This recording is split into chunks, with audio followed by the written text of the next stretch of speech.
welcome to the show, folks. Clip Virgin. Here we go. Yeah, I'm so fresh like the morning.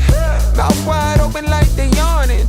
Every time they see me, they in G-Shock. Homie, this is too far. Homie, I feel too alive. You can see me like Illuminati. You can see me like Illuminati. But I'm shining so bright, so bright. Don't come and try to share some of this light, no. Give me a beat and I control it like a maestro. Ladies on a mission, they be trying to get me wiped up. Shawty, wait a minute, can't tell if I like ya. Gotta make sure you know how to shake it like a bartender. Team with me and they all winners. And you know we ballin' all winter, all summer. Jewelry around my neck is lightning, but I'm all thunder. Keep coming with it. Keep coming with it. Keep coming with it. Place your bets on us. Get your money and flip it, yeah. Keep coming with it. Keep coming with it. Keep coming with it. Place your bets on us. Get your money and flip it. Bring a friend and come along. Don't be taking too long. It's gonna be a good one, the folks. Vibe's too strong. If you don't know how to move, then we moving on. Oh. Ain't no way rhythmic feet up in this place. If you can't catch the feeling, then get out the way. I've been reeling and fish from the lake. They keep saying I'm down to earth, but I'm really out of space.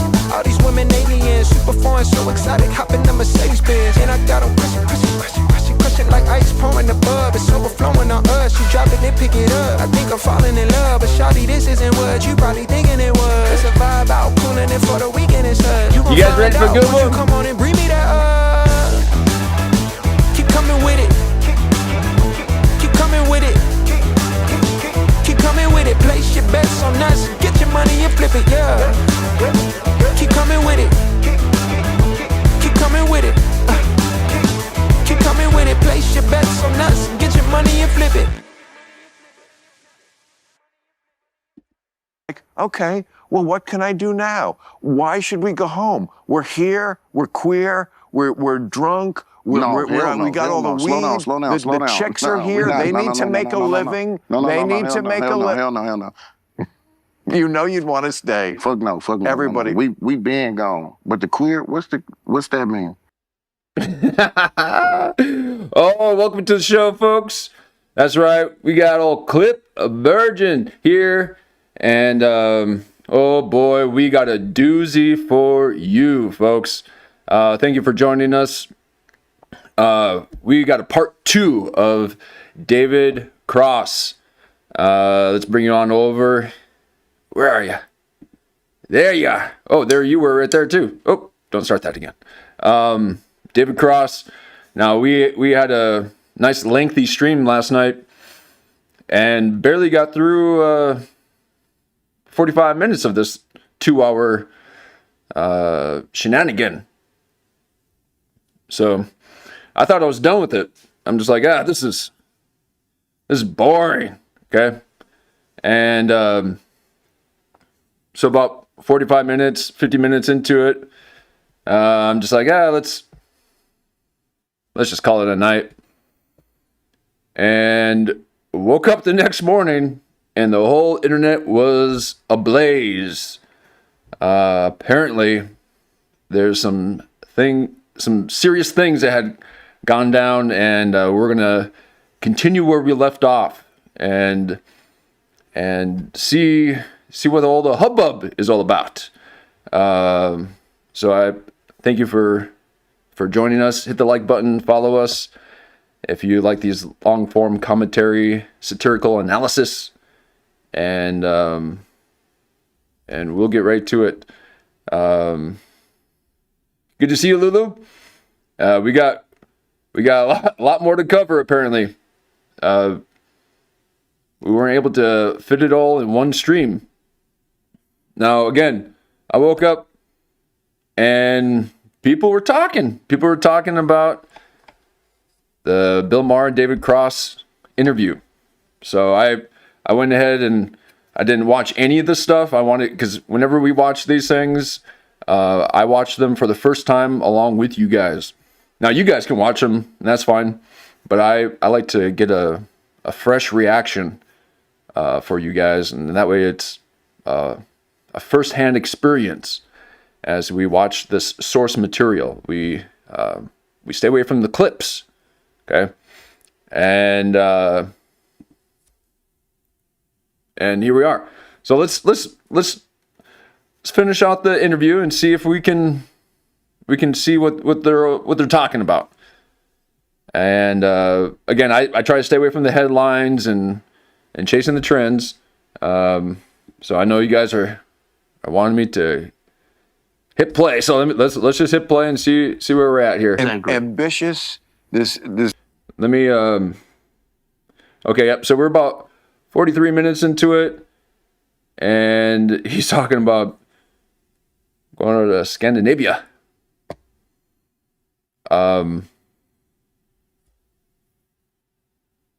mean, even Asmund Gold covered this. Okay, Asmund Gold covered the things that happened on Bill Maher. Okay, hey, stay in your lane, Asmund Gold. Okay, you're treading on my territory. No, Asmund, please, walk all over my grass. I don't care.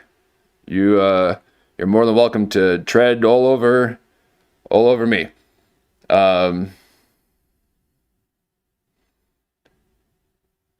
Okay, let's dude is a wash up.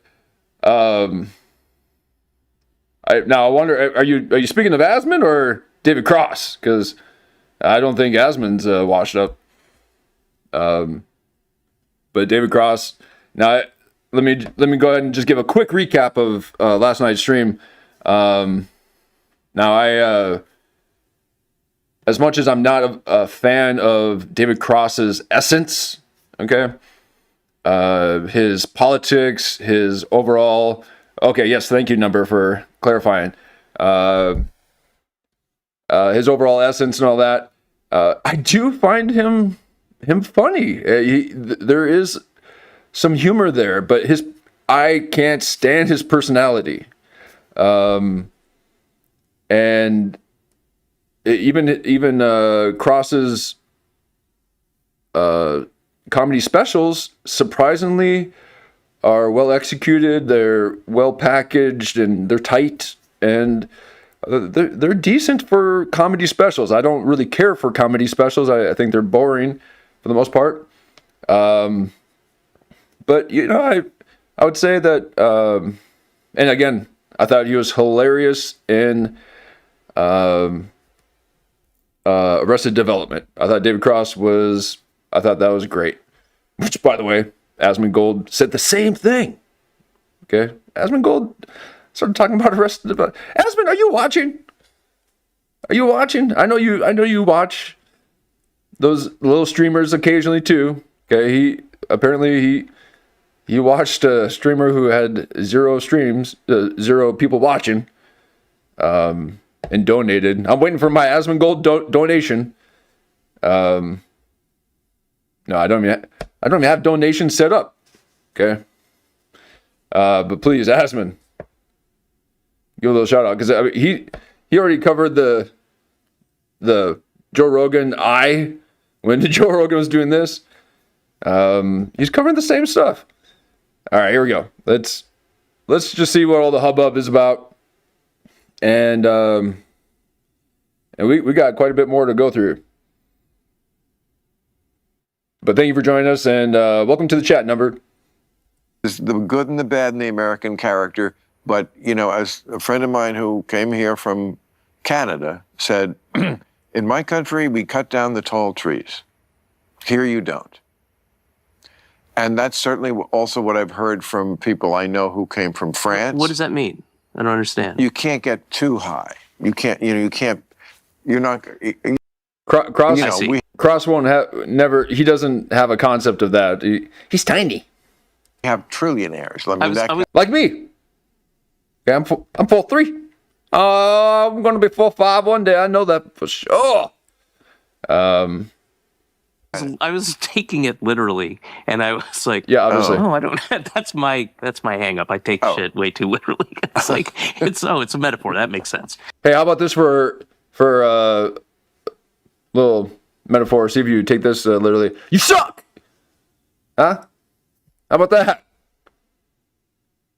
Can you read between the lines on that one? You suck, Cross. Yeah. Sorry. We good now? It's an issue I have. But Like, can I ask a more basic question about this? This idea, I read this survey every year also. It's, of course, when you do a lot of shows, your comedy writers are always looking for something to write about. Certainly the comedy writers would wish we covered this more.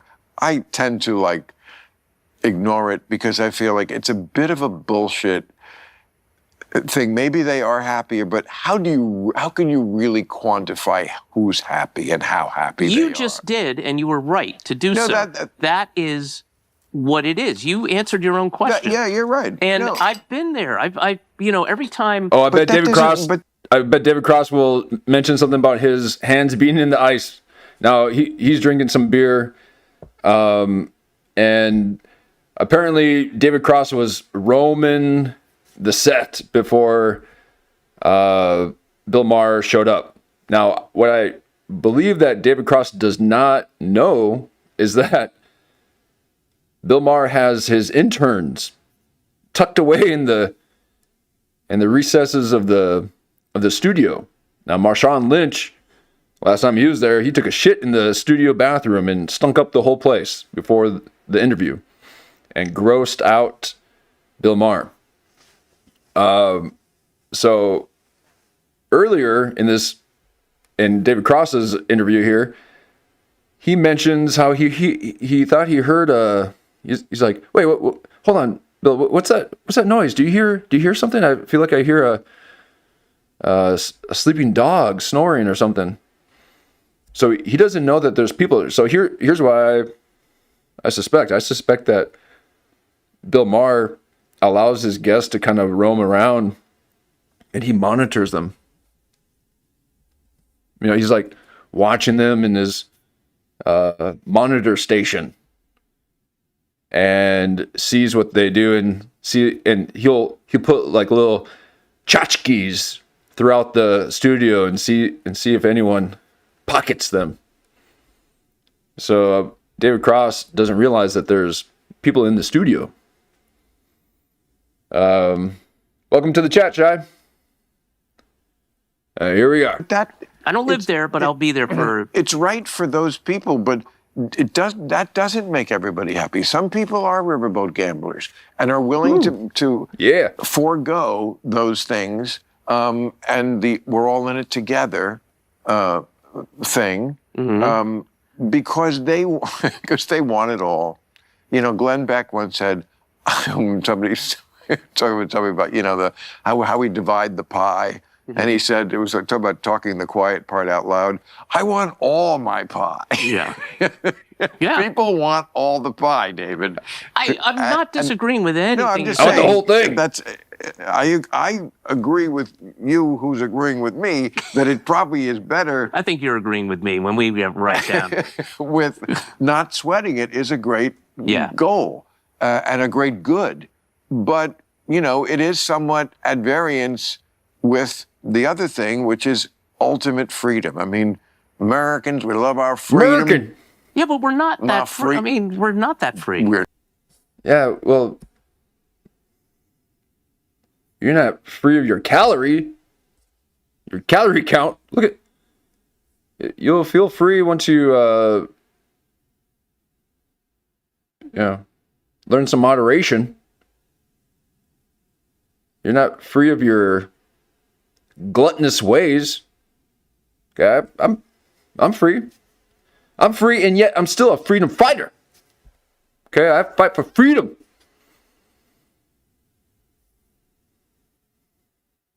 As a matter of fact, no, I'm not free. I'm imprisoned. And the minute that you think you're free, you're a slave. Or maybe it's the other way around. I don't know. But whatever enslaves him is how it goes. You're not. Yeah. Right. And certainly there's nothing more freeing than money. I know I've been poor and I've been rich. Ooh, I and love it's that so money. much better. Absolutely. Absolutely. When I was poor, I didn't even have the freedom to eat the food I want. Yep. Oh, if we That's a can basic only freedom. eat the food we And want. I don't think people think of it in those terms. Seriously, if we had that mentality, if we could eat the food we want, we would look like you, David Cross. Okay. Go without for a while, please. You know, like you have foregone your sense of fashion. You've gone without that. So why don't you go without food for an hour? Please, folks, don't be fooled by food, okay? As humans, we weren't meant to eat continuously all the time. Our bodies are not designed to constantly break down food all the time, okay? Our bodies are meant for other things. And now we're just these waste stations to break down all the shit that you put into it, okay? So please understand, it's not meant for that. That our bodies are a temple, okay? We need to treat it as such. And the second you start filling it, you're stuffing your face, but you're really stuffing in your emotions and your feelings, okay? So please understand that people who have money, and they say, as we all have so much money, okay? We're not out, oh, we gotta eat all the time, okay? That's boomer. Yeah, that's a very boomer way of thinking of what wealth is. Now, the people who are hip to it, the real wealthy people, they're the ones who look like hobos.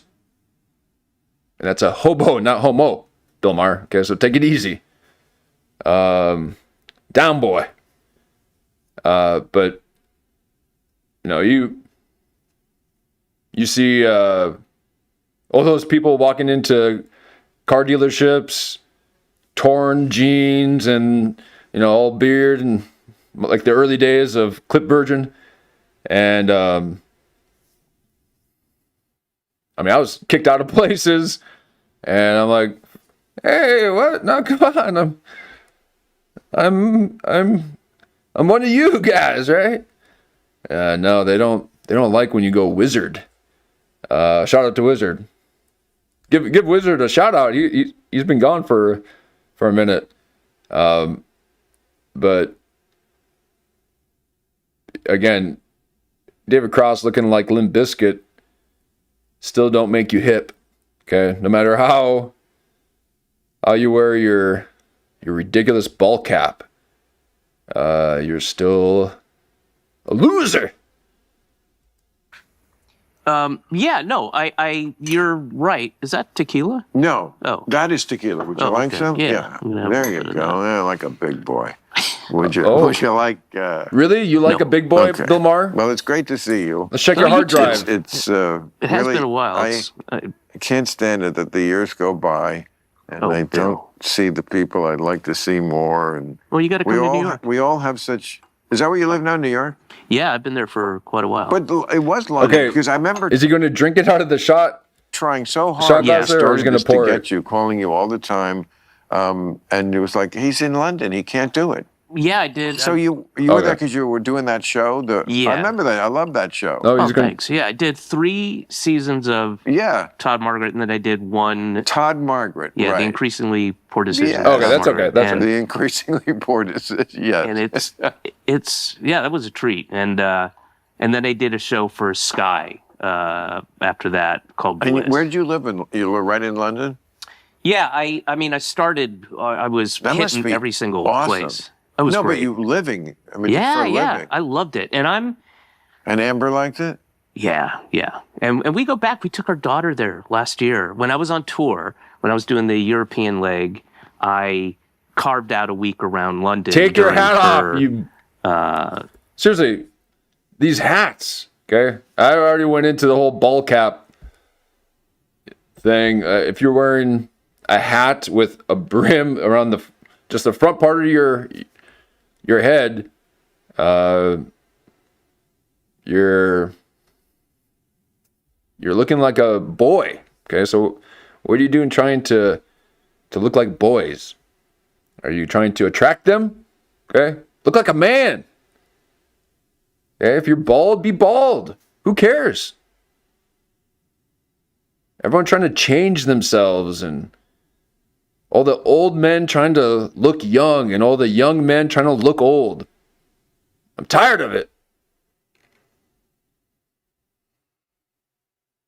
I'm tired of there not being any men around. Okay, if you walk around and you don't have an opinion, you ain't a man in my eyes. So, become a man and grow your hair out and braid it like Elsa. Spring You break or tour whatever. Europe. Yeah. I did it once. Oh, it's great. Yeah. I mean, I really, I look forward to it. I always. What cities? Because some you can't play Paris. No, I never played Paris. I play like all over the UK and Ireland. Right. Scotland. Scotland, yeah. And Amsterdam, of course. Amsterdam, yeah. Berlin. I did Berlin for the first time last tour. And the Scandinavian countries, because they all speak English perfectly. Yeah, and one of the best shows. I mean, they were all good. And we hate you. And we say it in English so that you can hear the words, hear the hate out of our mouth. Step out of our country. Cross.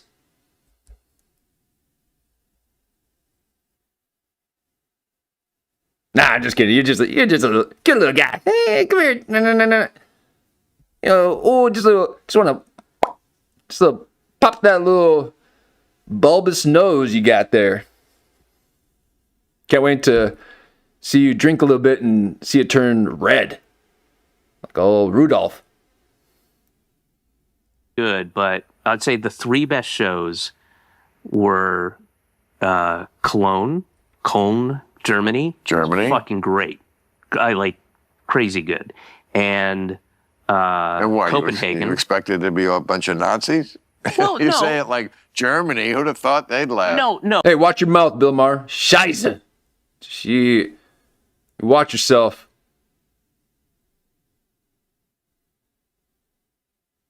Well, you get to hate on Christians and talk about Nazis, but we can't say anything about Jews, huh?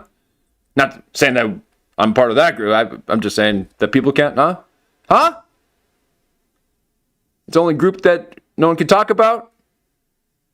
As you praise David Cross for playing a gay Jesus and wonder why people are getting upset about that? Huh? Well, time's up, Bill Maher. No, I say that because my past experience with Amsterdam and Scandinavian cities in particular is you'll go up and you're, doing an hour and 15, whatever, and it's just like people are sitting there and you're, you have those interior monologues when you're doing your set that you've done 100 times and you kind of walk away and, have a whole conversation with yourself. And, Right. and you're like, what the fuck, man? This is going to be tough. It's, I Right. mean, they're not awful, but they're just not doing anything, whatever. Right. And you think it sucks. And Right. by the time you're like, okay, well, that's it. Thank you. And then people fucking leap to their feet and they're cheering and getting a standing ovation. It's because you're leaving finally. Okay? It's like, oh, thank God. Yes, please go. Oh, dude. Finally. I didn't think you would ever leave. An hour and a half? God, I thought you just did your tight 20. I'm like, what the fuck? So that was an experience I had a couple times in those places. So when I did Copenhagen, they were like really active and great. It was great. And then Bristol, England, was also one of the best. Okay, now you wonder why.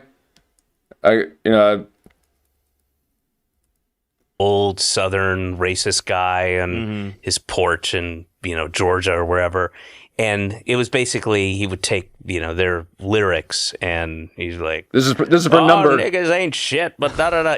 Let me take Lyrics, and he's like, oh, niggas ain't shit, but da da da. Whatever it is. Yeah. And then they would all sit there and listen and write it down, and then they go. Oh, that's hilarious. Yeah, it was a great sketch. It was a good idea. Yeah. That's very Chappelle showy. Yes, Yeah. exactly. Pre Chappelle. Pre. But I like that. Yeah.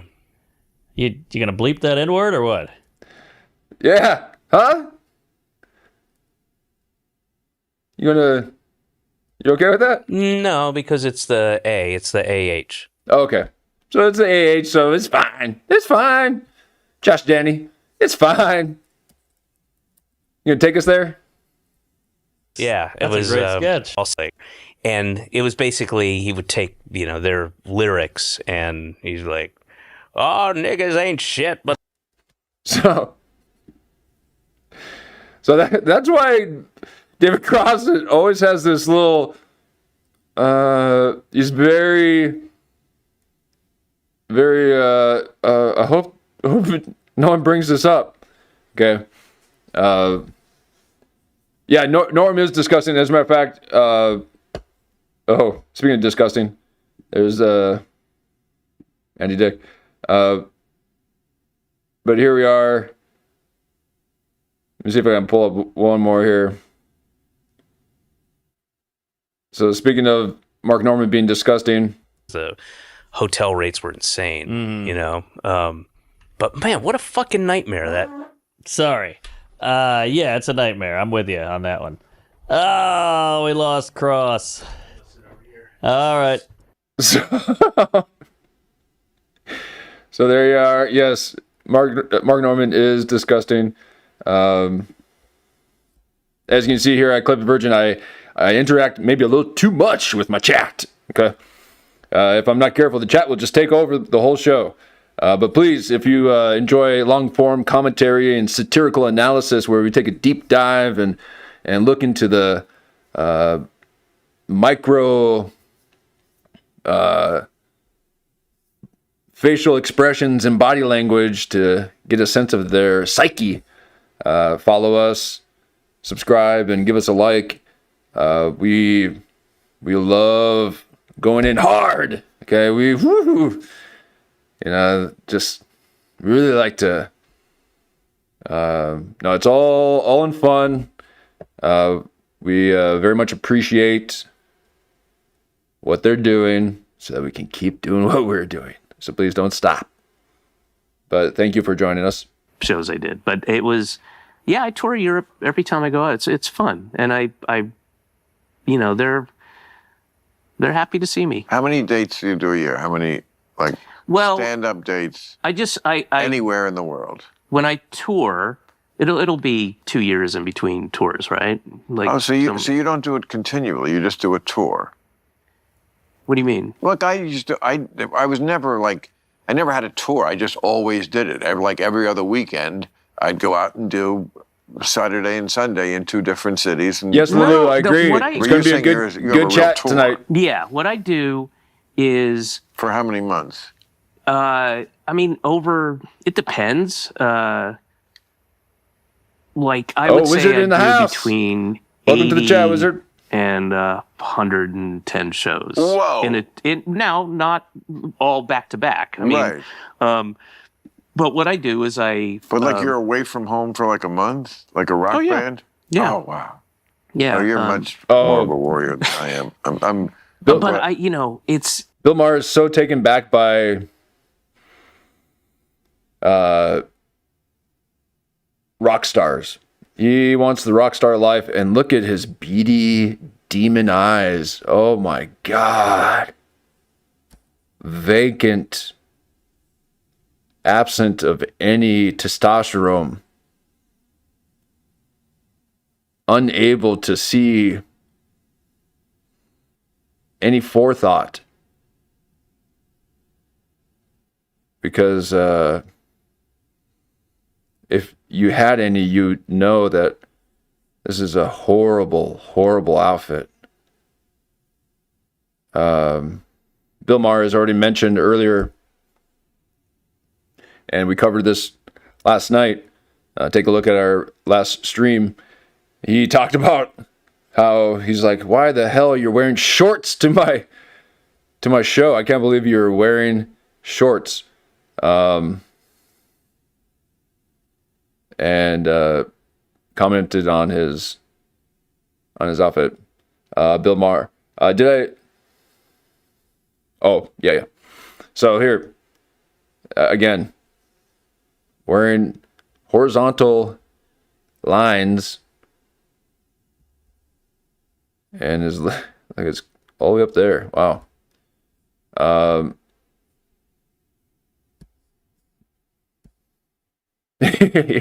Yes, Wizard. So Wizard noticed that the crown of his hat is pushed in. Well, that is because he decided to show his angles and went full cobra. Okay, and he was basically smashing. We covered this on last night's stream. He was smashing his hat and was going like this, like Mersh. It was wild. It's fucking hard, man. The travel is just... That's what we were saying it's before. brutal, and it's... See, Bill Maher's got the vertical lines. And they don't... He's got people horizontal. who route these tours, like, I go back and forth and back and forth. Bert like, and Ernie guys, here.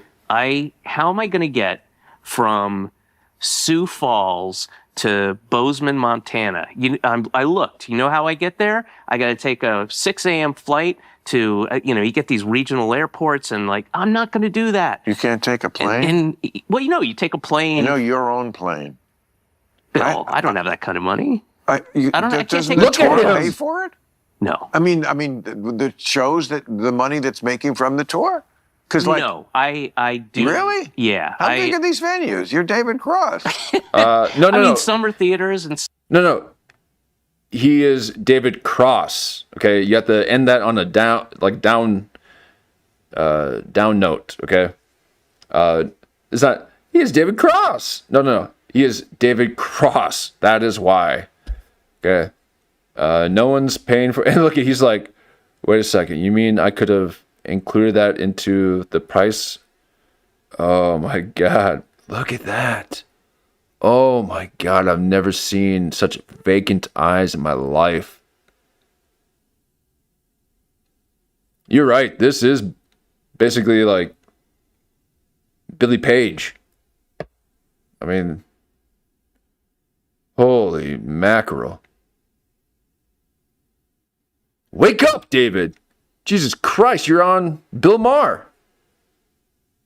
Okay, quit looking at your past mistakes constantly.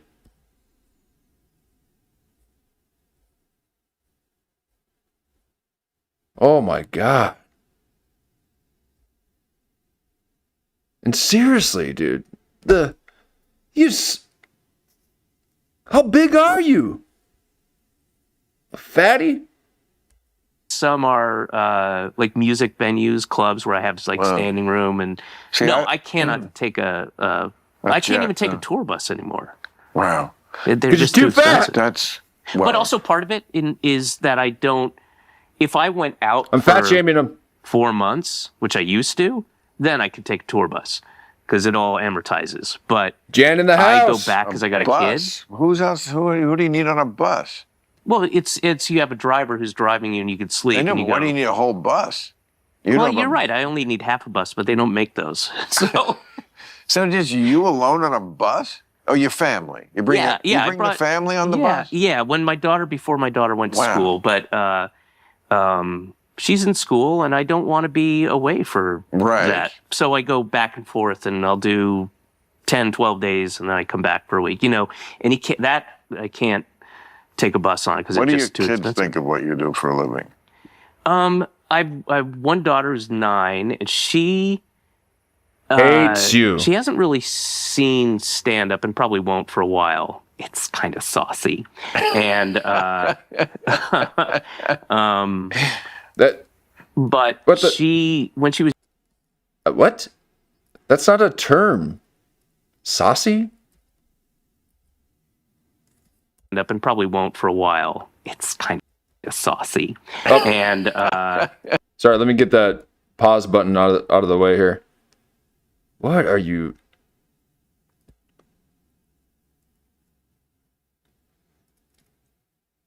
It's really odd, these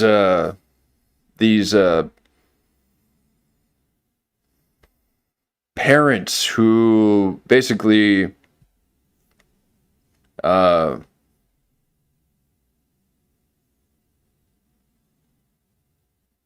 quit developing, and they almost gives them a reason to remain stunted in their mental and even physical development, and they can be a kid again. Oh, I want to be a kid.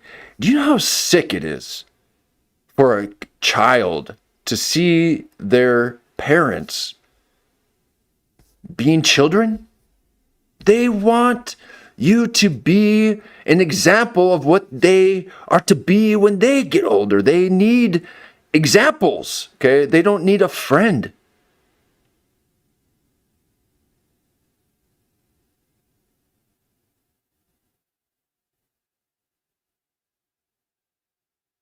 Wake up, David Cross. Yeah. So you can be kind to your children. You can play with your children and still have your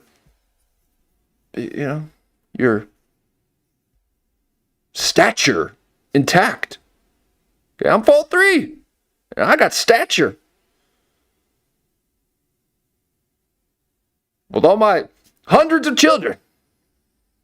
All right. Please, folks, quit trying to placate to children constantly, okay? Look at this. stand up and probably won't for a while, it's kind of saucy. And Oh, that was a pity laugh too from Bill Maher. He was just like, "Oh God." but she, when she was younger, she knew, as she put it, like, daddy's silly for a living. He's silly. That's how he makes his money, being silly. But now she's seen a little bit more, and I was just in a play in Yeah, exactly, Wizard. Yeah, and so with that, he had, you can clearly see that David Cross has got quite a bit of sugar in his tank, and he's wishing it was some brown sugar. And this gives them a, carte blanche to, talk all gay. Because if you're talking to your children, you're like, oh yeah, so they get to, walk around with the propeller hat. I mean, look at this. We mentioned this yesterday. It looks like he's got a propeller hat, like spin his little propeller hat. I mean, that's what he looks like. He looks like he just needs to be, hi guys. And if he didn't look just so epically sad constantly on every freeze frame, I would go into you harder. I would just really let you have it. Don't get me started, okay? I'm kind, folks. I'm kind, but when I see a man, oh man, I'll kick a man when he's down. Okay, no, we punch up here at Club Virgin. Okay, we never punch down, and I'm almost feeling like we're punching down quite a bit. I mean, just look at his regret, his yearning for community, his inability to be accepted by even his children.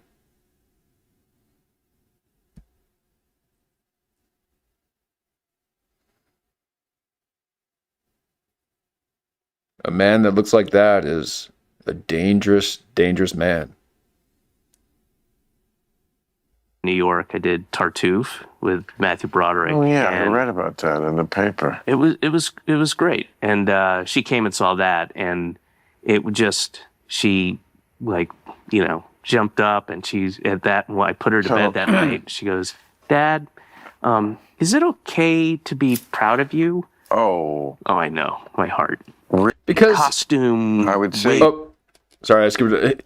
Could be. Is it okay to be? Oh man, I just lost my spot. Is it okay to be proud of you? Because it doesn't seem like I really can be with anything that you do. And I've heard that children are, my friends are proud of their parents, but what is it that I can be proud of you about?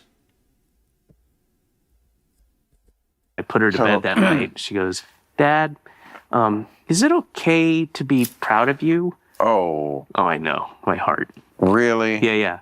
Yeah, you're swollen hard from all them booster shots you gotten. I can't wait, David Cross. I can't wait. Like, yeah, honey, It's- I'm proud of you, and you can be proud of me, and she loved it. You can be proud of me. Be proud of me. Oh my God, I'm pathetic. And it was, it was a crazy costume. I would say wigged- you made that up, but it's just two on the money. No, Yes, she said- exactly. No, I'm sure Yeah, she as I was putting her to bed. Yes, thank you, Bill Maher, for calling his stupid ass out. Okay, he's like, see, someone's proud of me. Even the Scandinavians didn't really clap during my set, and they only clapped when I left. Is anybody proud of me?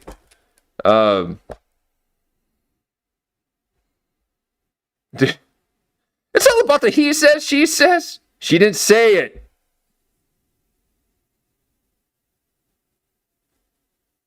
It's because he looks like Limp Bizkit. Well, I'd like to say that makes me wish I had kids, but it's still nothing. Nothing's- I mean, it's a cute story, but certainly it wouldn't be worth changing that's 1,000. Here, let's actually.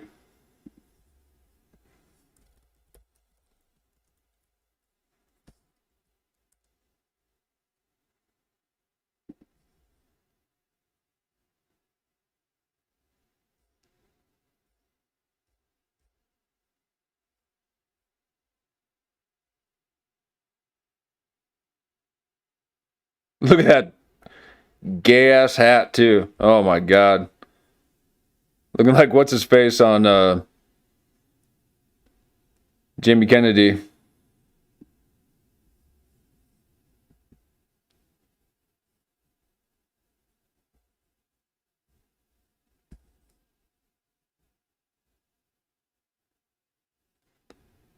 Let me see if I can. Sorry, I'm trying to combine them. I don't know. Forgot how to combine them.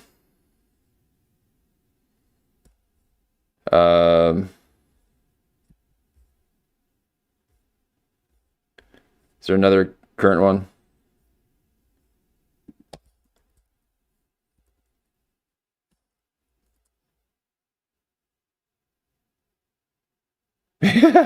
Oh my God. Oh my God. Okay. See what I mean, guys?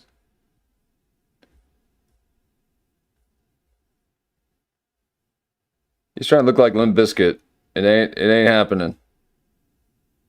He even has the gay ass hat.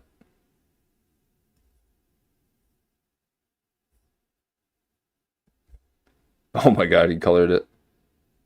All right, there you go. So he's talking about the he says, she says.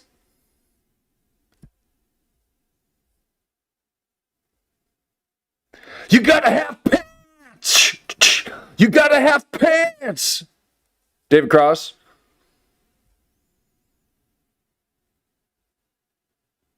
So come and get it.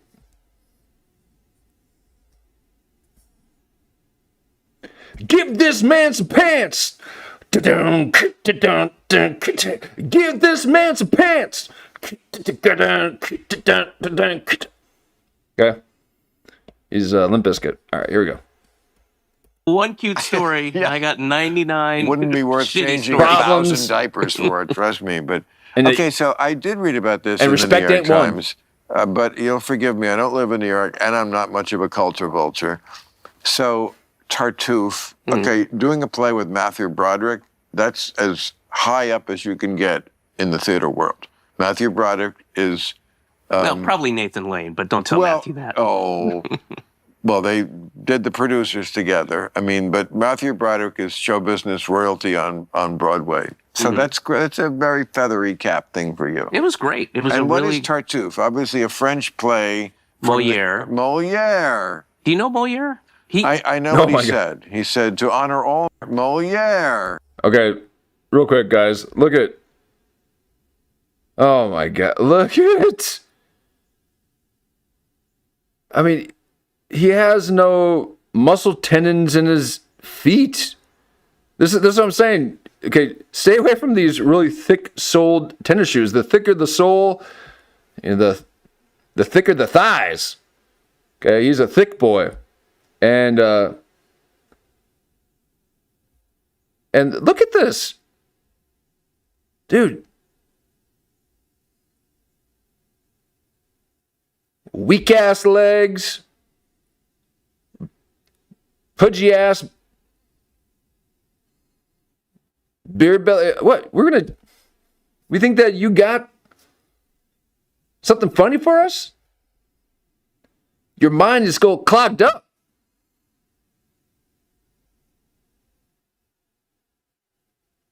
Okay, look at you can see just the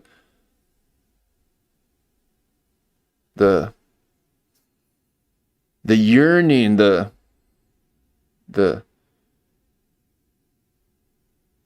he's pining for his next meal. Okay, he's an addict. He needs gravy.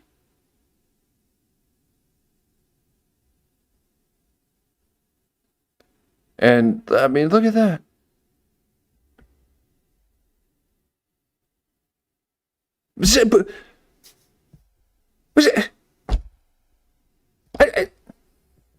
I don't want to see the bottom of your shoes, Dave Cross, okay? That's no man, okay? So even Bill Maher doesn't... You put your feet down. Okay, that is unhinged. Cross has been really tame so far. What's the controversy? Yeah, so I think it's coming up. Now this, we're about halfway in. I think it's some woke stuff. But again, here at Clip Virgin, we take a look at source material, okay, first-hand experience. We don't want to take things from other people's clips and their news cycles and their headlines. We take a look at it for ourselves. I look at them for the first time to get a first reaction, and so nothing scripted here. This is all reaction content. We are transforming this content, and what we do is we find the funny within the minutia. But what ends up happening is that we end up really discovering who these people actually are. And it takes a little bit of time. You have to have a little bit of patience. And I promise you, there is a huge payoff. And you can ask any one of our Clip Virgins here. We've been at it for, let me see here. Let me pull up the 98. This is our 98th live stream, folks. And any one of them can tell you that, we found some gold. Okay, we are prospectors here. So We do lose a bit of our wide net audience because they don't know what's really happening here. But I promise you, we are here for the funny. Do you know Maher? I know what he said. He said, to honor all men is to honor none. Well, that makes sense. His plays are great and really still relevant. Is he the bourgeois gentilhomme? The bourgeois gentleman? No, he did I think. Mrs. Mrs. Malaprop. This is where we get malapropism. Oh, Wizard. Yeah, you might be right. So not only are those are platform shoes, but he's got rises in the shoe. That's why his ankles are like that, because it's almost like his foot is out of his shoe. It's very loose. It's like he almost has a broken ankle. And it's because his foot is not even in all the way into his shoe, because he's got rises in the shoe. So he's got a good 2.5 inches there. I mean, that's a Jeff Dye heel lift right there.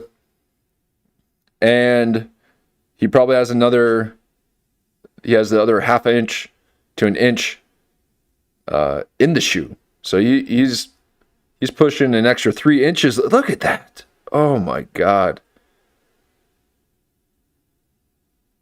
I mean, folks, let me show you something here.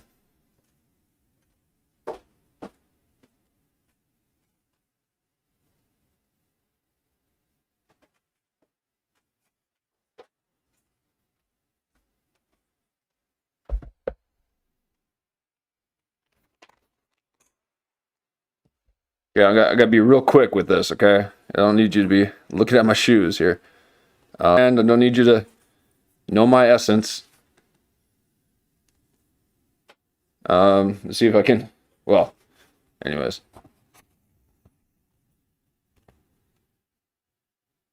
Okay? I mean, come on. You ain't seen no... You ain't trying to get me lifted up, okay? Again, the thicker the sole you got, the bigger your BMI is. So if you can't really, lock into the Earth's resonance, its Schumann resonance, then you gay. All right, let's press play for these newbies here. From Maher. Well, from don't hold me to that, but some French play like probably Maher and Mrs. Malaprop. Hey Jay, it's in the name. It's in the name. Look at the name. And here we go. Okay, no clips here. Okay, we don't do clips. We analyze. I think it's the rivals. We analyze. Okay. That's where we get the source. term malaprop. Oh, I didn't know that. Because she was always getting the words wrong. That was the gag in the play. Thank you for joining us, though. He did the misanthrope and the misanthrope. Yeah, yes. and the doctor and the physician in spite of himself, or the invalid. So what's this one about? Tartuffe. It's so fucking relevant, and it was a kind of modernized version. I mean, the setting wasn't modern, but the language was more. There's a lot of fuck you and stuff and things like that. But so it's about a guy, rich father who has this, a lot of land, and that's who I played, Organ. And Tartuffe is this clearly, blatantly bullshit guy who claims to be, religious, close to God, and he basically worms his way into the house, and I end up, and Organ ends up like making him his heir, and he divides the house, and everyone in the house, his wife, his kids, the cleaning lady, they're all like, he's lying to you. he clearly isn't, and he tries to seduce the wife, and in a probably the most most popular scene in Orgon's hiding, but Orgon won't hear it until it's like right in front of him, and even then he finds ways to make himself. I know I should. And the thing is, really, I've lost my edge. I've really lost my edge. You know, I'm feeling a bit like sheepish, like Dave Cross here, because if I got another man telling me to play my clips, oh shit, you'll never see a clip in your life up in this stream. No, we again here at Clip Virgin, we look at source material and we take these deep dive, long form satirical analysis. Okay, we study human behavior and facial expressions and get to know the psyche. Okay, folks. So for all you guys who are new, thank you for joining us. There is a lot of rumble happening in the internet right now about David Cross, and we took a look at David Cross last night in our live stream. So take a look at that. That was the first half. We went through 45 minutes of the interview. Did about 3 hours worth of interview content, and we hung out afterwards. But we have a lot of fun here. But we are not a headlines clip channel. Okay. There's plenty of those people. Okay. Plenty of those people. And you can talk over while it's playing. Okay. But Lulu's trying to get me to start a fight. I like that. Thank you. You know me. I wasn't that fooled, And this is relevant because you're saying the metaphor is that we are the idiot who's being fooled. Yes. Well, I'm not being fooled. But You're not. Who's Tartuffe in this analogy? If the American public is the idiot, rich fuck. We give a little grace to the new people. It's the Republican Party, I would say. It's a person who's... Hold on a second. I got to pay attention here because I realized I missed a few things on last night's stream. I went back and took a look at a couple of things. I'm like, oh my God, what was he saying? Oh my God. So, because I got hundreds of things happening at once here, and I'm not really getting to commentate on what he's saying. No, but here he is, saying, all last night they were talking about how the Republicans they have no sense of humor. Okay, they didn't laugh when I did a gay Jesus. No, I would go ahead and do a gay Muslim or a gay Muhammad. Go ahead, do that. See how that goes for you. So Dave Cross is bitching and moaning that we weren't like, okay. Doesn't think that, and Bill Maher wants it to be known that people hate white people. Okay, so let it be known that Bill Maher thinks it's okay to hate white people, to hate on Jesus Christ, but don't say anything about the Jews. Oh, no, and you say anything about the Prophet Muhammad, well, you'll be in big trouble. Okay, so what? Only white Christians can be battered around. So that just shows you how powerful we are, huh? That shows you how much strength we actually have.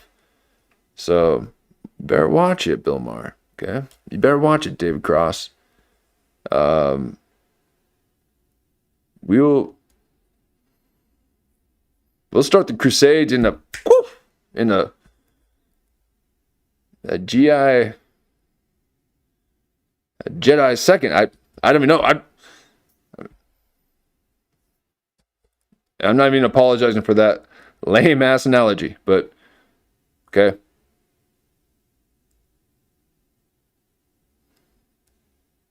And I'm not saying I'm some white Christian guy, but I mean, I do. I am white, and I was raised Christian. I live in America. It's a Christian nation. Okay, let's not forget that, folks. And as much as they want us to forget that and take that away and allow for all these other religions to flourish, we will have our time. And our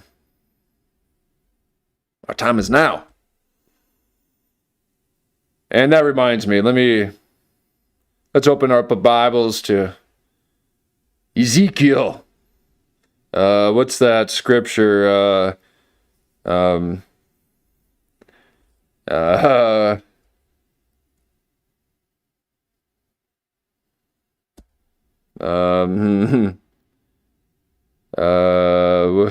Where is it?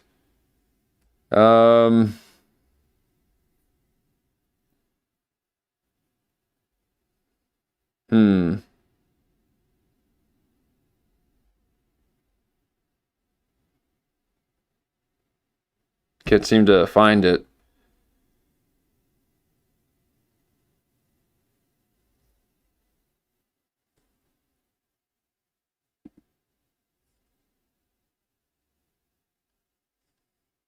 Who was I? Who was I right there, huh? Huh? Anybody guess what I was just doing right there? That was a bit, folks. I was just doing a bit.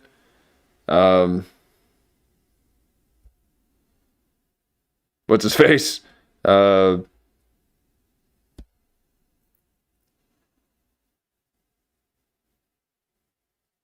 What is his name? The guy who wears all the blouses, the open chest blouses with the hippie hair, and he's being accused of grape right now. Used to be on MTV. Oh, what's his name?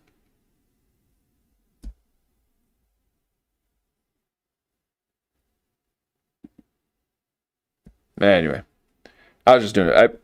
I ruined that bit. So, just filtering out the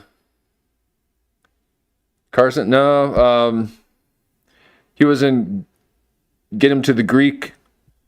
The guy who had sex with all the allegedly the underage. Wow, what's his name? Well, there you go. The British guy. He wears like the feminine shirts all the time. He's got a podcast, and he's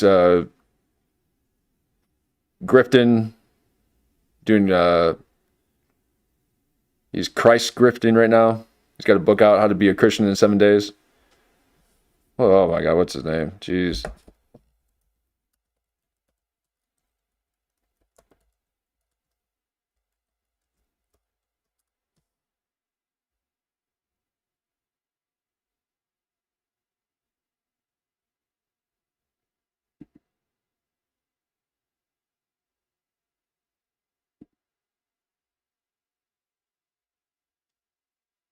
Russell Brand. God.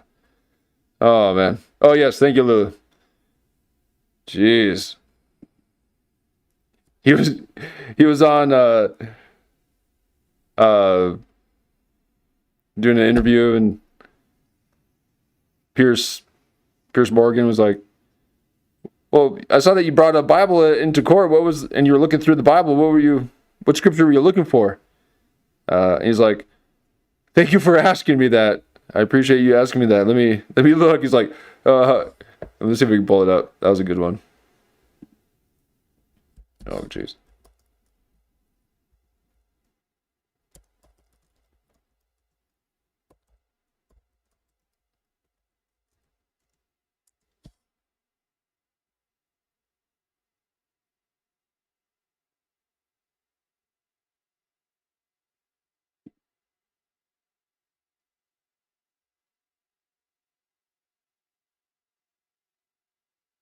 Did you guys see this? Former stand-up comedian. Oh boy.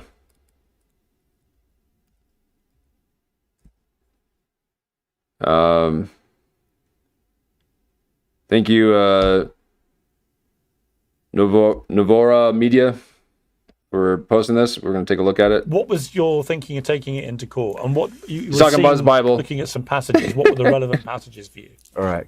Thank you for asking me. Thank you. That didn't hurt, did it?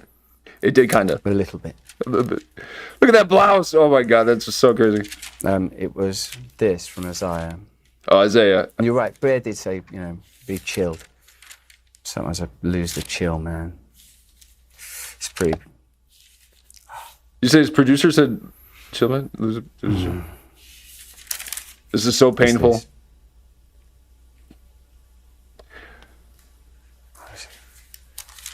This is what it feels like for all the new people that come into the stream. Said it's a hired spot. And they're like, spit it out! From Clip Isaiah. version.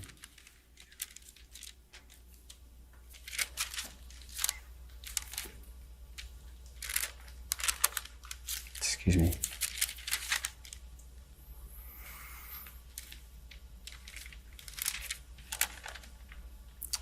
Man, I'm not in the market. See, only Clip Virgin can do this.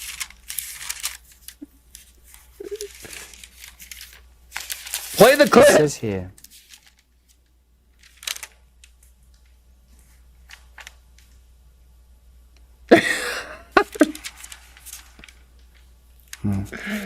Oh my God. The verse that I was looking at that day was not this. I can't actually find the verse that I had that day. But this is good enough. But this is good enough. Oh my God. Oh, doesn't that just, oh man. Wow. That's almost as bad as looking at David Cross's bulbous nose. Okay.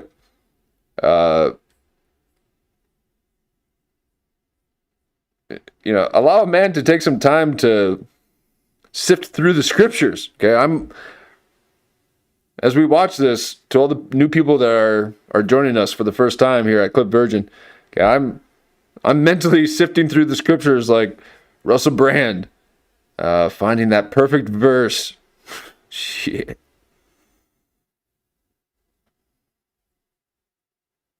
Wow.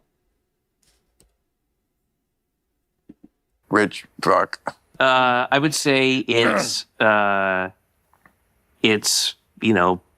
Republican Party. I would say in Oh God. It's a person who's misrepresenting themselves, who's saying the things that this person wants to hear to get the money to, and eventually he fools. Well, what, like an actor? You do plays and shows, and you're describing an actor right now. Get the money to, and eventually he fools Orgon into, tricks him into giving him his house and everything in it. Yeah, I don't know if you've been following this he's talking about the psychodrama I have going with Trump, but he was okay. Hey, congratulations, by the way. Thank you. That's fucking awesome. The Mark Twain thing, Yeah, thank you. That's great. What an honor. Yes, I appreciate it. Thank you. I mean, it's, I mean, I guess it was you or Carrot Top, right? And they went with. That's what I heard. That's what is out there on the streets, Bill. He should get one. I love him. But to give every man a Mark Twain prize is to give no man a Mark Twain prize. But after he went sort of like tweet nuts on Valentine's Day, and then I answered back. And the end of my thing, when I was talking to him, I said there was a Democratic Senator, John Ossoff, who said about the Republican Party currently, "You are the elites you pretend to hate." Yeah. And if the Democrats ever learn to weaponize that message, they're so MAGA is in trouble. Ever learn to weaponize that message? Sorry. Yeah. And the Republican Party currently, you are the elites you pretend to hate. Yeah. And if the Democrats ever learn to weaponize that message, they're so MAGA is in bad at messaging it. They're so feckless and useless. Did you get to see the special that were? Yeah, People's Court. Dun-dun-dun. Today in People's Court, Russell Brand, accused of raping a 16-year-old, finds himself sifting through the scriptures, incapable of speaking the word of God. How's that theme song go? Not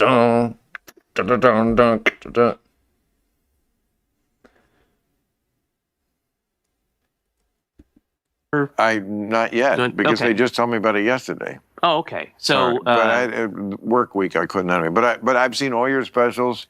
I love anytime you do stand up, I'm there. Well, did you see Worst Daddy in the World? Because the end of that is, I think, something you would. Do I remember titles? No. Okay, I think the end is something you'd really appreciate. I'm sure I saw it. Yeah, no, you didn't. Okay. No, and like I said, as much as I despise David Cross's overall essence, if you can even call it that, okay, but his personality, all that's, I will say, he was hilarious in Arrested Development, and his stand-up specials are finely tuned. I mean, you could tell they're done well, and I laughed a few times, but then the second I hear him speak, I wish he would stutter like Clipception.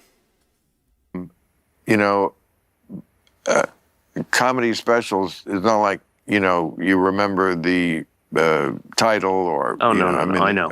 Or ever, Same. It's amazing what goes in and then through.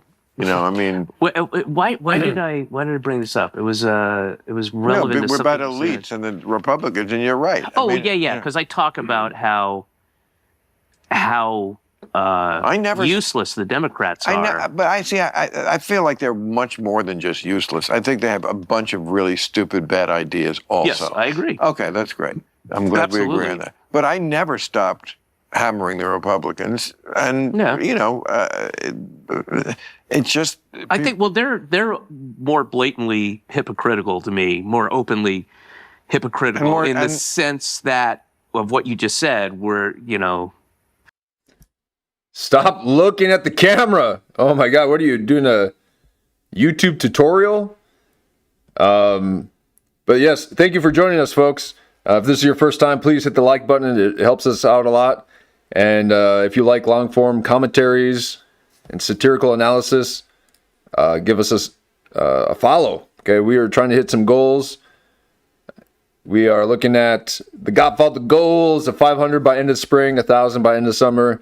And we are nearly there, okay?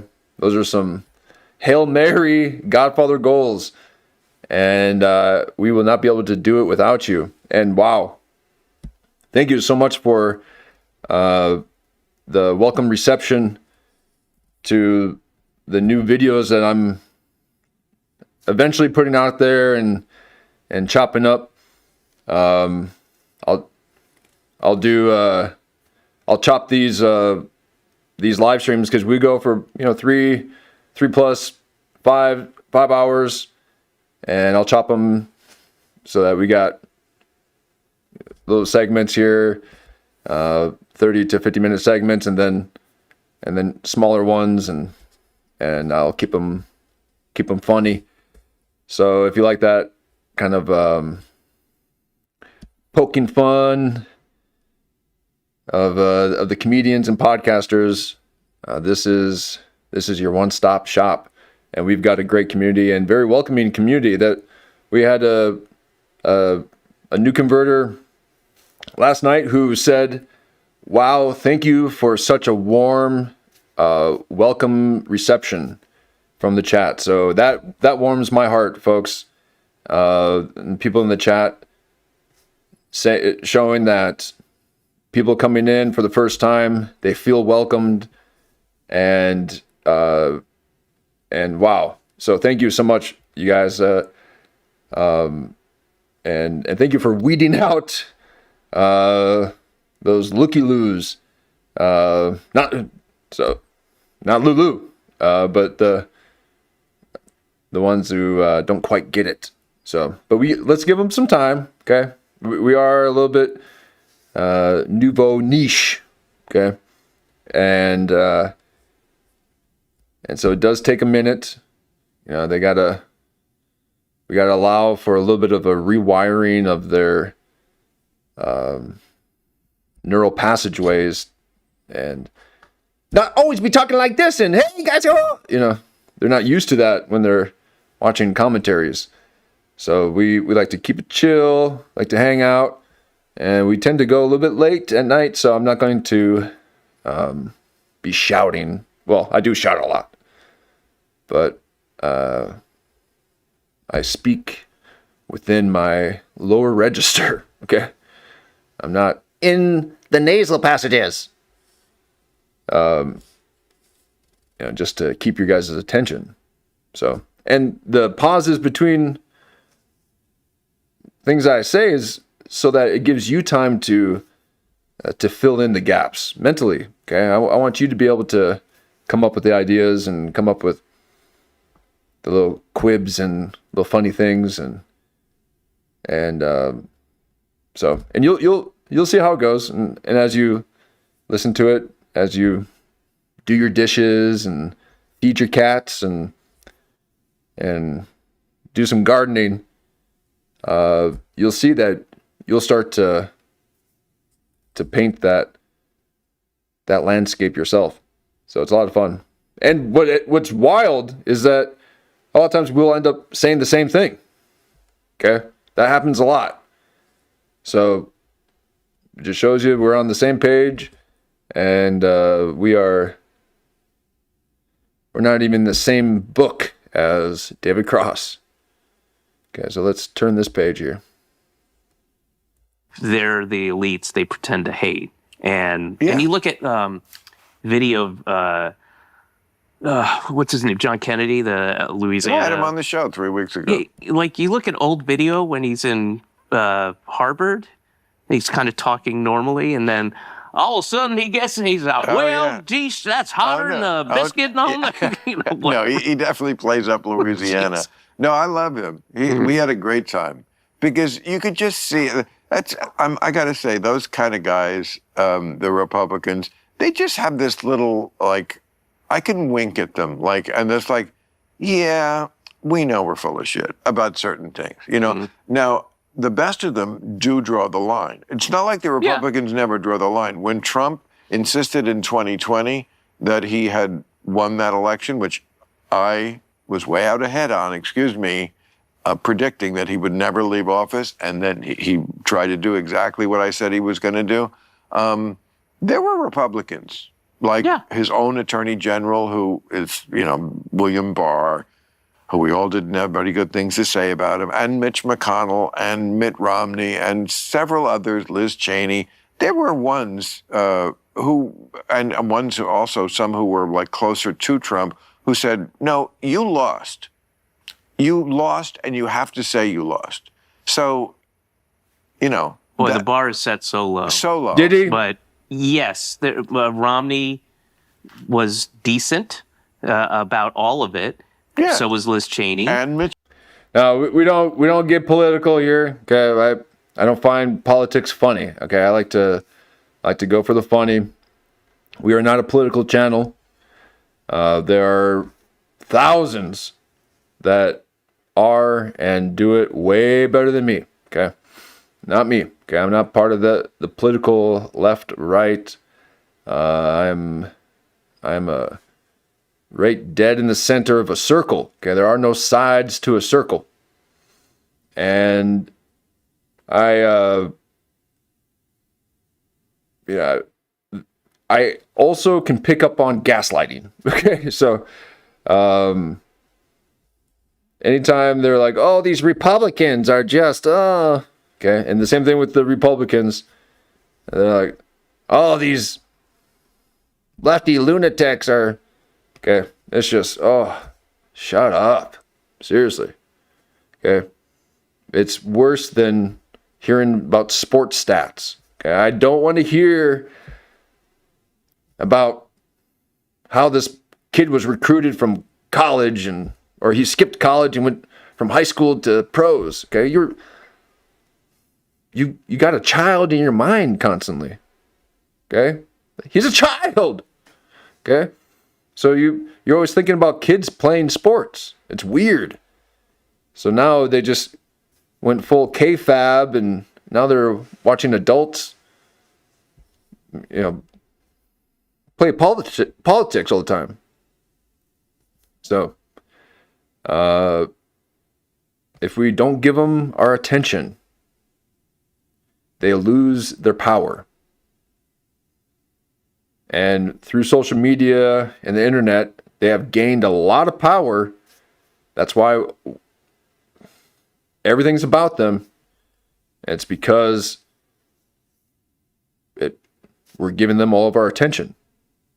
Now, we saw the seeds of this during the beginning days of the 24-hour news cycle.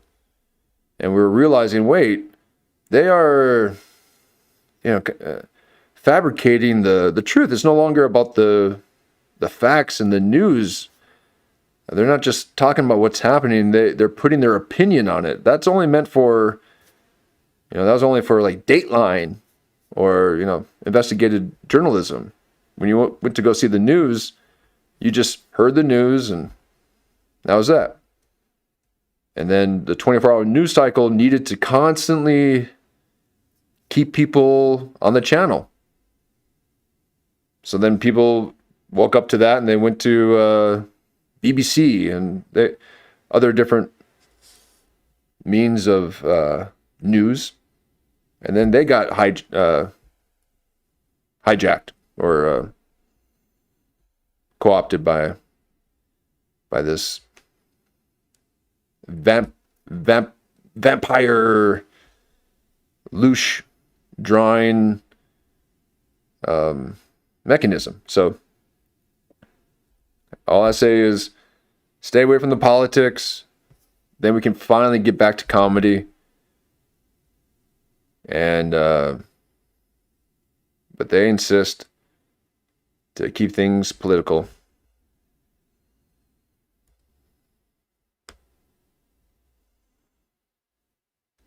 As a matter of fact, let me just go ahead and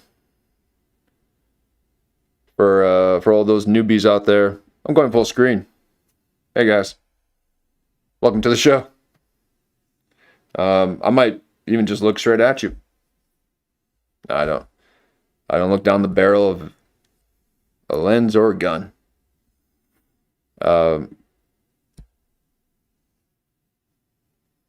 We got another person wanting us to play the clip. Oh shit! No, we will. We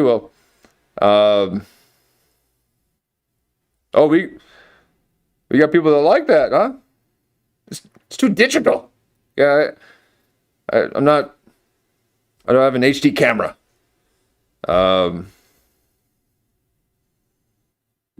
So in due time. Okay, I only got a few hundred subscribers. Am I at 300 or 200? Where are we at? 300. Okay. So maybe once I get to maybe 500 or 1,000, I'll be able to upgrade everything. And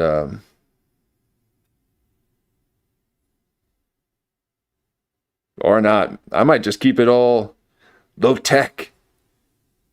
And maybe I'm already making Asmon Gold numbers. No, let's play. I'm losing my wide net audience. Sorry, folks.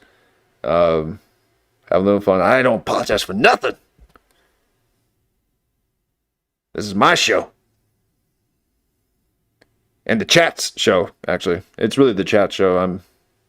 Mitch McConnell, but even Mitch McConnell. And that guy, Adam Kinzinger, you know? Yeah, I mean, you know? Right. But there were some other ones I'm trying to... Mike Pence. Be right Mike back. Pence Be right back. Right. did the right thing at the last moment. You know, so, I mean, you got to hang your hat on that a little, because that half of the country's not going away. Oh, it's not half. It's not half. I don't think it's... Well, it's 40%. Trump's approval rating now is 41%, which is low, but it is like 100 million people. And he has 100% approval from MAGA Republicans, which is most of them. Well, yeah, that's not going to change. That's not going to change. I mean, in that Tartuffian way, you can show... Okay. Oh! Whoa! Excuse me. Sorry, folks. I had to do a quick change there for a second. So he's like, oh, his poll numbers are low. They're 41%. 41%. Jim Carrey in the Biden mask would kill for a 41% approval rating. Okay? He was like 29, wasn't it like 29% at some point? Like, it was so low. Okay? Again, I don't speak on politics. I don't know anything about politics. I just know I hate it. Okay? And that's probably why I don't like it, because I'm not informed enough, right? You know? No, it's divisive. Okay? I don't like things that are divisive. I like communal things. You know, when we laugh, when we used to be in the theaters laughing, it was that effervescent, that third element, the space between, okay, that united us. And all that's gone now. So that's what we're here for, okay? We're not here to bicker and fight about politics left and right. It's the same, it's just a different wing on the same eagle, okay? That whole thing. So, so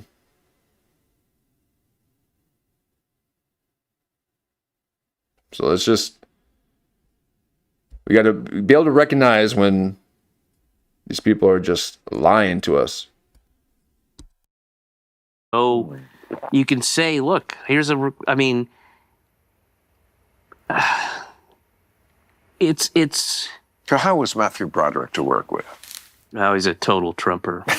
No, he's awesome. Matthew's great. The whole cast was great. We were, I've never done a play before. This is the first time I'd done Really? that. Yeah, and I knew early on that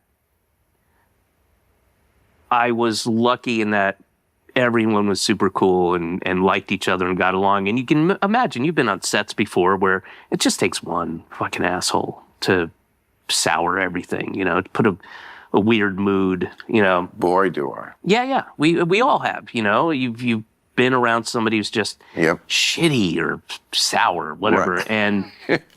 And I could tell, like, if you're doing a play, because that's intense, and there must, they're theater actors. There must be a good number of them are just fucking douches, or pretentious or whatever, or complaining about things, or have their process, and you can't, a person like me comes into it and just taking the piss out of everything, and everyone was super cool, and we had a great time. Sometimes people have a real prejudice about comedians. Oh, yeah. In acting roles. I remember on my first... Oh, people have a real prejudice against comedians? What about your prejudice against Republicans and Christians and white people? How about that?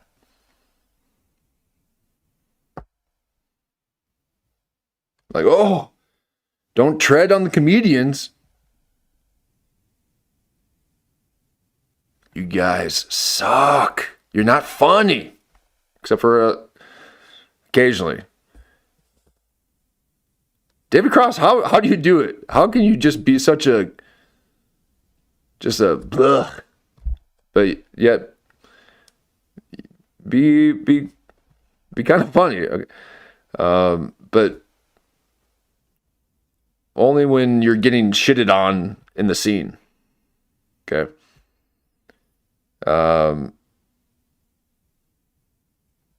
Let's play this. Sitcom.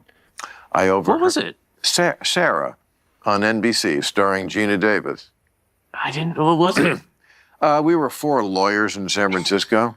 There was Gina Davis. You say that like that's the way you had to deliver lines. No, I was the Ted Baxter part. Mm-hmm. I was the office creep, which was awesome because the other 3 people, you could exchange their lines for each other. They were just 3 nice people. Alfre Woodard, my still wonderful friend Alfre Woodard, and Bronson Pinchot. Mm-hmm. So there was the titular white girl, the black girl, and oh, so that's what it is. Okay.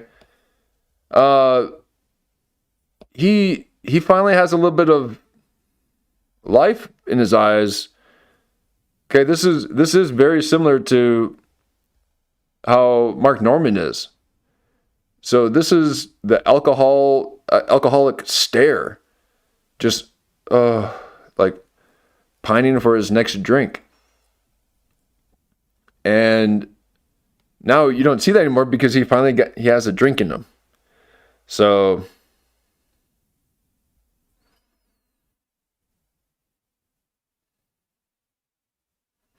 he's looking at Bill. He's like, maybe we have a little after party, Bill. You can maybe lay me down on your new sofa that you have. It's right there, if you can see it. This is the armrest right here. This is the back of it. You can lay me down, and he's considering it. Bill Maher loves it.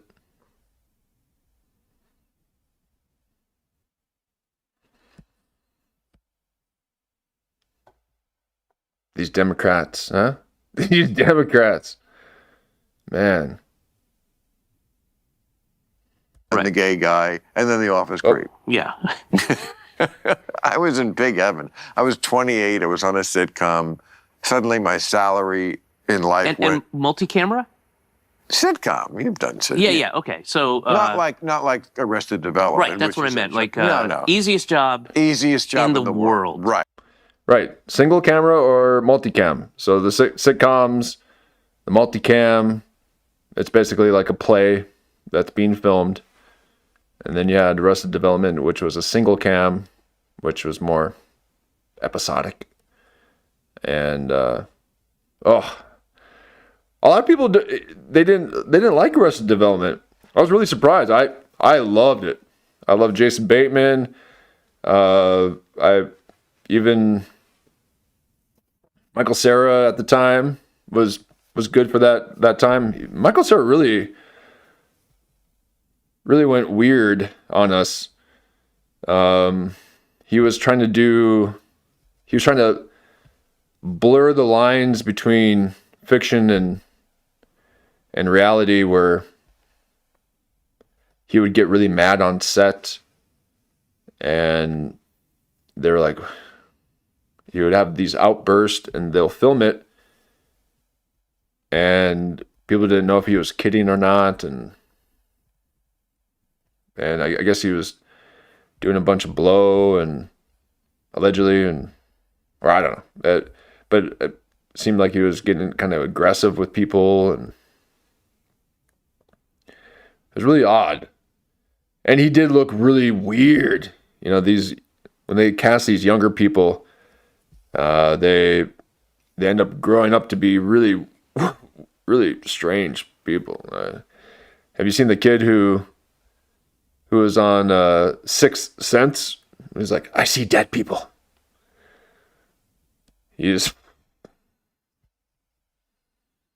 huge. Oh my God, Buster! I forget. How could I forget about Buster? Oh my God. Oh man. It was so good.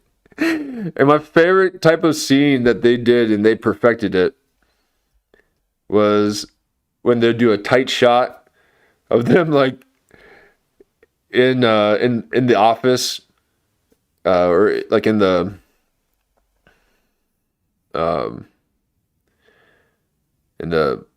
boardroom meeting or whatever, and they're talking, and it'll be a tight shot, and then all of a sudden you hear this as he's talking, it's starting to get a bit more intense, and he's like, and that's why we've got to really bring these numbers down so that we can really show the stock member,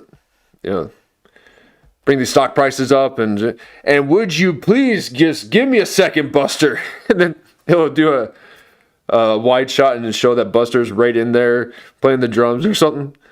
Oh my God, those wide shot reveals, God, it was so good.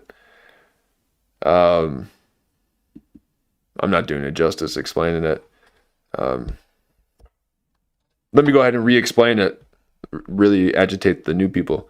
No, again, to all the people who are new here, thank you for your patience. Okay, this is just a hang. Okay, we hang out, and we're quite spontaneous, and we find the true essence of comedy. Okay, and we're not after the trends and headlines. But I will say, I woke up to reading some headlines and some videos trending, and I said, "Oh, looks like I stopped short on this interview. We need to go back and take a look at this." So here we are. Oh, we might have a new converter. Thank you, number. All right, so let's see where the funny's at. Right. It's insane. People don't know. Gentlemen's hours. Come in on Monday, Lord. you read it around a table. There you go go. home. Go home. Tuesday, we'll put it on its feet. We'll say it's a sitcom. There's only 3 sets. There's only so much you can do. The director says, while you're doing it, pick up the spatula. Either you Great, have one you hard, saved the show. You have one hard day, and it's not even that hard. The And it's shoot Thursday, the day before when you're blocking everything. It's like a 12-hour. Right. That's it. It's boring because they got to get the camera moves. That's it. Right, and then you shoot it in the day, first without an audience, get it in the can. Mm-hmm. Martini shot. All right, I'm going to let the audience put their own can joke in there. And then at night, you shoot it with the audience. And Wait, they you're always saying- use the audience version anyway. You're saying you fucked them in the ass? I was hoping you would say it. Oh, okay. I just did. Happy birthday.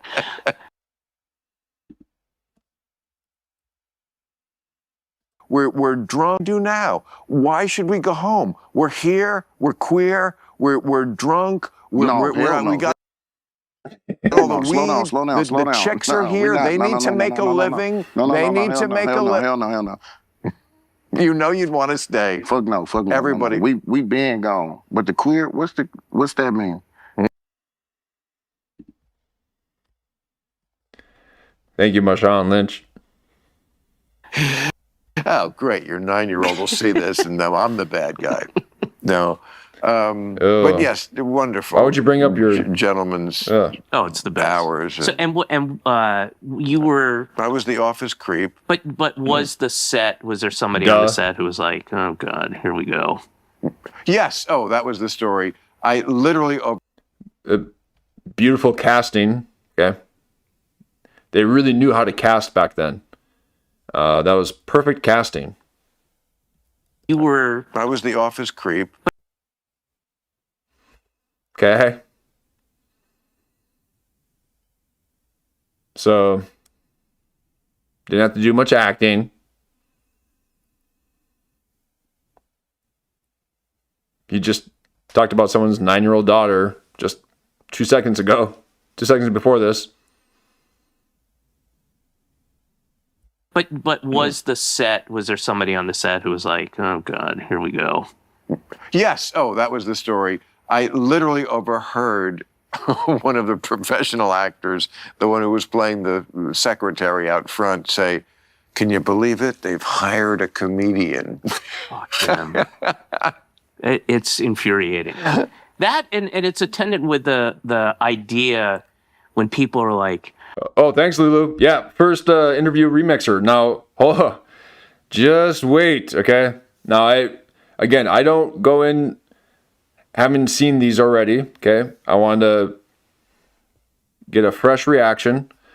However, I did, as I saw that my YouTube feed was populated with all these people talking about David Cross, I did happen to come across, no pun intended, happened to come across one in particular, and I'm like, whoa. So I'm waiting for this one. I'm waiting. There is one that's coming up, and I have it ready.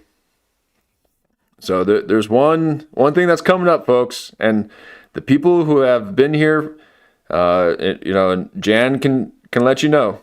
Okay, there's something about old clip virgin here. Okay, there's something about our community that brings about change.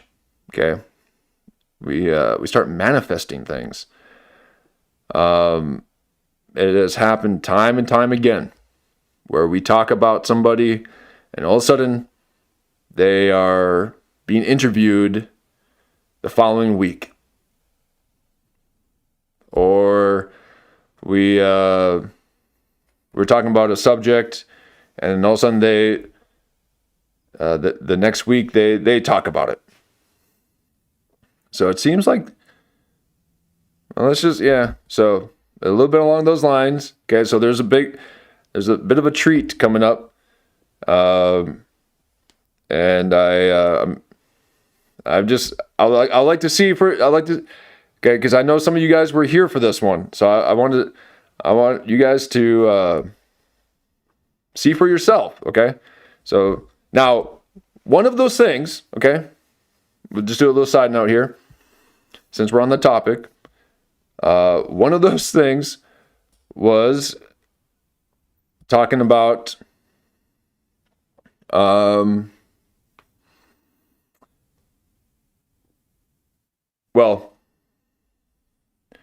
I talked a little bit about this yesterday. Let me see here. A little bit of the shorts. So Andy Dick wearing the shorts, showing the leg, and we had a whole coverage on that.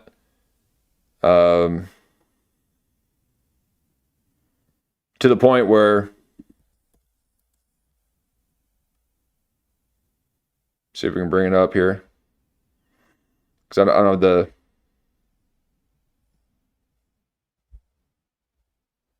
okay. To the point where we did a little thing there, okay, and thought it was really funny. And then the following week, Woody Harrelson is trying to lift his leg up like Andy Dick. Now, this might be reaching a bit, okay? Might be reaching a bit. So I'll give you that, okay? So, but it has to do with this, okay? So we'll see when this is brought up in this interview. Something's gonna be brought up in this interview that is going to relate to that moment, and I'm really excited. But I stopped it right away. I didn't even get to really watch it, so I'm like, oh my god, I'm going to save it for the show. I saved the spot, and I didn't watch it.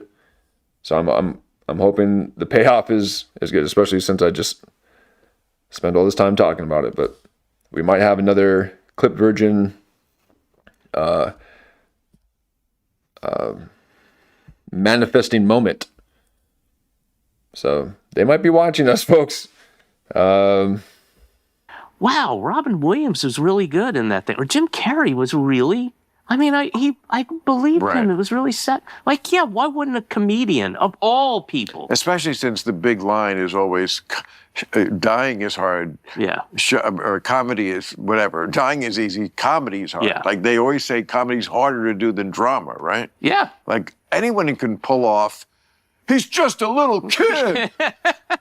Anyone who can be mad. It's Wait, so easy. who are we talking about? Who's the kid? What happened? What happened to him? See how much I fucking, you pulled me in. I pulled you in with my acting. And the... Yeah. And the potty goes to... But comedy is, very delicate. Oh, is Fish grumpy? I mean, look at Bob Odenkirk. Tricky. I mean, one of the funniest, smartest guys. You're a partner. And you guys are still close, right? I hope. Yeah. I just saw him yesterday. Oh, I go through videos slower than Redbar? Shit, thank you. I've learned from the best. No, I will. And listen, I'm not doing this on purpose. Okay, I really do have you guys. I consider. I have you in consideration as I'm doing this. So this is not some selfish thing on my part or anything like that. This is a group effort, and that's just part of my ebb and flow. Now, understand, Redbar's been doing it for over 20 years. Okay, he came up with this whole thing, this whole hate watch, and the snark commentary. I mean, he came up with it, and it messed with people so much that they threatened his life. Okay, Joey Diaz threatened Bill Maher.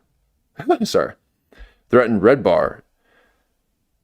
Joey Diaz threatened Redbar's life because he was making fun of him. Okay? This was 5 years ago. It was people, no one knew how to handle it. People were still trying to figure out how to handle hate comments. And now there's a whole ecosystem of people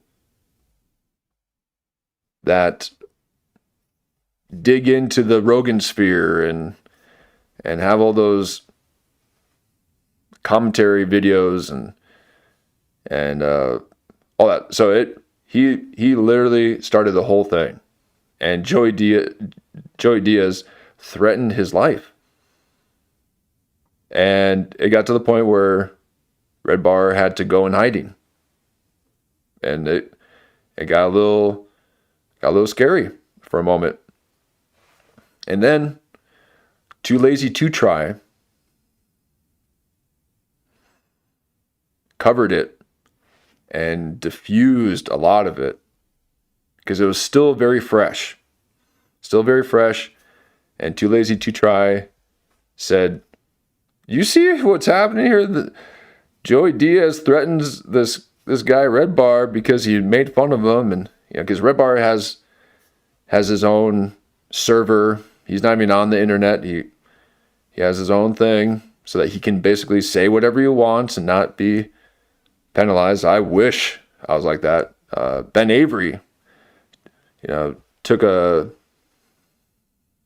Ben Avery basically changed his whole format because Redbar really dug into Ben Avery and said, "What are you doing? Looking like a streamer?"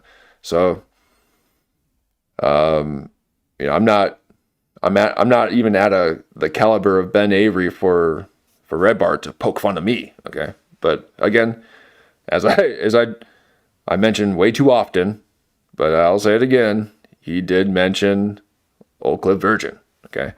Oh my God, I was what? Oh my! I was jumping. Oh my God, it was amazing. So, but people were not used to the pauses and the zoom ins, and the long commentaries. When I first watched Redbar, oh my God, I was in the comments. I'm like, press play already. Play the. Oh my God, I was yelling at him like, ah! I couldn't handle it. I'm like, play the clip. So I have a lot of empathy for these new people coming in, not really, they're yelling at me and doing that. I'm like, hey, I get it. I was the same way. And now, although Redbar has been gone for 8 months, it's one of my favorite things that he does. I never want him to play the clip. I just want him to keep talking. And he's the funniest. There's no show. Okay, he doesn't like this kind of thing. Okay, he would rather have someone hate him than to, what do they call it? Kowtowing, or praising him too much. Okay, although he does like it, and I tell him all the time. But he is, in my book, there's no movie, no TV show that's out there now. Nothing has been able to make me laugh more than Redbar. And it takes a bit of dedication. You have to really go into it for the long haul. And it's hard to watch it out of, it's hard to watch the clips of it. You have to kowtow. Oh, okay. Kowtowing. Yep. And it's best to watch it all the way through, and then you get the context of what he's saying, because he'll say one thing, and in just this 30-second little blimp will be the funniest thing you have ever. I mean, it's funny all throughout. Okay, but there's just he gifts his listeners by being uncompromised when it comes to doing his thing. So with that, as a listener, you don't feel robbed. You don't feel like you've been duped, or that he's just going after the headlines or whatever. So I appreciate that. I take that as a compliment. But I know it's really tough for the new people. Okay. So I get it. I was the same way. But as these dedicated I can't even say chatters. I mean, these are family to me. Okay, the people in the chat here, they've been through the thick of it. Okay, those early years of Clip Virgin were tough. Okay, you had to turn me on 2.0 in order to get me up to a normal cadence. What's my opinion on him being gone this time? Health or lawsuit? Oh, interesting. I didn't think of a lawsuit. No, I never thought of a lawsuit. The early years, yes. Weed Man gets. It seems like. I mean, do you know how long it takes for one of these? One of these sitcoms to do 100 episodes? At least 5 years. That's when they get syndication. Is when they hit 100 episodes. And that's with them doing 30-minute episodes. Okay, so, I've streamed for over 500 hours. I've gotten way past the 4,000 watch time hours because you guys have stayed in it, and they call it a sticky audience. Okay.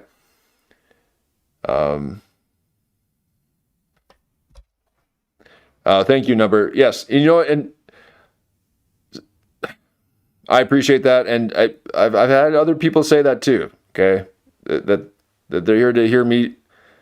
They're here to hear me talk, and I can't. Oh my God, I can't believe people want to hear me talk. Okay, I never talk. Okay, that's why I'm able to talk for so long, because I don't talk ever.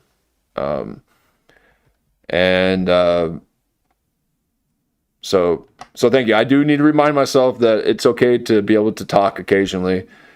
And actually, no, I need to legally in order to transform this content into transformable content. But yes, back to Redbar. The reason for his absence, I'm thinking it's a new studio remodel. The last time he was gone for a year, he had moved into a new studio. And about an episode or two before his absence, he had actually Jules. Oh, Jules! As much as one man can share their appreciation for another man's wife. Okay, I'm not saying but I think Jules is amazing. I think she is hilarious. I think she laughs at the perfect moments. A lot of Redbar's old fans don't really. They tend to, or actually, it's probably more the newer fans that have a problem with her, or some of the old dedicated Redbar fans who were there before she came into the picture have a bit of an issue with her. I think they're great together, and she is crazy smart. No, I don't like another man's wife. Okay, not only do I, and like I said, as much as one can appreciate, because she's the producer. Okay, so she's the producer and kind of like a co-host, and she gives him clips, and what's great is when and this is something I've adopted from him, among everything else, I suppose. But one thing I love is that when he watches a clip for the first time live, okay, like we were doing now, and she already knows what the clip is about, and she has it time stamped and everything, so they put it at the right moment, and and he'll say, "Okay, Jules, what's next? What's on the next up list here?" And she's like, "Oh, here we go. We've got this next one, and you just go ahead. You'll just have to watch it." And he's like, "Okay, let's see." And so he'll start watching it, and she won't tell him the reason why she's bringing it up. Okay, and he instantly finds that moment that is the aha moment, and he's like, "Oh, here it is," and then just basically breaks down the whole scene and just talks about and it's awesome. It's amazing. So please subscribe to Redbar and Scars Club if you haven't already. They need help paying for their remodel. And so, some say there might be some other things and all that stuff. So, but yeah, I hope it's not health issues. Deep down inside, I kind of hope that there really isn't any health issues. That maybe he's just using that he says that to be able to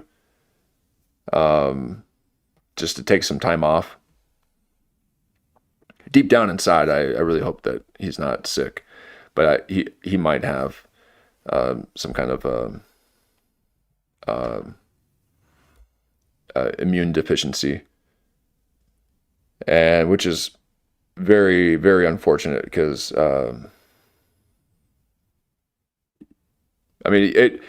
he did look a bit rough a couple of times when he first came back, but I think he looks great. I think he's awesome. I think he's hilarious. And this is not me being on obeyment. Okay, I'll find him anytime I can. No, but I hope he comes back soon. And I started streaming because he wasn't streaming anymore, and I'm like, well, I guess I'll start streaming. And in the first couple of streams, I said, the second that Redbar starts streaming again, I'm done. Okay, I'm only doing this because Redbar's not doing it anymore, and that was like at 4 months. So yeah, because I'm about 4 months in right now. So I've been doing this for 4 months, and about 100 episodes. Okay, so you do the math. Okay, this is 120 days, 100 episodes. And that's about 5 days a month off that I've had. And I thoroughly enjoy it. So no, I'll still do it, even when Redbar is out there. But oh man, I don't think I'm anywhere close to. Nowhere close to Ben Avery, where Redbar just went into Ben Avery and then messed with Ben Avery, and he changed up his whole thing. He's got Redbar's microphone and the whole setup. But I would too. I would just be like, oh my God. But Redbar's very giving. Okay, there's other channels out there where they started their streaming journey, and he's given them TVs and computers and all that stuff. So, and he's got the best set. But here we are. So in the meantime, we'll pick up the slack a bit, and but that's a little bit of my Redbar rant, and I'll do that occasionally, but I try not to do that too often because he doesn't really like too much attention on him. Okay, so love him in secret. And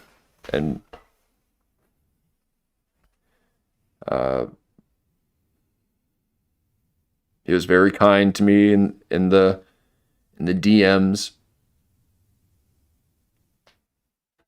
So he cares about his fans to a point, but he won't let you. He'll just go. He'll just dip out for months and not even let you know. But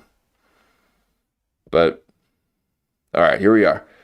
Did I miss anything? Let me go back on the chat here. Thank you for letting me rant here. But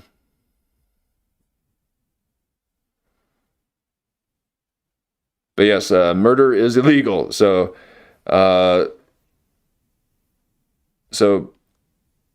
what's his name? Joey Diaz.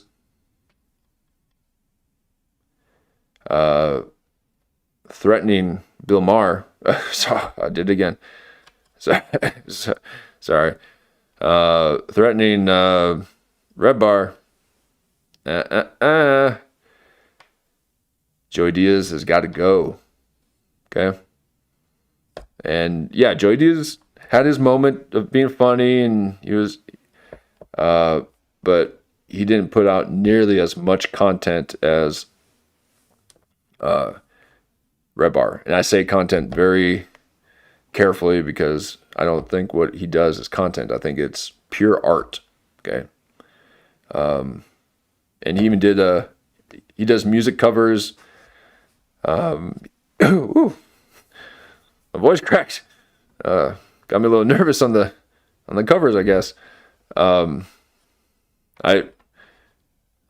played some music too, and that was a little nerve wracking. I suppose that's where the voice crack came from. But I do my Kendrick karaoke at the beginning occasionally, which I got to stop doing that. I'm getting copyright strike even when I play it in the house speakers here. I got loyalty, got royalty. Okay. They'll even get you on that. But he did a Kanye cover, and then Kanye caught wind of it and listened to it, and there's video of Kanye responding to Redbar's cover of Cousins. It was amazing. It was so cool. And then I was in the chat watching live during all that, and then during Elephant Graveyard's takedown of Joe Rogan, and even Elephant Graveyard was in the Redbar chat. Okay, so all the nice underground, comedy people are in the Redbar chats. And there used to be some really cool channels too that would do these kind of mashup. What do they call it? Like these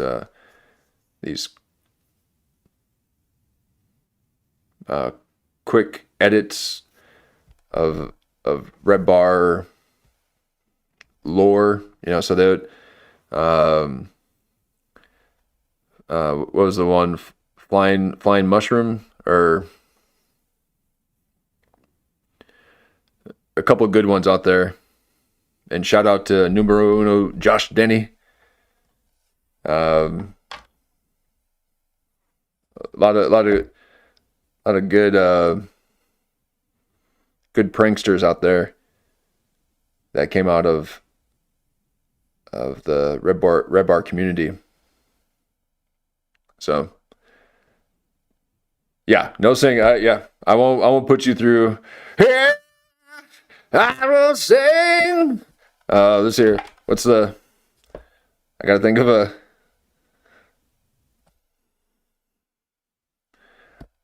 It was a beautiful life I knew tonight.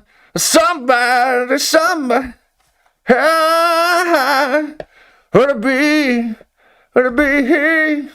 Yeah, I won't sing for you.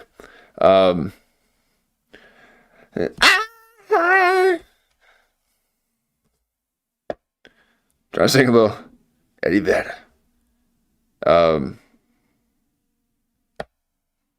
No, I'll start harmonizing with the angelic beings just to piss you off. But yes, here we are. Thank you for joining us, folks. We are Clip Virgin. We got a doozy for you. David Cross. Okay, David Cross. I'm Bill Maher here, and we are on episode 98. Now, Bill Maher, has been trying to figure out David Cross. Okay, and he ain't too happy with what he sees. Okay, David Cross doesn't really give a shit when it comes to his appearance, let alone his overall essence. So let's take it on back. Thank you for liking and subscribing to the people who are watching afterwards, and to the people in the chat, thank you for lending me Rant. Let's see where we go from here. Let me know if I missed anything. And hope you're right. The lawsuit. I think there was a lawsuit. Oh, between so there was a lawsuit between him and Joey Diaz.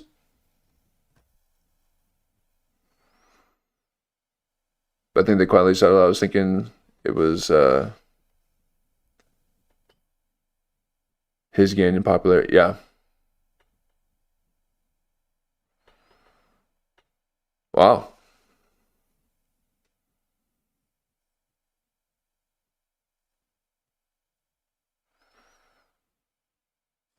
Interesting.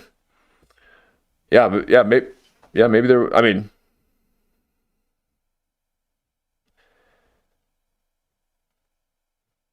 I'm sure he's had to deal with a lot. But yeah, so now he's on his own server, and so is Ben Avery, and Ben Avery got booted off of YouTube because of what he suspects is Jeff Dye, because Jeff Dye didn't like people making fun of him. I don't know if you know this or not, Jeff Dye. Oh, but we've got a few pictures here. Let's see if we can find one. Jeff Dye. We got a few. Oh God, look at that. There's Ben Avery. And look at David Cross. Seriously. Yeah, where's Jeff Cry at?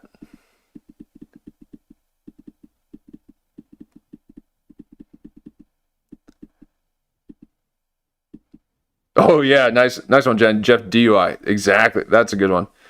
Jeff DUI. There he is. All right. So, I just lost it. I hit the wrong button.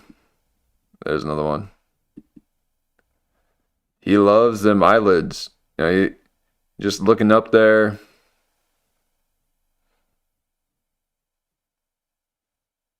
Why does he do that? He's hypnotizing himself. That's how. Okay, that he's trying to avoid conflict by looking within.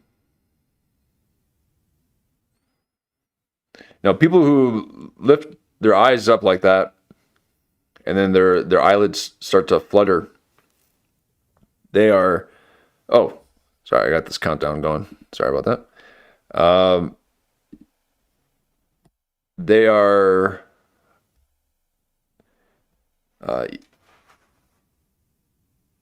more prone to hypnosis. suggestibility. And that's what the industry looks for. They want people who can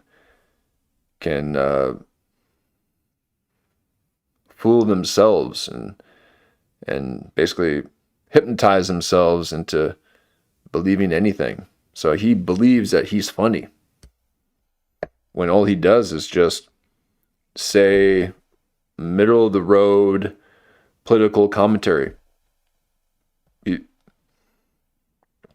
He's like, what's up with these transgenders, huh?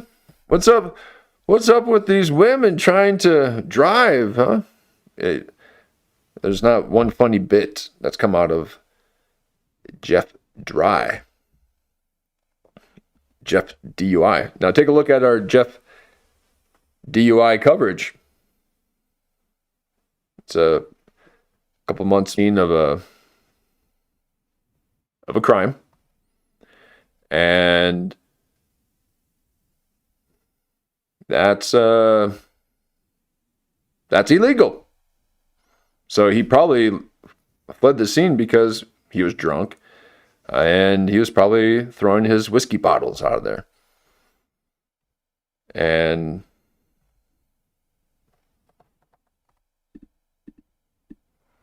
do you need a kiss? You mean to dry your eye, Jeff Cry? With it. There now, okay? It's gonna be okay. Please, undo your eyelids. It's making mama crazy, okay? Let's just...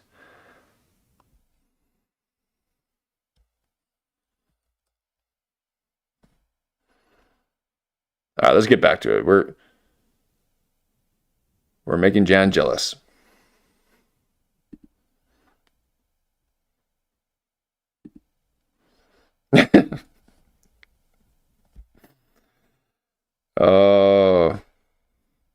Folks,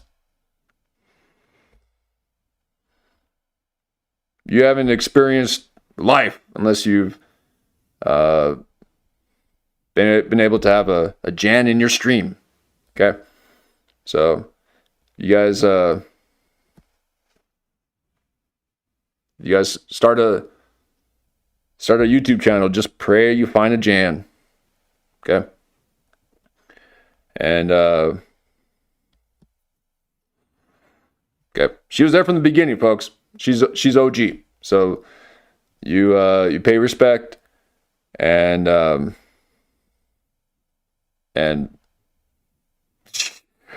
because those were, oh my God, I was speaking to the and she was the first one, folks. Okay, no, she was definitely pretty close to one of the first.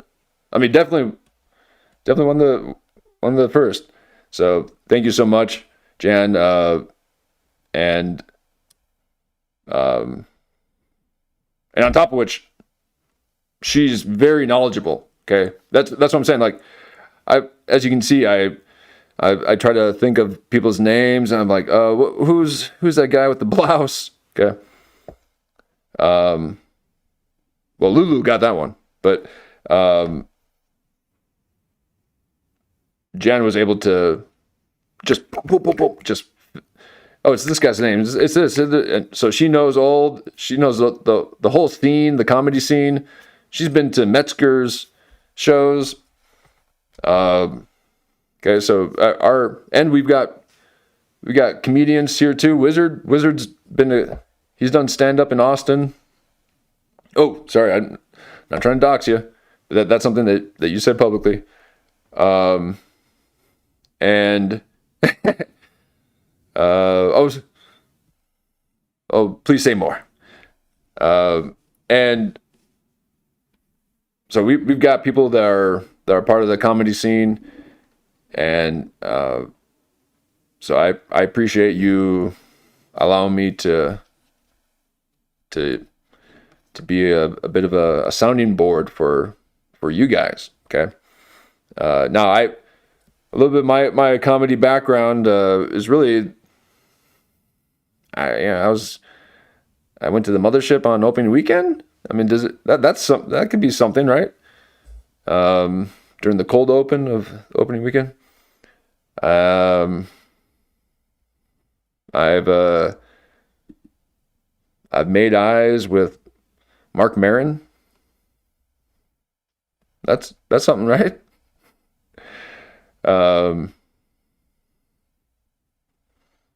He was trying to figure me out.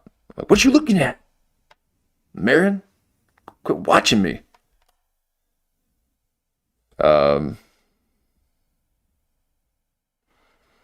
So we got a great community, and again too. Oh man, that warmed my heart when you guys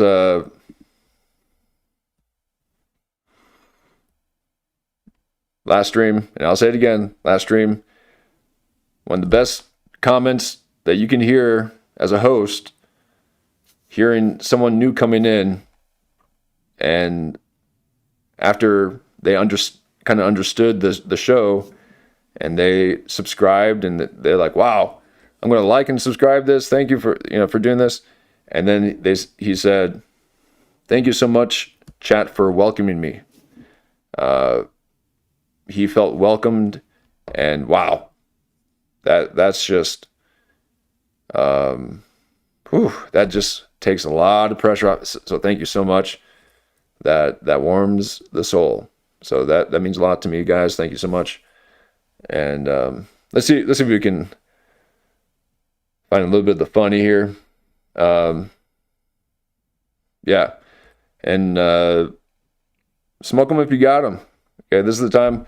Can we take a stretch here? Maybe take a you guys need to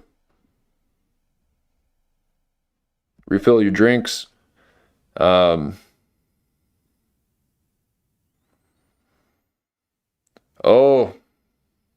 yeah, we need to look for a time to superimpose. No, I have yet to do that. Thank you for the reminder. And I do have the chat on live and not top, so thank you for that reminder as well. I'm going to refill my water here.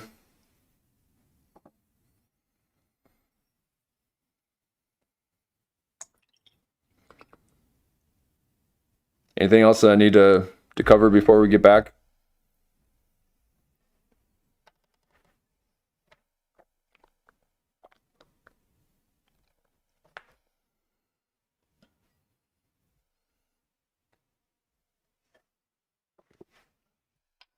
Did you guys like my new song that I found for the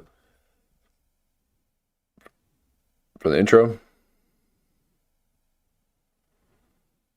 See if I can find it.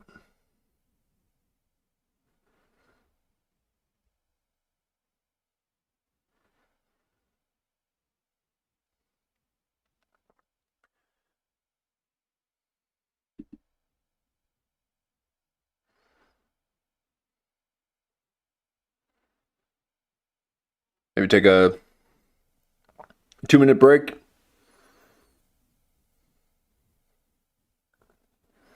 Let's take a 2-minute break and we'll get back to it. Here's a new song. Wait, let's get the slideshow going.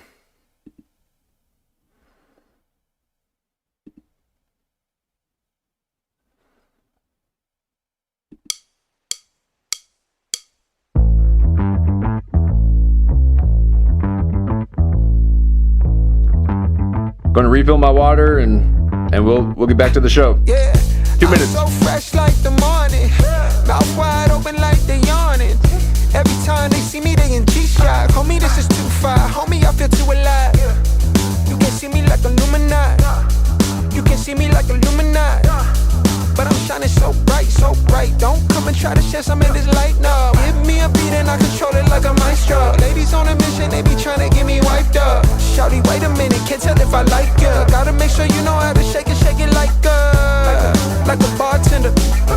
Team with me and they all winners.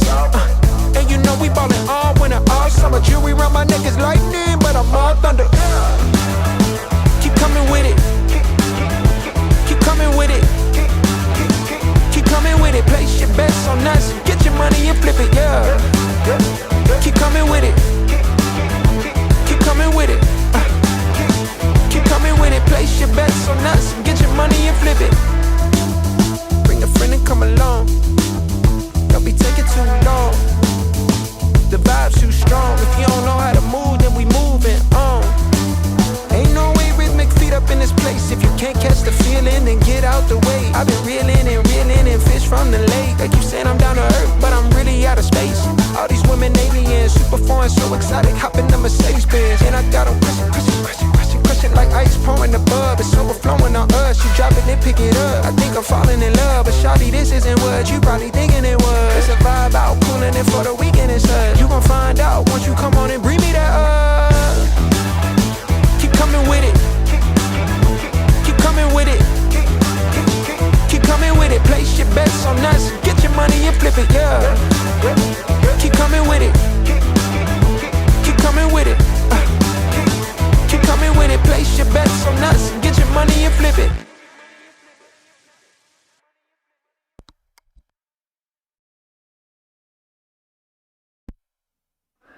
That's the new one.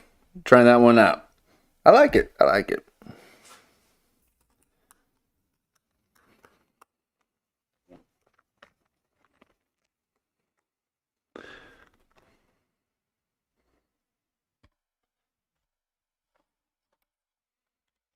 Thank you for that break.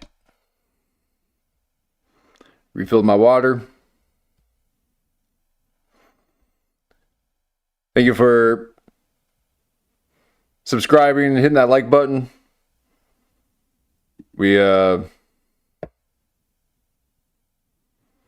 to hit them goals, folks. Got out the goals. 500 end of spring, 1,000 end of summer.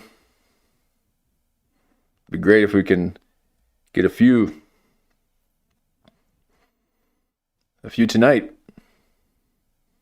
and we'll be able to do it with you, with your help. So thank you.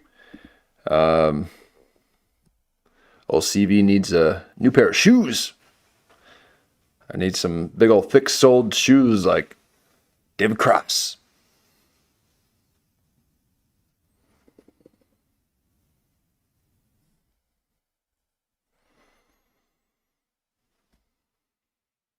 Okay, now where are we at? Woo, skill stretched out. Oh, David Cross, I dare you to cross me. I dare you to cross me. Yeah,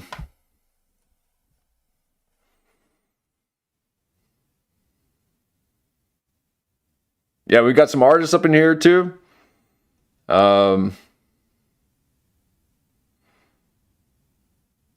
Oh, thank you for the reminder. Yeah. If you like to be part of our chat community, join our Discord. It's somewhere in the bio of our homepage here. And the more memes, the better. I love seeing a good meme. But yeah, hang out with us. We got a lively community. But we got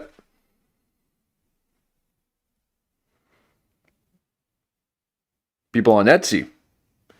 I'll give a shout out to Lulu with she's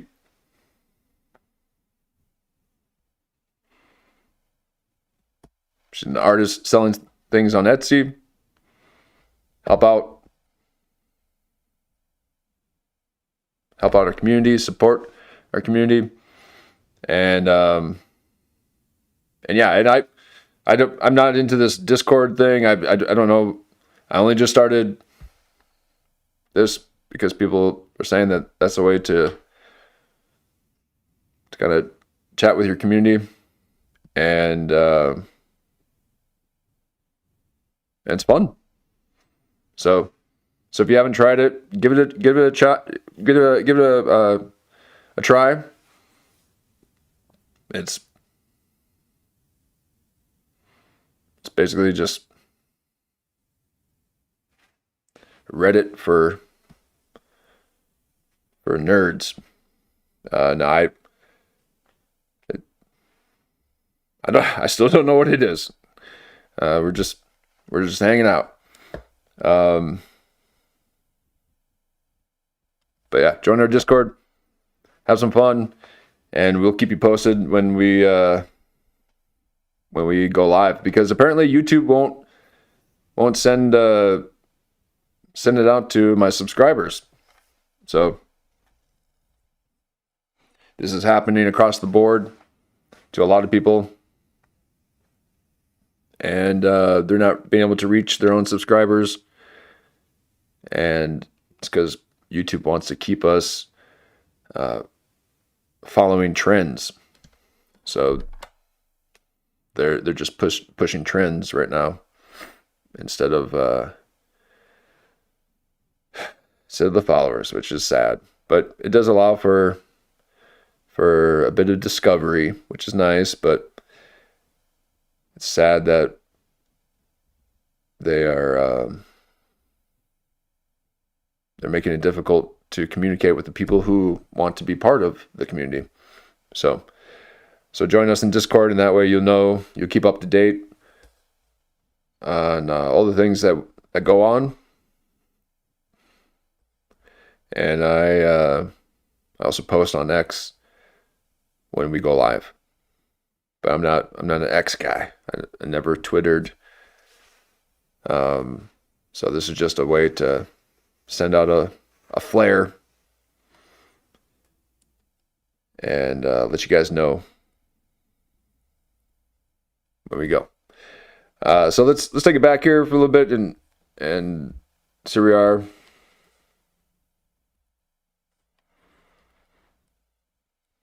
Yeah, and you guys are still close, right? I hope? Yeah. I just saw him yesterday. Okay, good. Yeah, we actually Close. Guys. And I mean, look at Bob Odenkirk. Tricky. I mean, one of the funniest, smartest guys. You're a partner. And you guys are still close, right? I hope? Yeah. I just saw him yesterday. Okay, good. Yeah, we have a documentary that'll be coming out. We took the Inca Trail to Machu Picchu. It's great that you both did great, because it would have been awkward. What? You know, it'd be like if Matt Damon and Ben Affleck, if one of them was, now on Bringing Up Chunky on,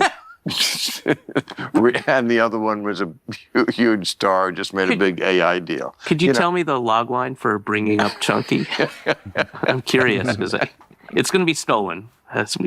But tell me about the log line. What's the log line for Bringing Up Chunky? Well, I mean, Chunky's a fat kid who, we're setting this in the 80s. How dare you make me laugh, David Cross. It was okay to say fat kid. Yeah. And it was okay to be a fat kid. And they're just bringing him up. That's Who's it. they? The parents. Oh, we got Shy in Discord.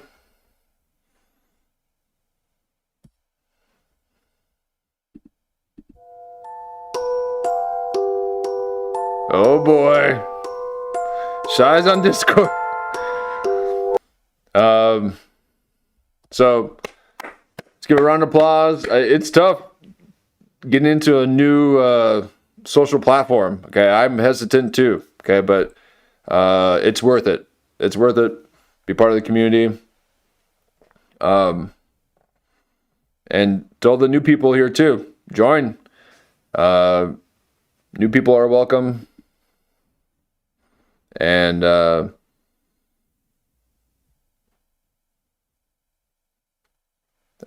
was using a bit of the YouTube community to post my memes.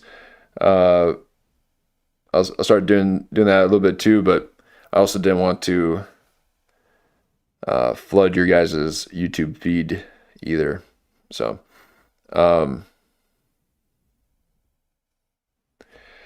Discord is not real ops.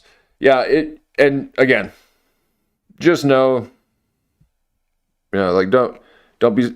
We've got a few rules in Discord. Okay, we're not getting political in there. We're just hanging out, But just know anything that you post on Discord will eventually, it could be read. Okay, the people, what happened to that? There was some kind of young Republicans community that was talking all crazy Nazi stuff or whatever, and joking around, I guess, and it got out and all that. So we're not some kind of fringe, 4chan kind of. It's nothing like that. It's just a way to keep the party going. Okay. A lot of times people want to hang out before the show or after the show, and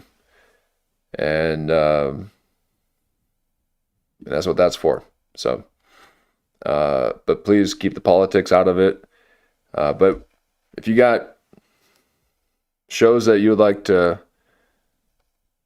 have me take a look at, that's where you can post it, or send it to my email at clipvirgin@gmail.com. And you take a look at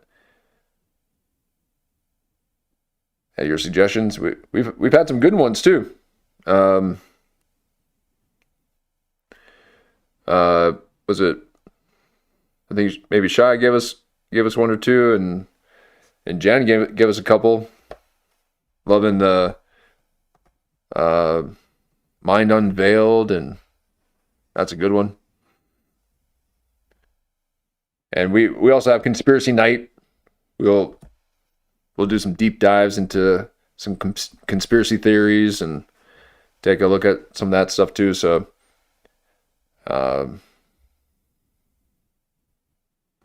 so a lot of fun. All right, so we got a new member. Weed Man, I know you want to do it. Join. Be part of the Red Revolution.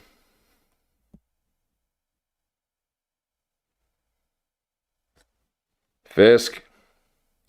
Come on.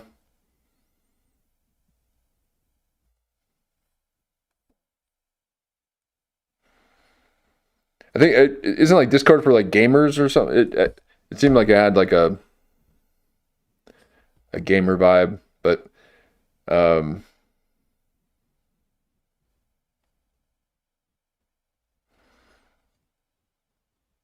yeah, we keep it chill. We keep it chill. All right, here we go.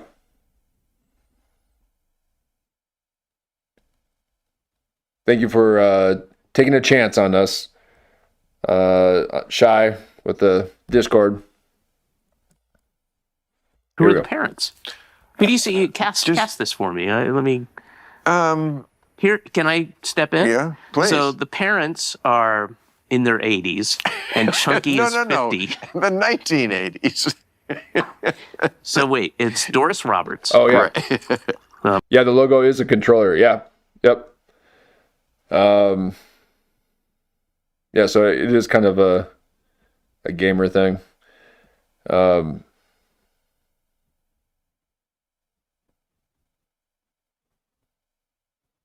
But Weed Man, come on.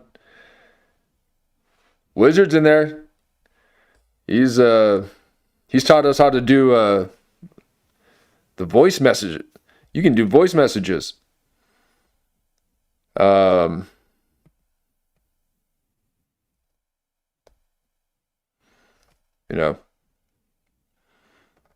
I really need is I need Wizard to be doing some narration for me. He sounds better than Alex Jones. Hey guys, here we are. Okay, ooh, you got a man speaking like that. He's been through the shit. Okay, I never trust a man unless he's got a limp. Okay, not a limp biscuit. Okay, you don't. If you don't walk around with a limp, I'm not trusting a word you say. Okay, I need a man who's been through the thick. And I need some scars. Okay. I wear glasses because I got scars all over my face, folks. Okay. I got busted up. Just boom, boom, boom. Okay. And I got my face is it's all distorted. Again, I never wear sunglasses outside. Okay, when I'm outside, I take in the sun, and I love it. I wear the glasses because the screens are way too bright. It's not actually good for your eyes. So I'm not promoting wearing sunglasses outdoors. Okay. Wear them indoors, but allow your outdoor time to be healed by the source.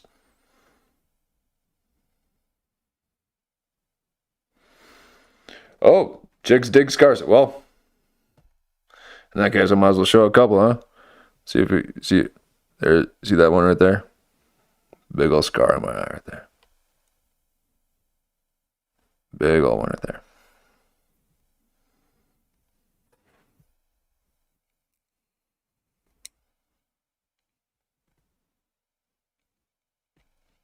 See if you can see it.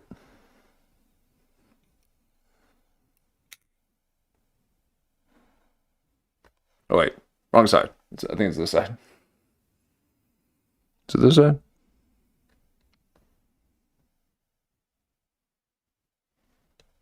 See that?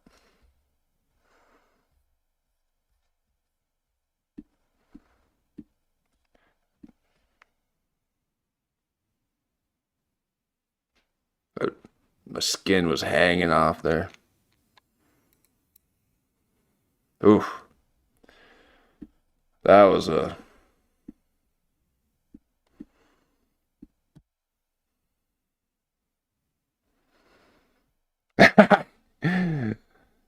Not big enough here. See if it... No, not fake tattoo scar. Let's see if I can bump it up a little bit here.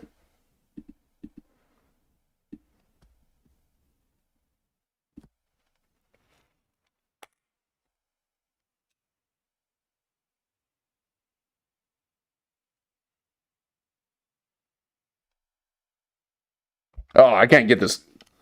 That's too close. Shit. No, there's a scar there somewhere. I don't know. No, please. Enough of this scars. Okay. No, I do got one right here too. One right here. One right here.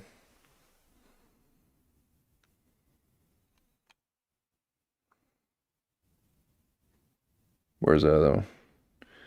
Got a few in my hand here. Just another one right there. Oh, that was a big deep one right there. Oh, okay.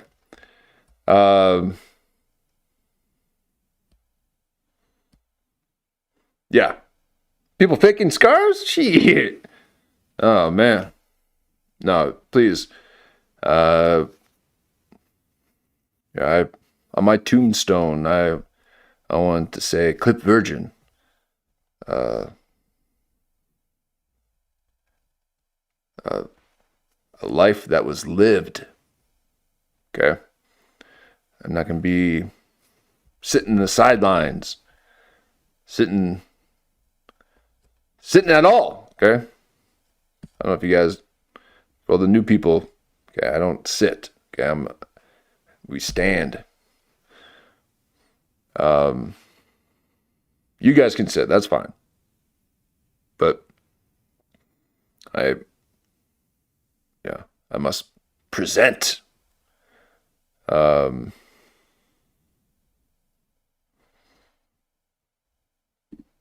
here we are.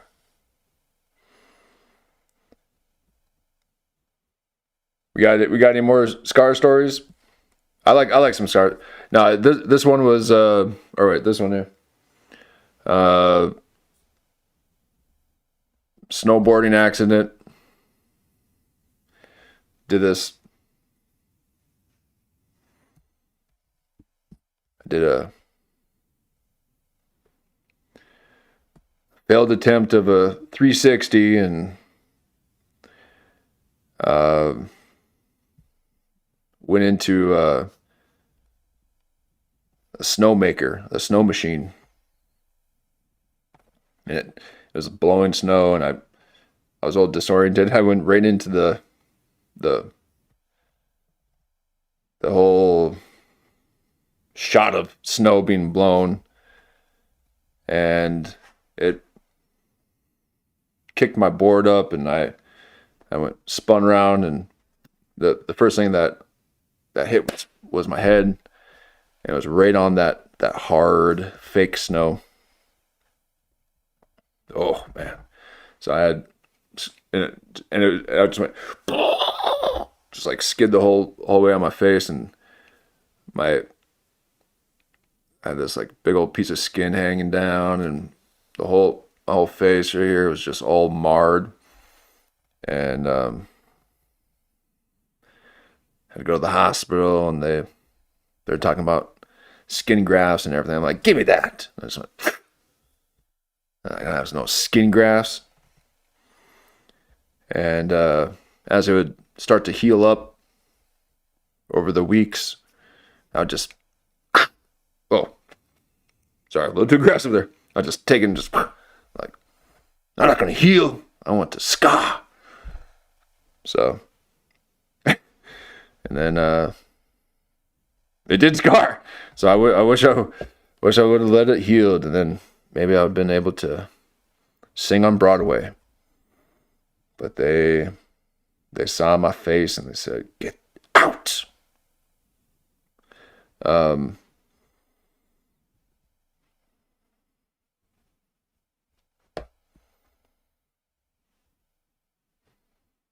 Yep, done a little snowboarding.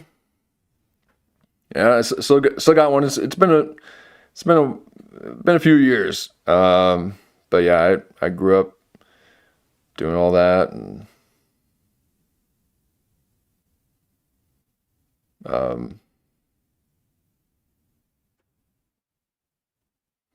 oh, your face got all fucked up too, and you avoided going to the hospital?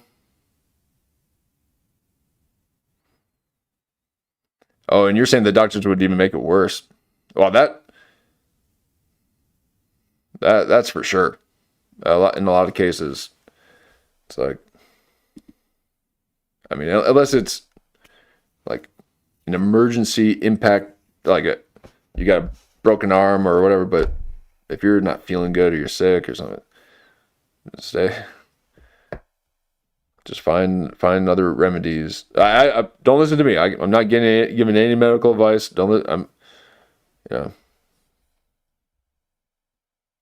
But hospitals are good for trauma, emergencies, and things like that. But preventive healthcare is not what they're there for. Yeah, and even now, I mean, when you have people like that little sicko Jimmy Kimmel saying, "You're sick and you're vaccinated, you're going to the hospital, come on in, we'll take care of you. You're unvaccinated and you're sick, well, see you later. Good luck." Okay. I'm sorry. What? Aren't you all about this my body, my choice thing? So,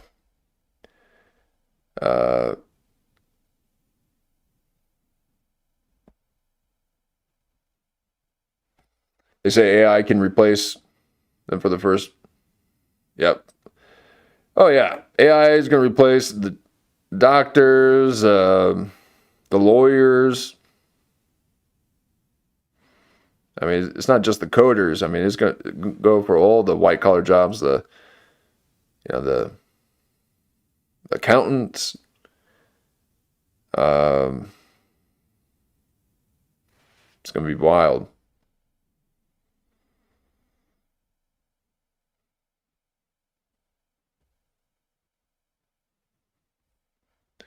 And coming for your children, coming for your hide your kids, hide your wife, hide your kids, hide your wife.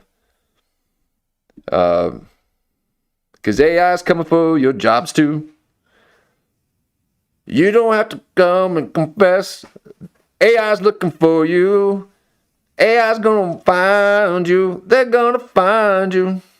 So run and tell that. Run and tell that.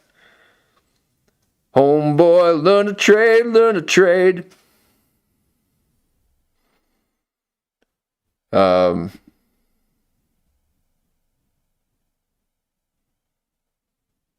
AI can never replace Clip Virgin. I'll be the first one to go. They're like, oh, this is easy. Just never play a clip. It take forever to say your disjointed analogies.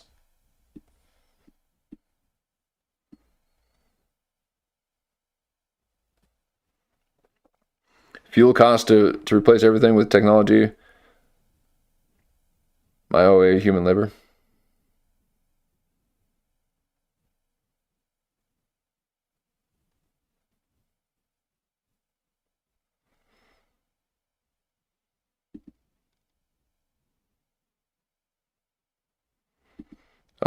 What do you mean by that? The fuel cost to replace everything with technology might outweigh human labor.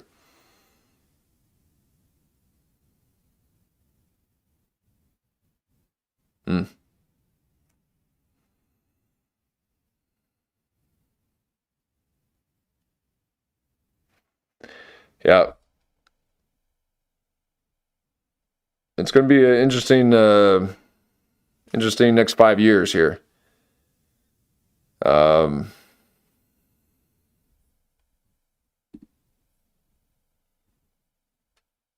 again, we got those the scientists who have died.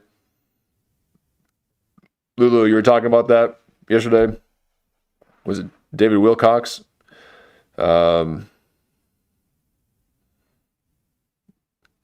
All these people,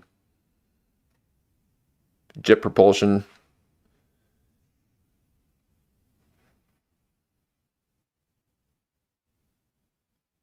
Knowing about atomic energy and 0 point energy disappearing.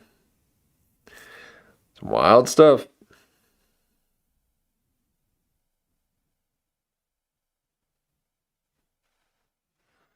Oh, so you're saying the amount of fuel consumption would be astronomical to replace every job with robots. So you're saying that it would take fuel for the robots?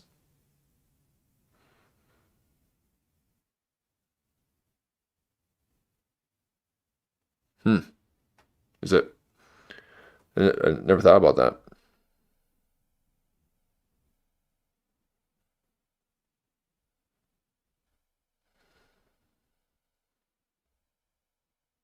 Is that what you're implying? Well, I know it takes a lot of energy to keep the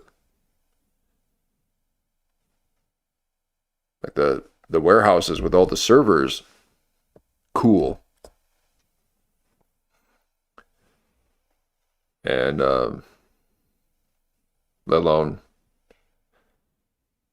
I mean, it'd be like Will Smith's AI movie where it's basically just these huge warehouses with robots building other robots.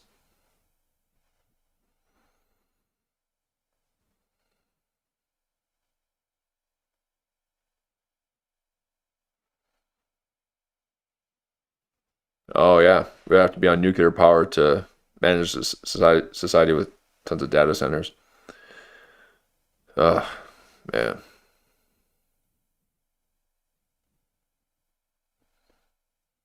And have you seen that?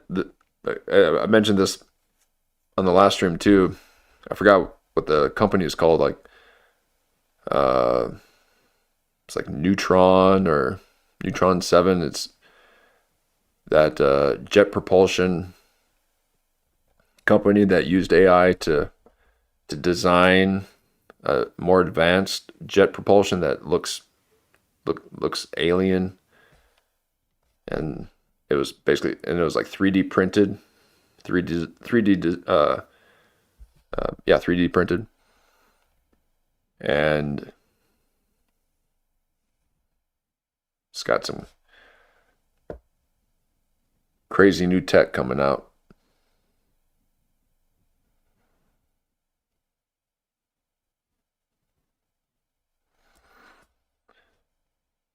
Wild stuff. All right, let's and again, this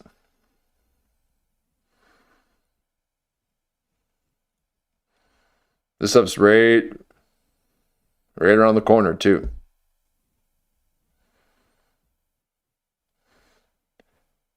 Oh yes, and yeah, exactly, Lou. These Chinese robots, they are controlled by people, and there was that one that looked really human that was walking, and it showed one leg where it had like a robot leg, but it seemed like it was way too human. Well, it looked as if it was just a human being with a prosthetic who was an amputee that had a prosthetic on, and they just dressed him up like a. See if we can pull that one up.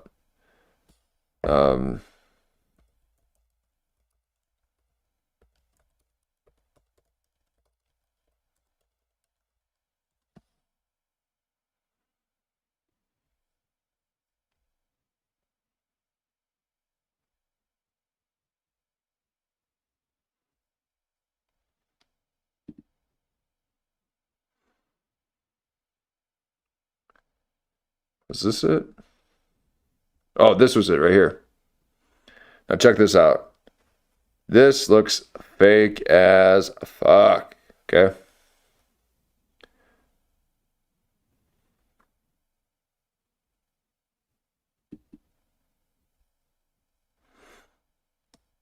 So they claim that this is a robot. And a robot unveiled. Peng. Its debut caused quite a bit of a stir online. Hold on, let me mute this so I don't get dinged.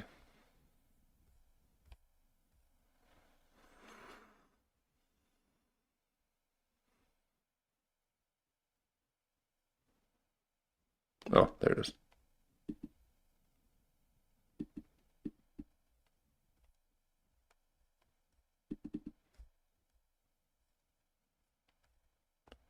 Hello.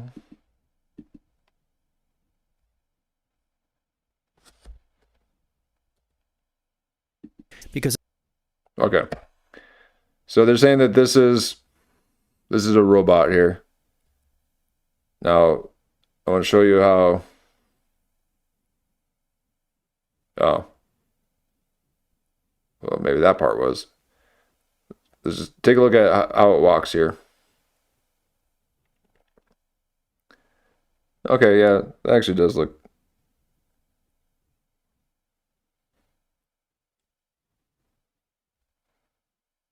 Oh, this Jason Burmis banner's out of the way.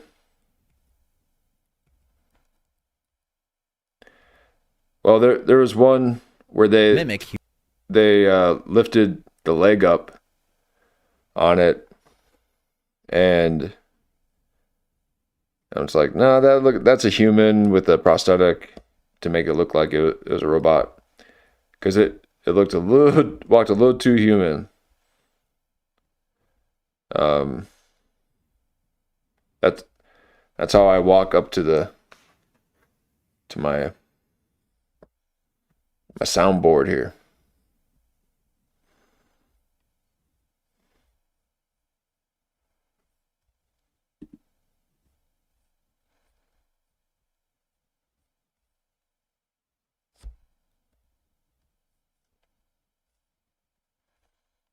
But they're doing some crazy stuff. Yeah, like doing karate stuff. Whew.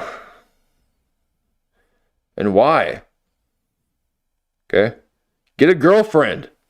Okay? You freak. Trying to wipe out humanity because no one will make you breakfast in the morning?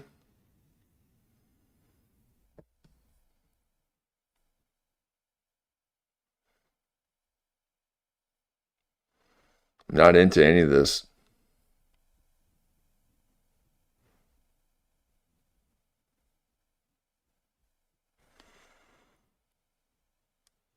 And all the Boston Dynamics, I mean, that's all military contract stuff. I mean, that's some scary shit right there. Have you heard of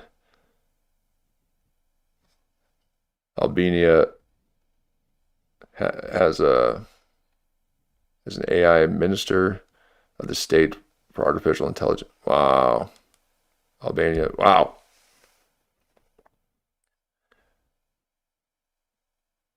Yeah, and that's part of the whole New World Order, one world government kind of thing, where China, Russia, and Northern America will be the three main continents, and all ruled by AI.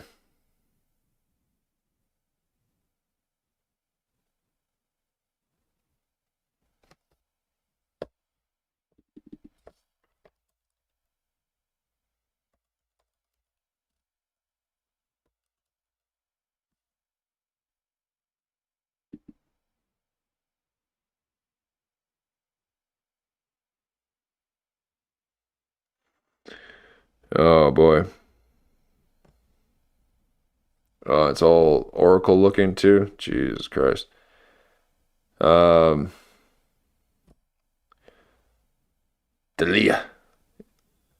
It's all Crystalia. Delia. Or how do you say that?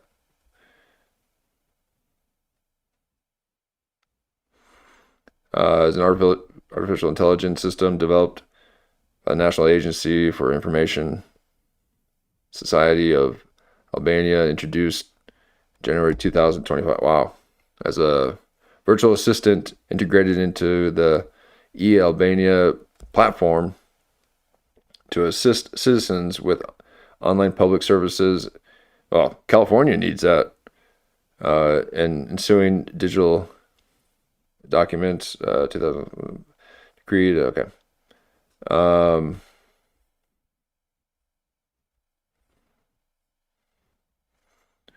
significant move aimed at addressing corruption and improving public services.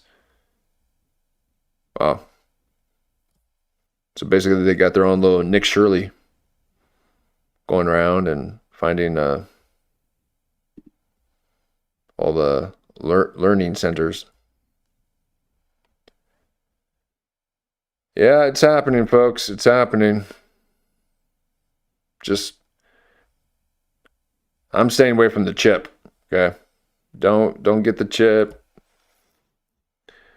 Yeah, they're gonna. What's gonna be unfortunate though is that there's gonna be some insane thing that happens that messes up with people's nervous systems,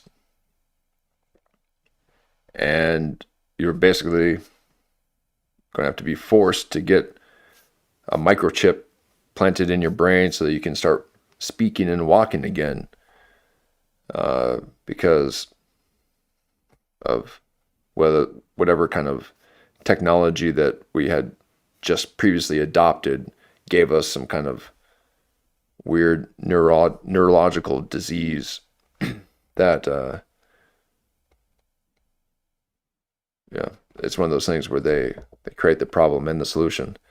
So people won't outright just get the chip, but well, and it will start with soldiers and all that. It already has. I mean, they can make the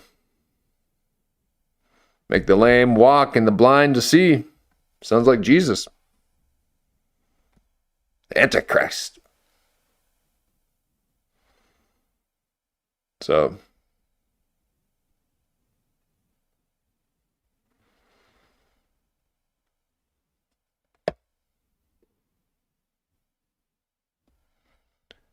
I heard she claims to be pregnant with 38. Oh yeah, I did say something about pregnancy here. Was that here? Where was that? Oh yeah, right here. Albania's AI minister is pregnant with 38 digital demons that would become parliamentary assistants. Oh my God. The new bloodline.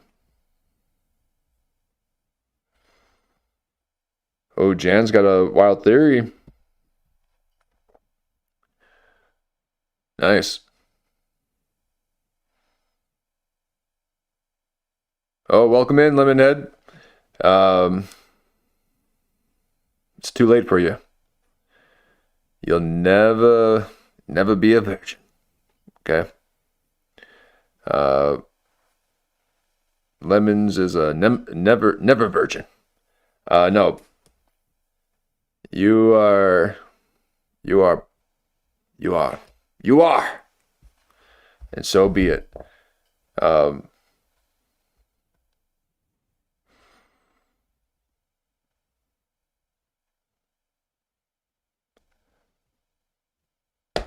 Lemonhead Radio had a great video of this guy trolling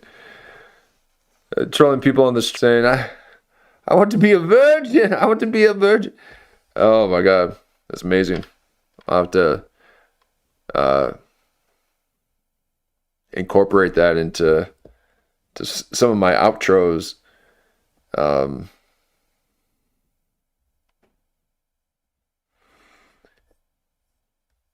So yeah, so Albania's got an AI minister. Well, for 4 years we had an automatic pen president.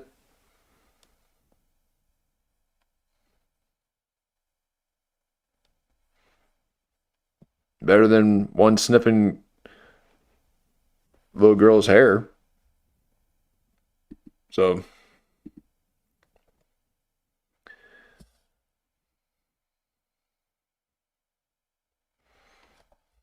maybe not. It isn't. Let's see if we can get back to this here. Again, we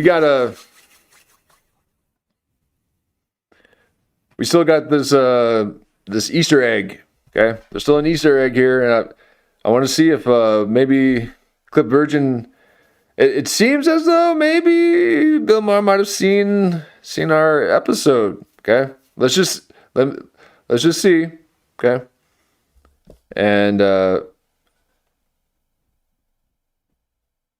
amazing when I did. I mean, Sarah was on in 1984 or 85.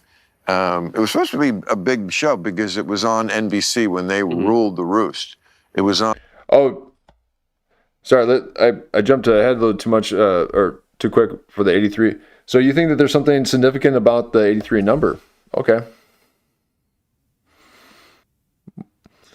Hmm.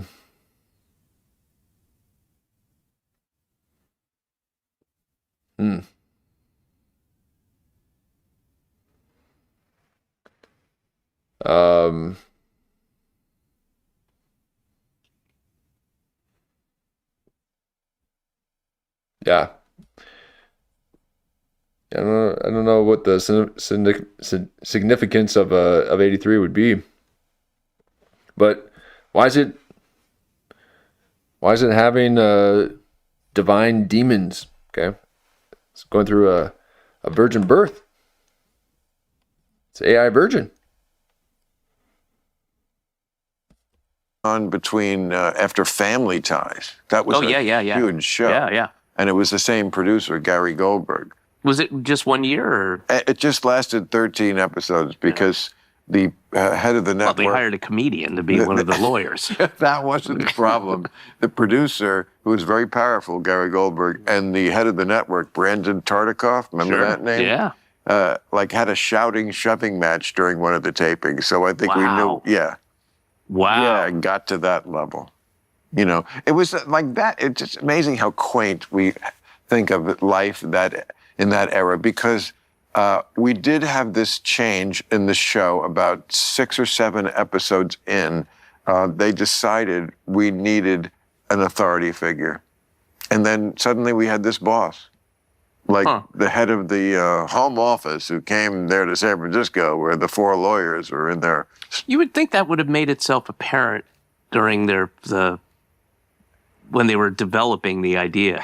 But it fucked it up, I think. It was much better when we were just 4 nudniks playing in the sandbox. Now we did have an authority. I mean, I'm not going to blame the guy, but it was like the way the networks used to micromanage, shall we say. Yeah. Much more than they do. And most of that is from my network. HBO were the ones who pioneered that idea of, no, we're just going to let you have enough rope to hang yourself or be a big success. We got 2 notes in 4 years on Mr. Show. 2 that we had to take. Like, we got other notes, and then we were like, oh, well, we thought this and this and this. And they're like, well, okay. And they encouraged us when we started. They were like, we don't, I'm paraphrasing it, but Chris Albrecht and Carolyn Strauss said, we don't want you to be like everything else on TV. We want you to go ahead. We're trying to, make a distinction here. HBO, it's not television. Yeah, it was great. But that was their little motto. So, again, I feel like people are constantly trying to pigeonhole me to make me look like every other YouTube video and even streamer. If we can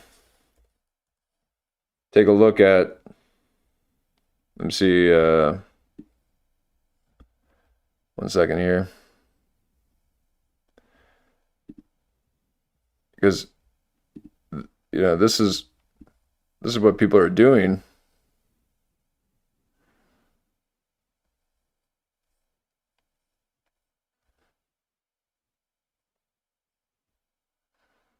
Let me pull it up here.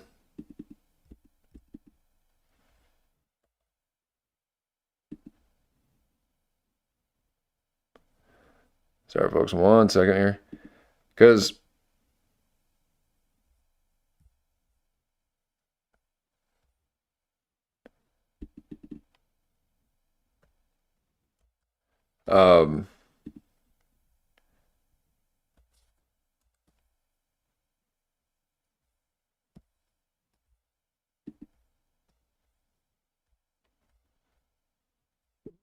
let's see if it'll, oh man.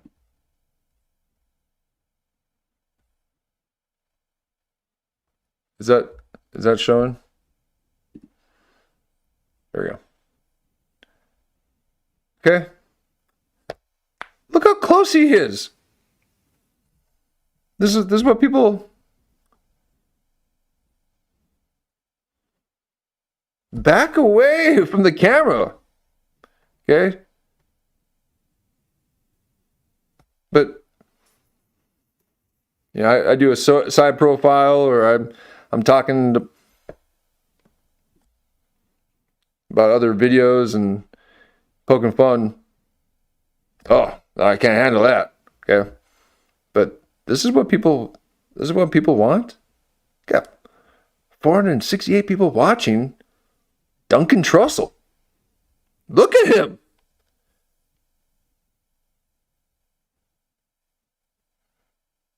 Wow.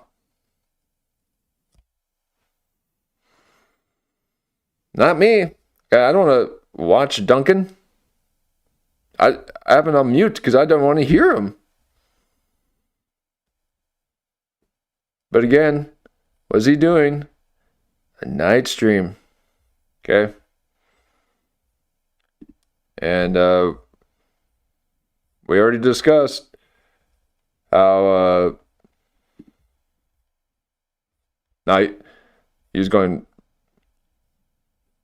he knows how to do the thumbnails. But again, it's all that gross, slimy kind of gross stuff, So he wasn't really doing the night streams the whole time here. So 10 months ago. And then number 5 night stream 2 months ago. Okay. Night stream 4 2 months ago. So night stream 2 months ago.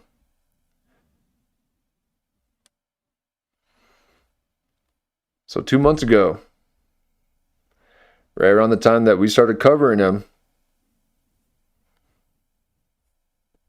and I was talking about how we got a new thing going with a late night stream.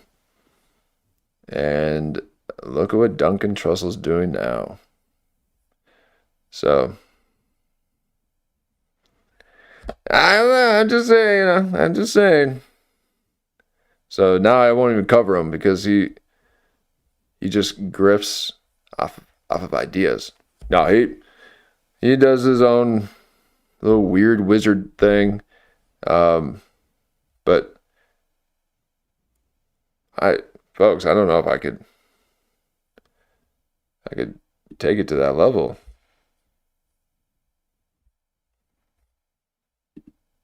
Sorry, I had just seen this on my side monitor, and I was just like, oh my God.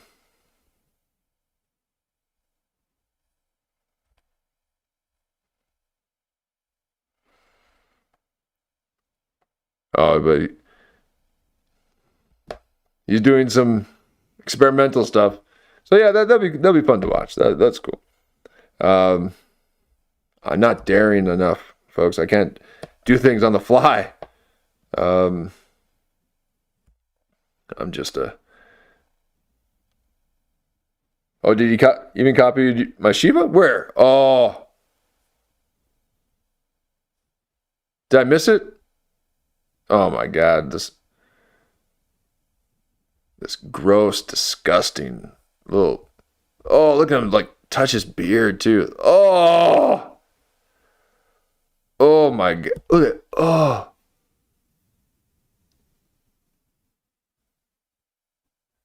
Look, he's trying to talk to.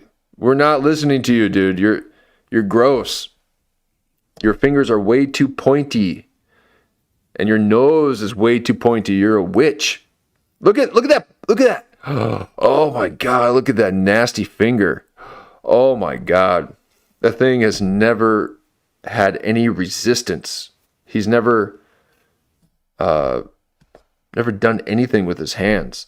Okay. And this is how YouTube teaches you how to talk. YouTube wants you to always use hand motions. It's insane. Okay. Keep your hands down.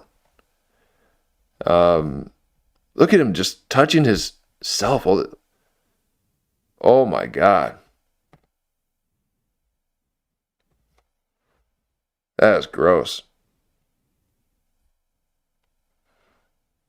My vitriol and my hate for him caused his stream to lag.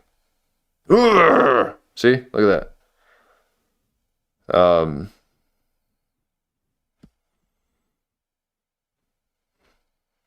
Yikes. But yeah, he's doing something right. Doing something right. He's got the... Wow. But, oh, look at that. Look at that. Ugh. Oh, my God. How are you even a thing, Duncan Trussell? Okay. And your little Buddhism grift is failing. So, sorry, my mind was starting to phase out his live stream there. Let's reserve it for love, okay?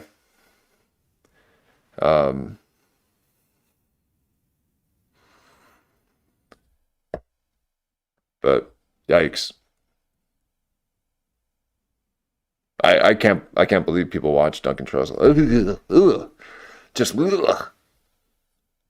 He's like, ha, ha, ha, yeah, everything's fine here. You're gross. And I always still try to live up to it. Yeah. I took it seriously. I take it seriously. I mean, they've only ever given me one note. Bill, you know the way you always are? Don't be that way. How did that work out? Could you be less Bill Maherish? Well, I'm sure actors get to that point in life sometimes where they see... Juice box. I've heard this story. They will see in a casting call a so-and-so type, and it's them. Yeah. And it's like, could I get this? Yeah. Nope. I am act that. Yeah. No, what, because you think that means they're over the hill? Yeah. They're not. They're not over the hill, but just like a caricature, a reference point, a... Man.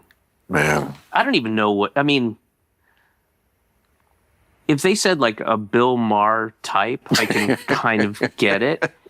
If they said a David Cross type, I'd be like, I don't know what you mean. No. A but loser. You do play the idiot well, because it is the funnest thing to do. I mean, that's what I was, the office creep. Yeah. You know, I did not know when I was being a macho idiot. You know, it was fun, man. Yeah, I was doing Ted Baxter from Mary Tyler Moore, and nobody knows because the impression is just bad. So it doesn't. So they don't even see that you're just lifting really from somebody. But you've also got intuitive timing and nature and yeah, like Duncan Trussell lifting my night streams. Shit. Hey, that's fine. You can have it. But just to have someone so gross to copy you like that, yuck. I feel violated. No, it has no effect on me.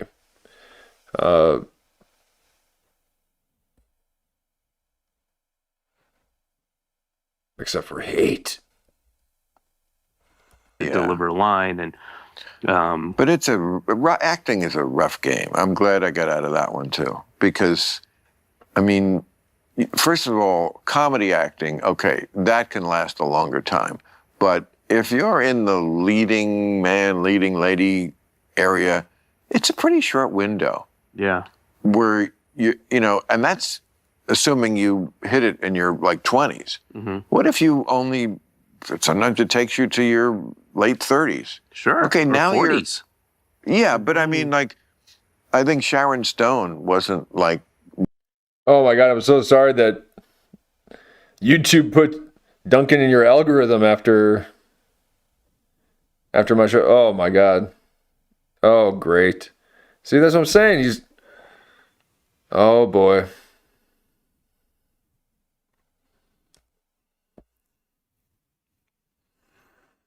Yeah, if that means I'm cutting edge,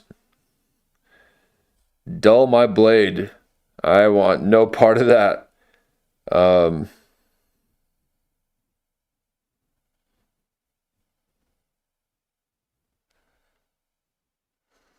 Yeah, good point, Weed Man. This is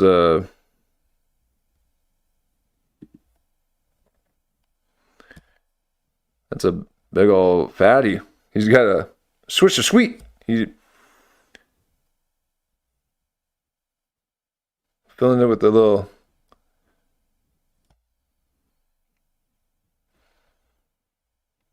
cherry.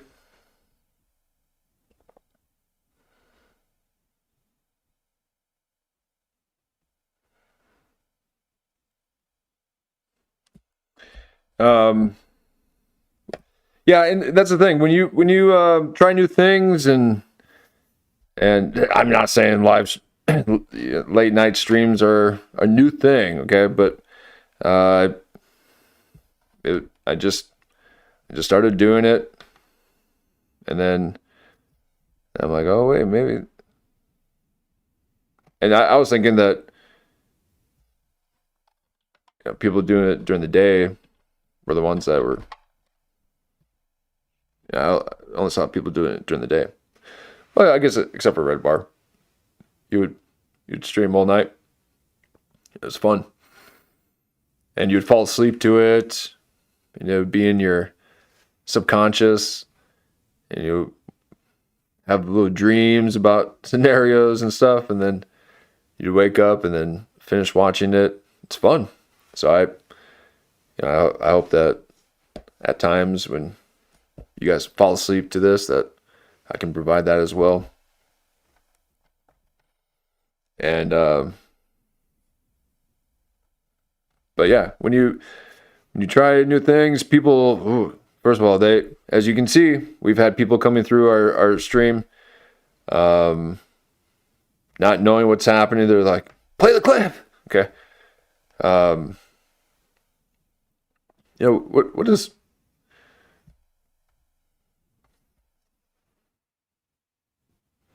Duncan's not playing anything. He's like doing some little computer nerd stuff. The AI. But when you try new things, people don't. Oh, wait, you're not part of the box that I put everything in. Yeah, it's like. So I get mocked and pushed to the side, and then what ends up happening is that they start mimicking. So you're mocked first, and then they start mimicking. Happens every time. So anytime you meet any resistance from people, and now some of the things that they are saying are true. I do need to pick up my cadence a bit. I get it. What they don't know is a lot of times I've been, usually at that time I've been speaking for 6 hours. Okay. So there is that, but some of the things that they say are true. So I know that, I understand, but the things that like following my heart with, and they talk, and it's just like, we'll see. But you gotta take some chances out there. And if you're not seeing it, and you see that there's a void, I guess you got to do it yourself.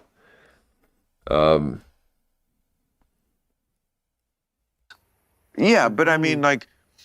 But again, I can't believe how many times we've witnessed the fusion of the manifestation of Clip Virgin. I think Sharon Stone wasn't okay.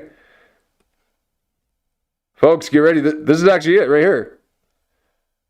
All right. Now, what did he just say? He just said Sharon Stone. So here we go. Yeah, but I mean, like, I think Sharon Stone wasn't, like, known until she was, like, 35. Okay, now the window where they're going to look at you as the leading lady, you know, the hottie, is like, now you got, like, 10 years left. Yeah.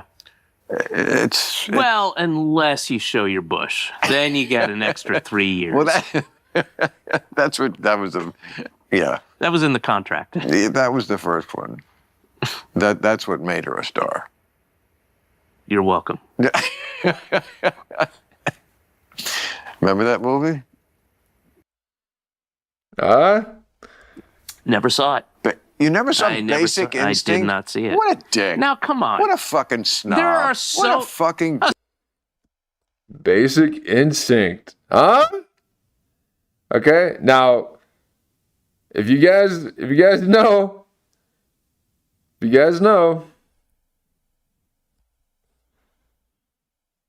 we had just talked about Basic Instinct. Okay? I'm telling you, folks. Okay, not once has Bill Maher ever mentioned Sharon Stone. Okay? Not once has he talked about Basic Instinct. But Clip Virgin, on the other hand, has. Jan actually had to remind me what the movie was called. And why, might you ask? See if I can find it here. Now we're gonna watch a bit of coverage here. This is the episode. So let's take a look at this. Now this is getting kind of wonky because we're gonna watch an episode, but let's just see what happens here. Let's start at the beginning. The president is this guy Donald Trump. So this is with Andy Dick, and this is our stream with Andy Dick here. 94. We're on 98. Okay. So let's just take a listen. Let's see what happens, huh? And this is only his. This was 2 of his episodes ago. So he had Woody Harrelson, which was doing the leg thing. Okay. And it was Andy Dick doing the leg thing. So here we go. Oh, yeah. He was a game show host. And no, he wasn't. Donald Trump. Oh, yeah. He was a game show host. Talking about Donald Trump? No, he wasn't. The Apprentice. Oh, that's right.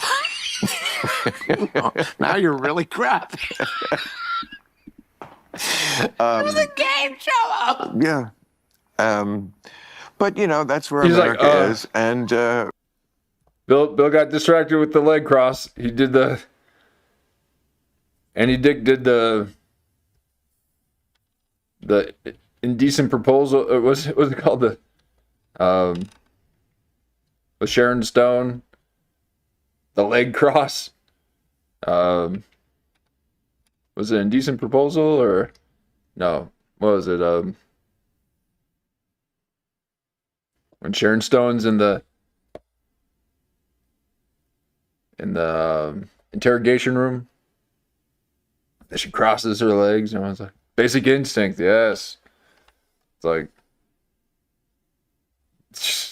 Andy Dick just did a Basic Instinct on Bill Maher. Watch this. Come on! Really crap. And watch him. It was a game show. Yeah. But that's where America is, and Lost his train of thought. I mean, we have a complicated relationship, both myself and the Look at country. that. Huh? Do you think you would ever run for president? There we go. There we go. Now I've been all right. Clipception, exactly. The folks, okay, we're talking about Andy Dick doing the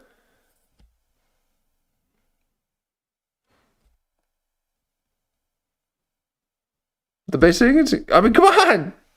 And he mentions Sharon Stone and mentions Basic Instincts 2 episodes later. Come on. I mean, it might be a little reaching maybe, but but still so specific. Okay, I mean that. Basic I Instinct. did not see it. What a dick! Now, come on. What a fucking snob! There are Look at that. 2 episodes later, Bill Maher is mentioning Basic Instinct. I mean, it's all worth it, folks. It's all worth it. It's all worth it. That yes. Lulu, a little bit of Clipception. I got the spinning top. Oh, well here, here, let me, I'll show you right here. Let's just take it again. Well, first, here. Remember that movie? That's what made her a star.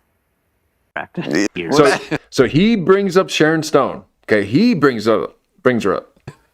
Well, unless you show your bush. Like 10 years left. Leading lady, Yeah. The hottie is like, now you got like 10 years left. Yeah. Okay.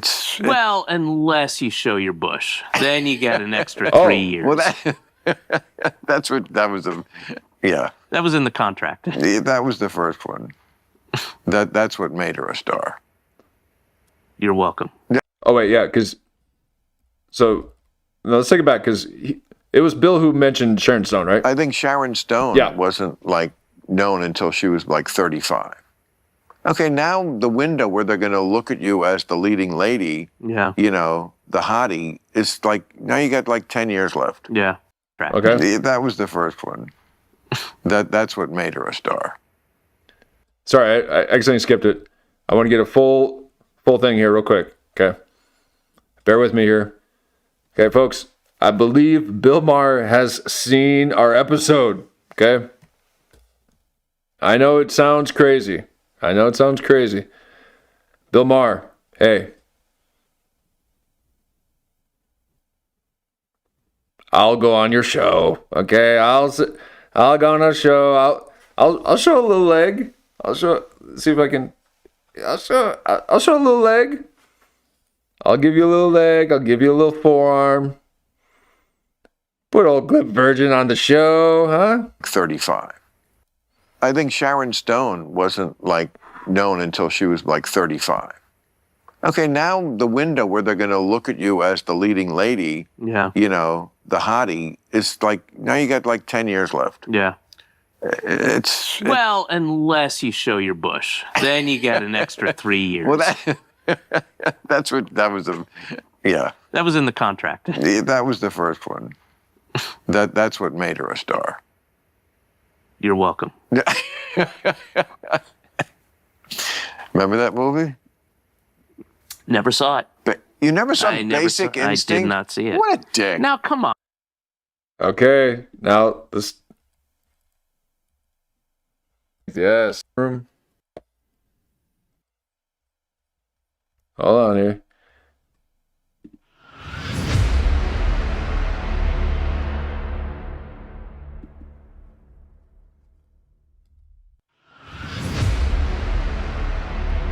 Sharon Stone's in the 2 episodes prior, when Sharon Stone's in the,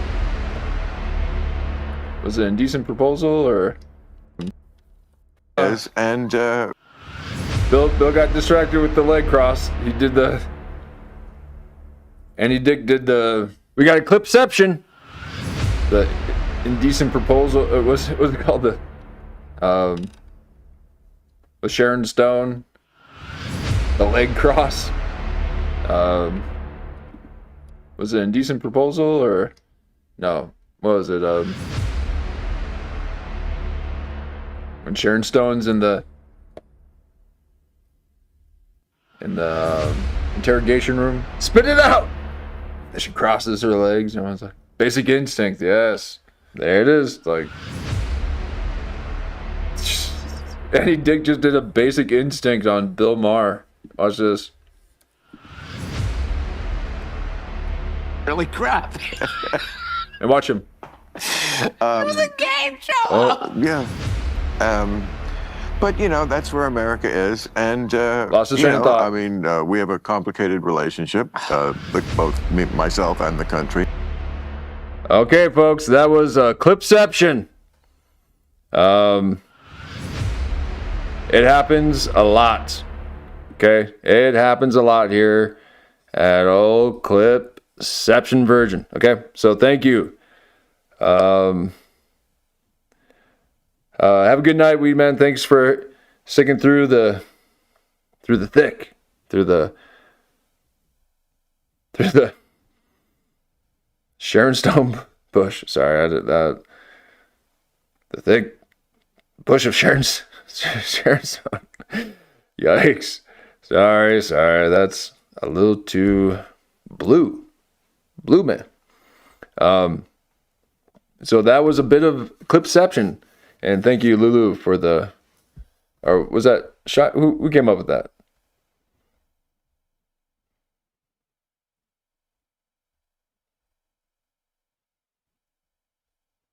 Who said that first? Was that Lulu? That was a little bit of Clipception. Thank you, Lulu. Bill Maher mentioning Sharon Stone and mentioning Basic Instinct 2 episodes of his later. He has watched Clip Virgin. Stop watching us, Bill Maher. It's not meant for you, okay? It's meant for the younger crowd, the Gen Z. No, he must be that one the 65 and higher bracket that I've got, because all mine are in that sweet middle spot, and we're 50-50 on the males and females too. Okay, a lot of people are just big old sausage fest, bunch of men. Okay, so we appeal to the whole spectrum of we are fluid in our gender appreciation. So I don't know. I would say that's a pretty close one. I would say that I would say that Bill Maher gave us a little bit of a nod there, a little bit of a wink, saying that he's seen our stuff. So thank you, Bill Maher.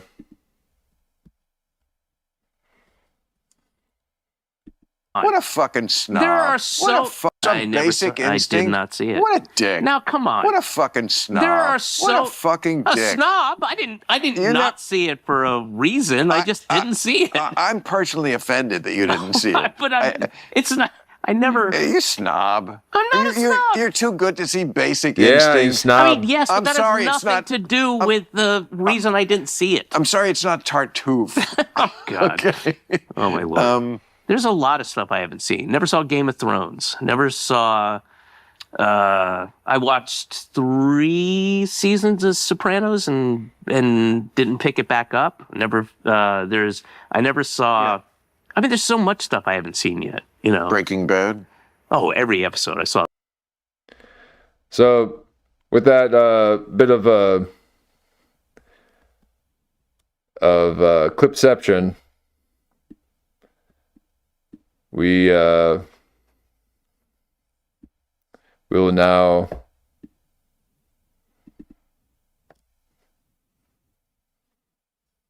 go into the show as well. Okay. Not only does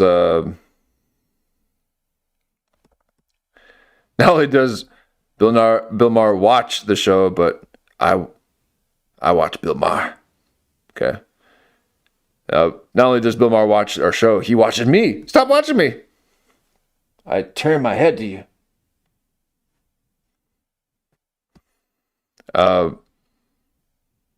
So, Bill Maher, are you watching Clip Virgin? You just mentioned Basic Instinct just 2 episodes after we mentioned it, huh? Thank you for watching us, Bill Maher.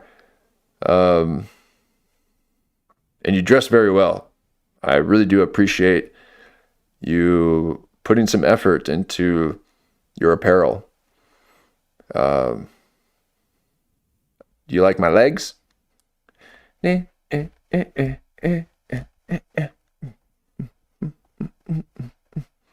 do a round like that.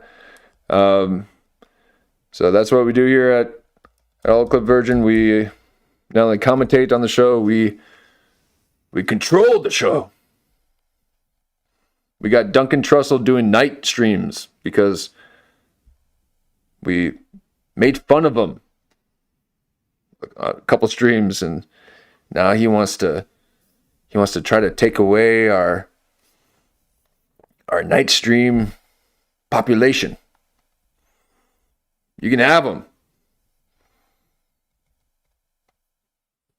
And now Bill Maher slipped and mentioned something that we had mentioned on our episode. Okay, he's never mentioned Sharon Stone in his life, let alone Basic Instinct. And there it is. Then again, because we're covering Andy Dick's leg raise and his crotch shot, his money shot, Woody Harrelson wanted to be part of it too. He can't get his leg up that high.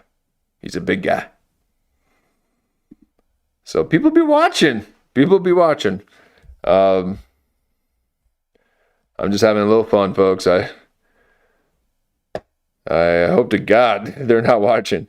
No,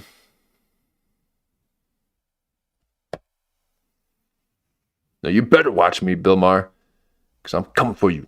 Okay? Oh. Next time I see you at Goffrey's, I'm gonna wave hi this time. I've been ducking you the whole time. But no, please say hi to me. You feel like you're watching Beetlejuice.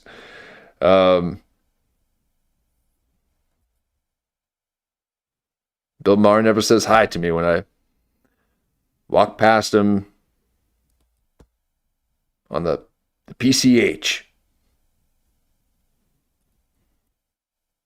Saw that. Never saw that one. Really? Yeah. Oh, it's fucking great, dude. Oh, it's great. Oh, I'm the dick now? I never. No, I've heard that. It's great. I mean, I think I'm saving it. For when?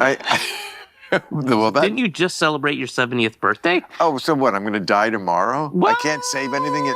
It's getting... Whoa, yeah, hey. That's right, Dave. Like, oh my God, I hit 70. I better watch Breaking Bad tonight. I mean, I got to... Well, you can't watch it all tonight. I got to get through another episode. It's been great to see. Okay, we got a Clip Virgin prediction. I predict that David Cross goes before Bill Maher. Okay, what an asshole. He's like, well, yeah, you are 70. You are probably going to die pretty quick here. look at you, you fat, ugly. Blech. Okay? You will go before Bill Maher does. Okay? Bill Maher will outlast you. Especially with your triple boosted little bubble gut and your oversized swollen heart sack. I'd be surprised if you last 5 years. So, how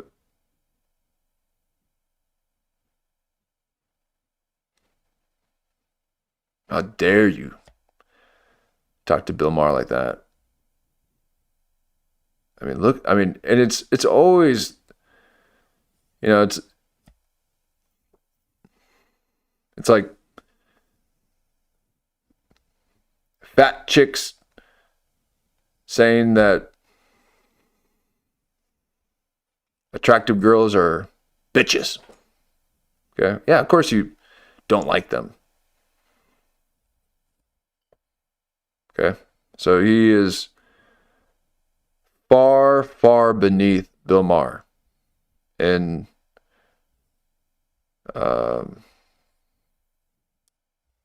just about every way. But again, he was good in Arrested Development. Okay, he was. I like Job.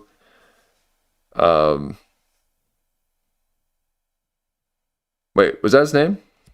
Was he Job? I just remember him being blue.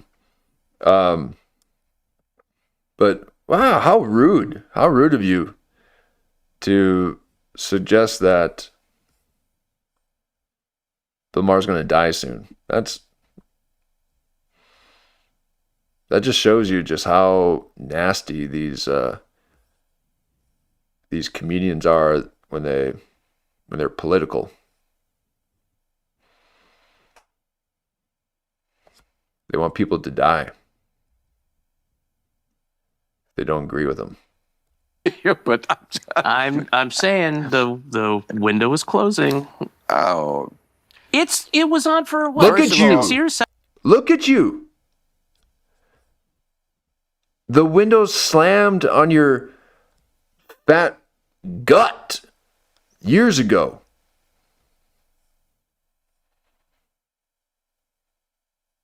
You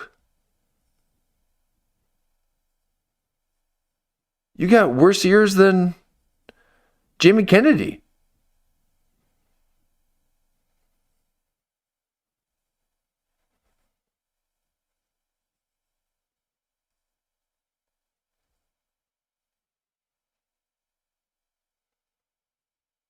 You make Duncan Trussell beautiful.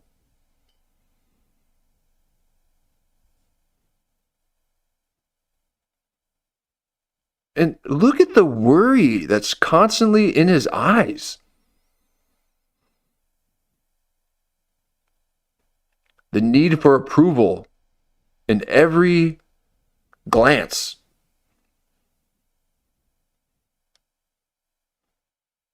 Your day is coming.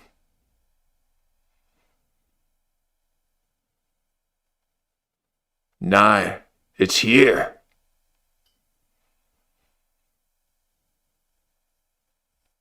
Sprinkle some respect next time you mention the name of Bill Maher and Clip Virgin. 7 years? AI is going to keep me alive forever. You say 7 just years? Suck on that. You're going to have to deal with me How is it going to forever. How is it going to keep you? You don't think AI is going to figure out mortality? I don't. Okay, we're talking about AI now, right? Yeah. Okay, it's going to do a lot of bad things. Andy Inchwich, right? What? Andy Inchwich? The guy from the... No. The AI. periodontist? No, artificial intelligence. It's Andy Inchwich. He's a robot that does... He's a... Where are you on AI? Are you pro, worried, con? I mean, all of it, really. All three of those things. I had an experience where I'd read a lot about AI, and I'd seen like deep fakes and stuff like that. But But when I saw that, what's her name? Tilly, the actress. Tilly Norwood. Tilly Norwood. Yeah. I was talking to my wife about this because she hadn't seen it. I was like, it was such a... As an adult, I don't even know if I've had this experience as an adult where this... Because you're not like one. A grand magic trick.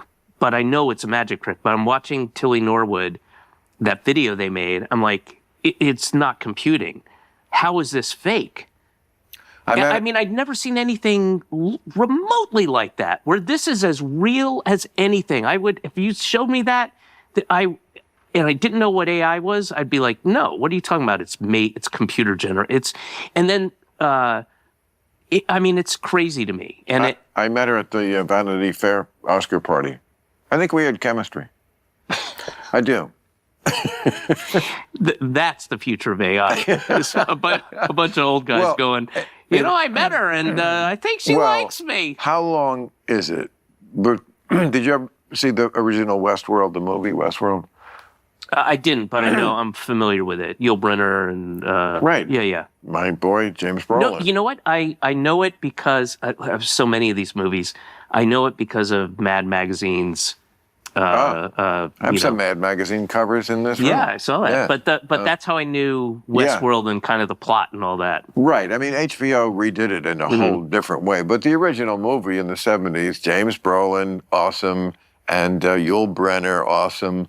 And it's just this place where you can go, and they have, they're robots, but you're in the Old West. So you can shoot the robot, and you're not really killing anybody, and you can fuck the whores. Yeah. I mean, fucking horses is... Whores, I say. Whores. A horse. Whores. It's Western. Yeah.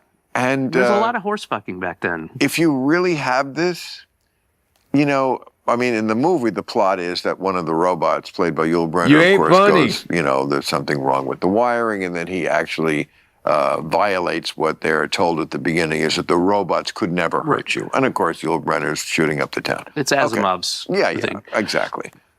Did you guys watch the Westworld? I didn't. I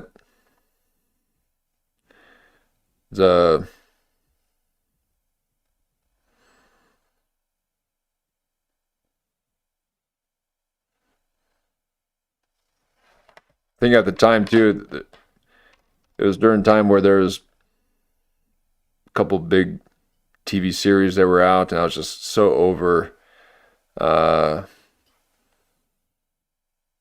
following TV series. I was just like, oh God, another one that everyone's got to be captured by and talk about constantly. God, I can't handle it. It's worse than sports. Okay, I was all about, oh wow, television's really taken off, and wow, there's a bunch of good writers. Well, yeah, because no one was writing films anymore, so they switched over to television and wanted to copy the model of The Wire and Sopranos. You can tell a story in 5 seasons, 7 seasons, instead of just a 2-hour story. Well, now we don't have any movies anymore, so thanks for that. And I'm not watching The Sopranos again. Okay, I'm not watching Game of Thrones and all that. I mean,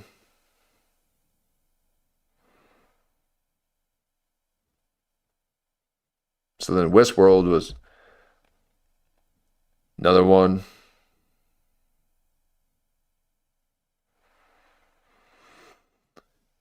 It's just too much, okay? Just too much. They're leaning into it a bit too much.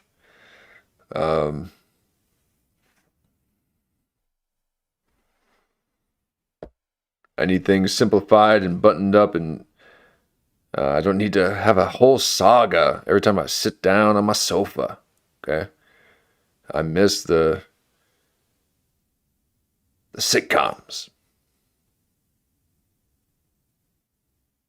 I miss the comedy. I miss the family unit. Sit down and watch a show together, something that the whole family can watch together. But now everything's been so isolated and so individualized, and that every family member is watching their own thing. And what am I talking about? I like that. Okay, I don't want to be watching any of that stupid shit. But it does get to be a bit much.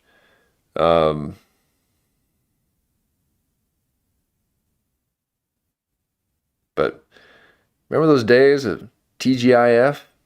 TGIF. Did I do that?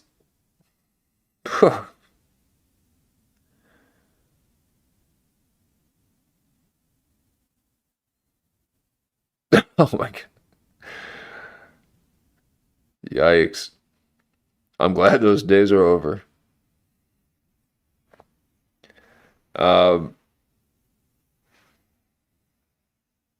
You on the wire? Yeah.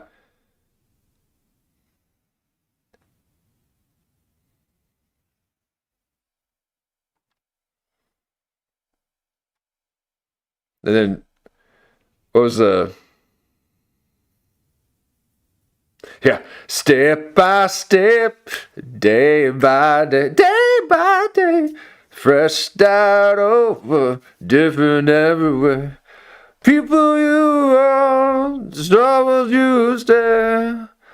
We'll make it better the second time around. I mean, come on.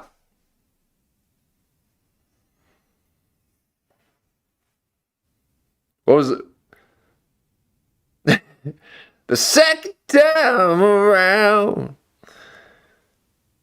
Oh, come on, folks. And now it's just like, you know, it's like trying to be all like swamp hillbilly with a guitar string. It's like, it's all shit now.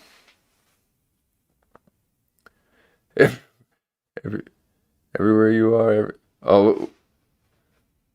Which one's this one? Everywhere you are, everywhere you are. Somebody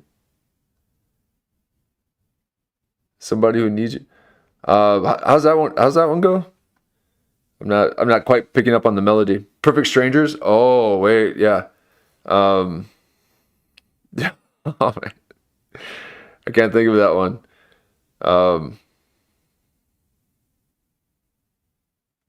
When you're lost out there. Oh, how's that one go? And you're all alone. Yeah. Sorry, I can't remember the Full House theme song one.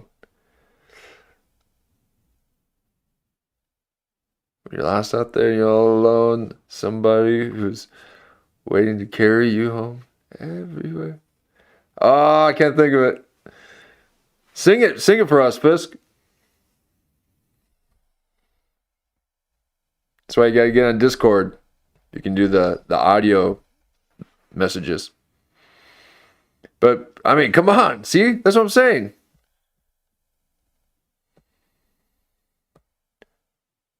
Everywhere you look. How's that? Oh, come on.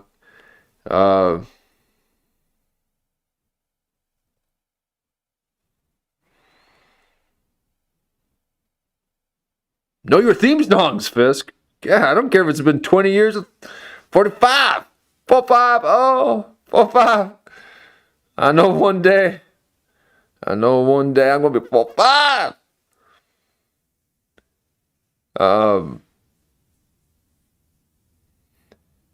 Everywhere you look. Oh, step. Oh, wait, no. That's kind of like this one. And there's a couple other ones. What's the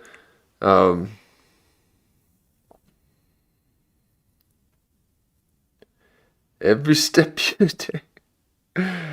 Oh man, but that's what I'm saying. Like the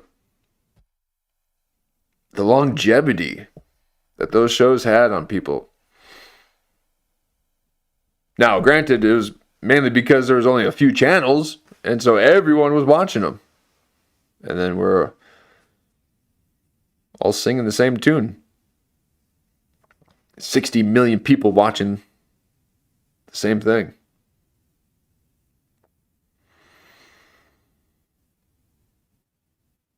I heard a story where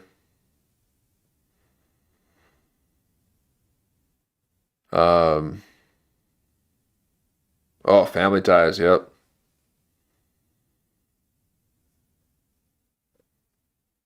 And who was the girl on there? Alex or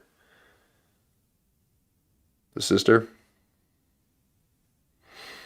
But I had heard a story of the guy who played on Big Bang Theory, the main guy who in real life married the girl next door. Well, when he was on Roseanne, Mallory, yeah.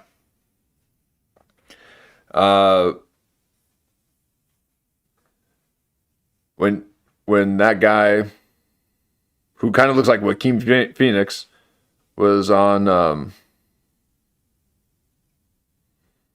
Roseanne as playing the boyfriend of the daughter on Roseanne, he said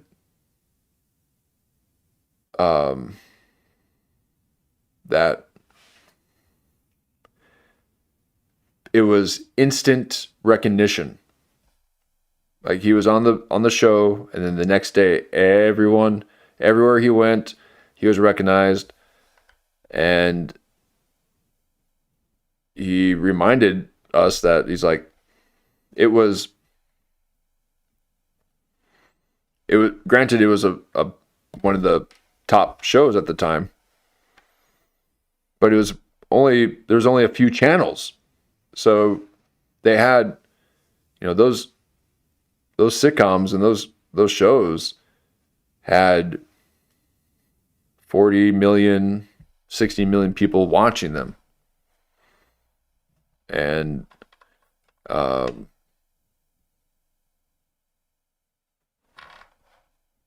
that's a lot. That's a lot. So it's not like that anymore. Although you can go viral,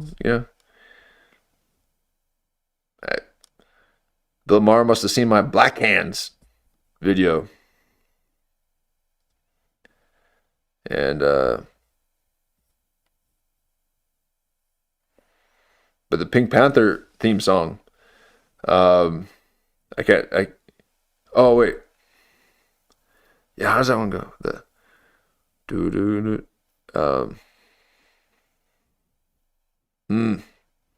can't think of it.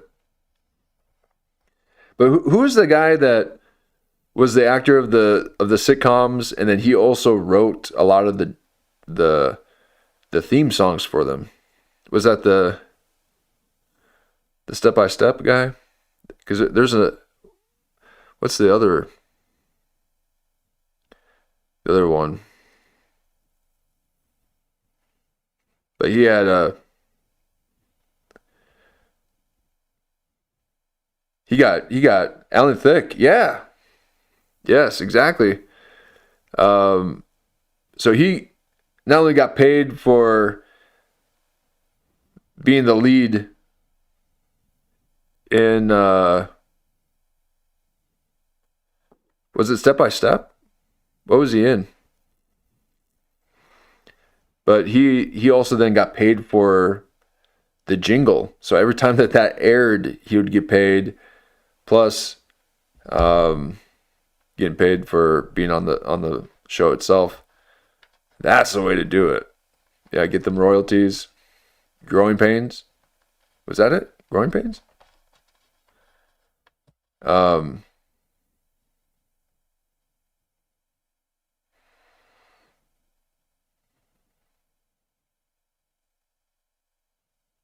Oh, the Step by Step was the doppelganger guy? Okay. So growing Pains. I thought Growing Pains was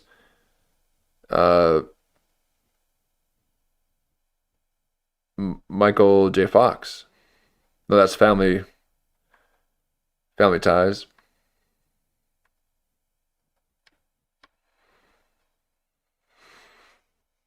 Yeah, he was kind of looked like a who's the Baywatch guy who all the Germans love?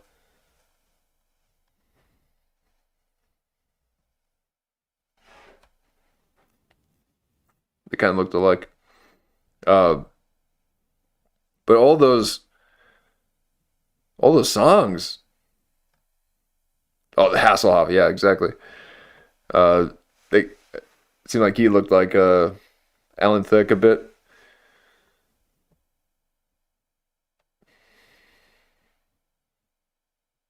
I mean, can you do the theme song for Breaking Bad?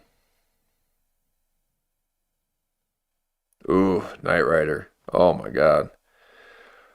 See, it's like, oh my God. The late 70s and the 80s for television was amazing. And then the 90s were amazing for film.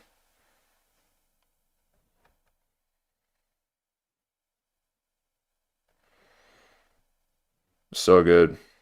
It was Knight Rider, Mr. T.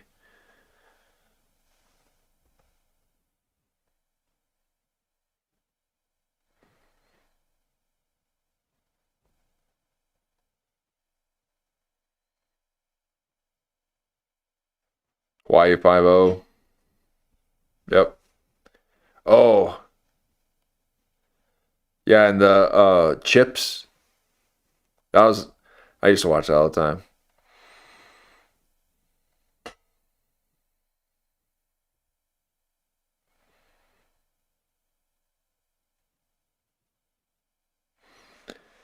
time. Jan says, when I taught, I used a Breaking Bad logo on my door, but it said Mrs. XXX and science. Nice. Yep, science teacher. Breaking Bad. She's doing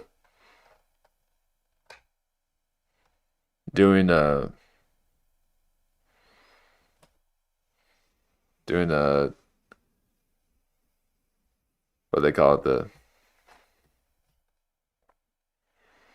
alchemy. Jan's doing alchemy in the schools. They had to kick her out. She was starting to ascend.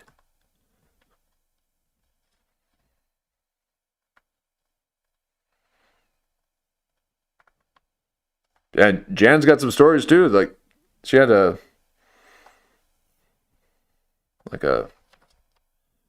weapon scare at her school. A kid went to school with a weapon. They showed you? They showed you the weapon or something? Oh, man.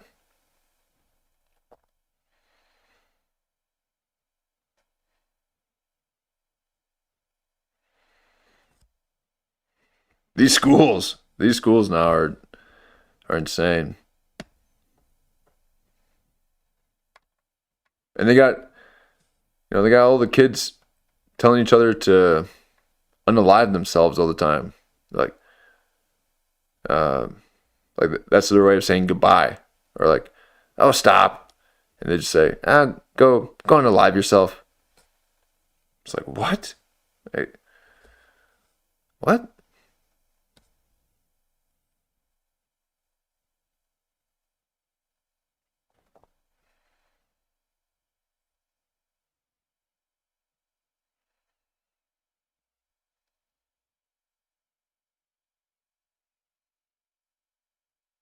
Oh, he showed another kid in the class the weapon, and then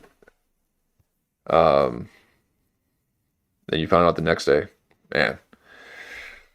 Ooh. Yeah, I had a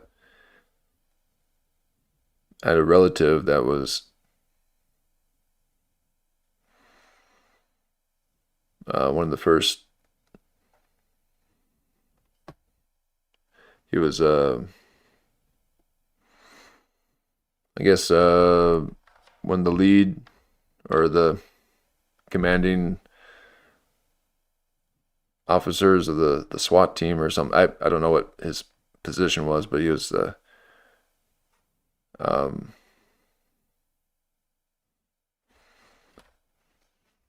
part of the leading the SWAT team that was first on scene at the Columbine shooting.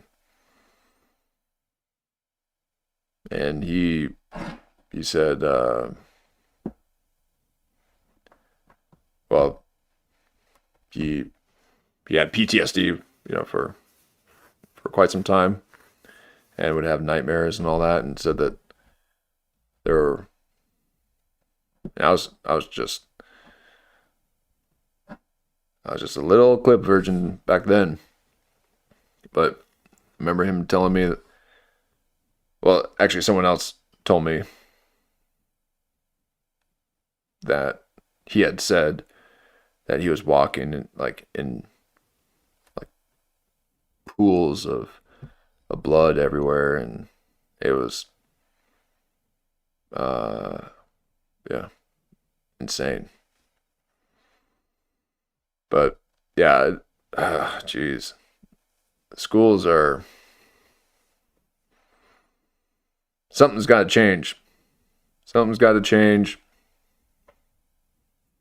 And apparently, there's a correlation between the introduction of tech and the decline of grades. So the more tech that they've introduced into the schools and the integration of people having their own laptops and iPads and all that stuff, the worse their retention is, the dumber they are, apparently.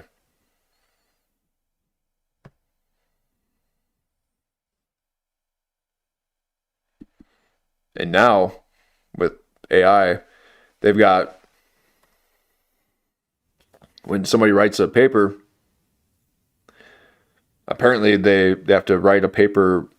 They type their paper in some kind of software program that the teachers will log in, and they can run diagnostic to see if it sounds human. So it'll be able to read it and detect whether it sounds like it came from AI or it came from a human. But even more so, you can basically watch the thing being typed out. So they press play, and then they'll watch the paper being typed out.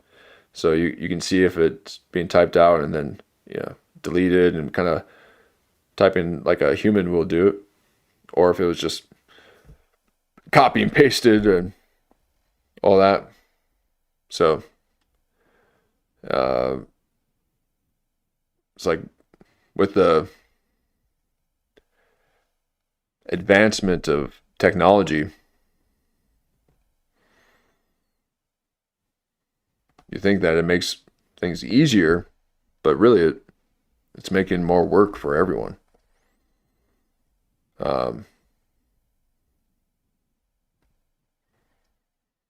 So Get rid of it all. Get rid of it all.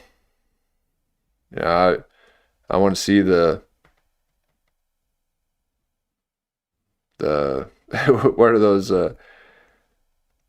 the projection screens again, those clear slides where they write on the projection slide things. And no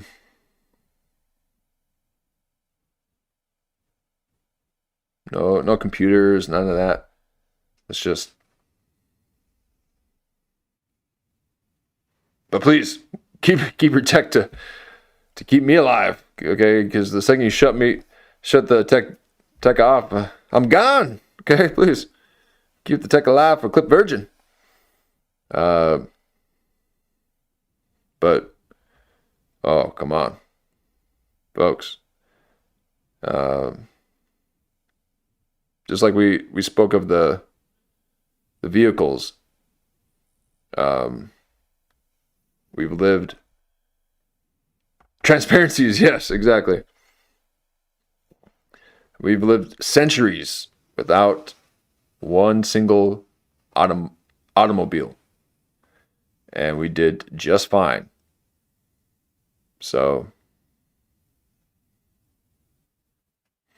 I think the cars are actually meant to trap us. They kill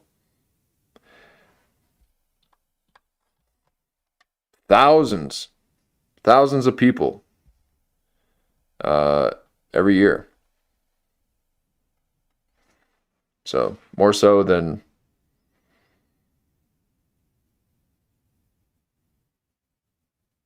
what people went through when they're riding the prairie on the horse. Okay. Oh, sleep hazard. Oh, the transparencies were fire hazards. Yeah, they would. Oh wait, are you talking about the light projectors were fire hazards? Yeah, they were pretty bright to look at. I couldn't wait until I saw it get curled up because of the heat.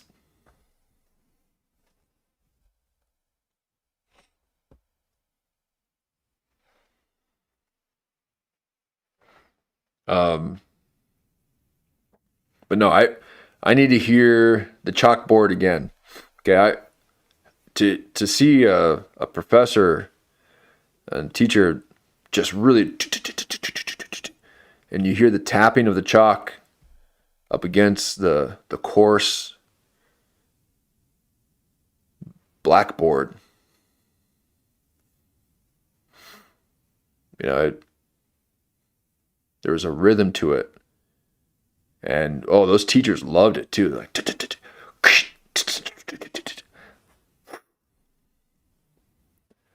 welcome to class. I'll be filling in for Mr. Johnson. My name is Clip Virgin. Now, you all have your textbooks. I want you to go ahead and grab your textbooks and throw them away. We aren't using. I'll be one of those teachers. The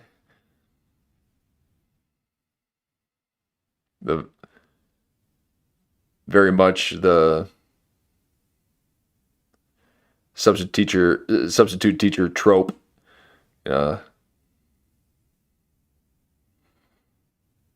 I'm here to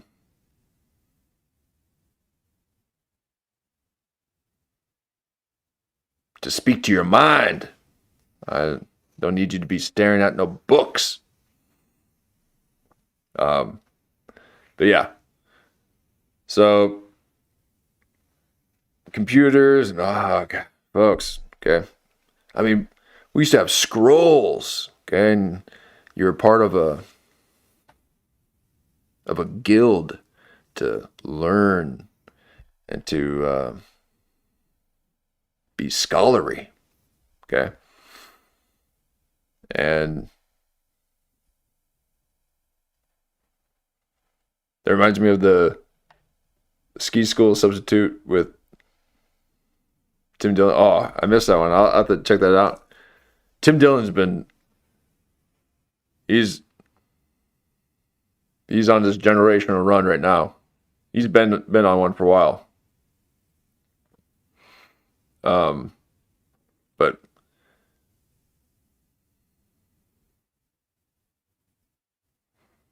yeah, I'll be on that chalkboard, misspelling everything on purpose, just to throw you off the trail.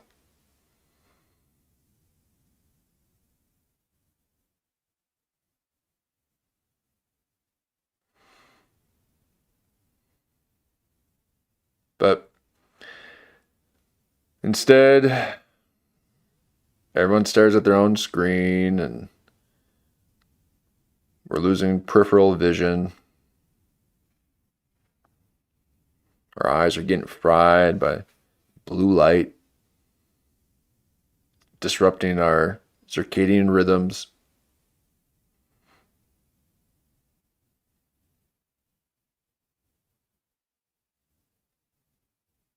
Learning or losing the ability to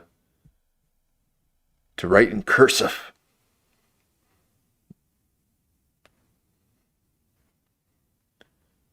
Like the wind, like nature. All so we can tap keys.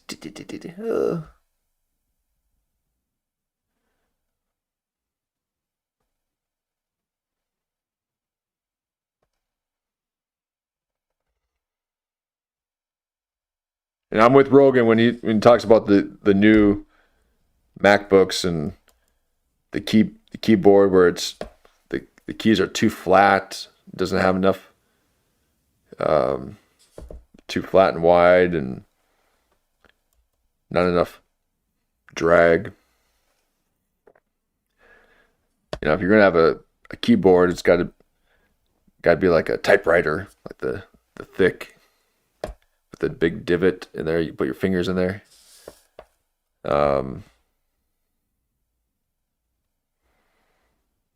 But they designed it to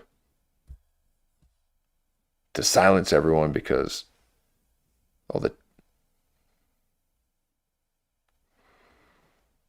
tech bitches were tapping a little too hard for the tech bros to concentrate. Tapping away like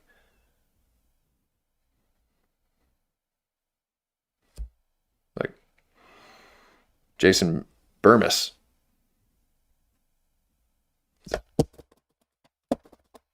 In the middle of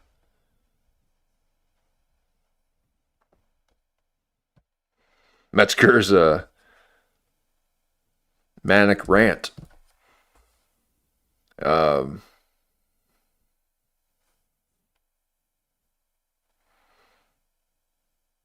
Yeah, Tim Dillon's he's and I think it helps too when you have a bit of an open space so you can kind of speak out to the people and talk like this, you know. You're able to project a bit more.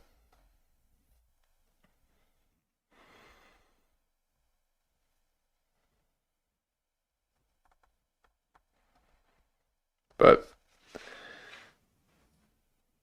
I don't know, it seems like, again, I'll say it again, it's like, it seems that the more that technology advances, humanity declines.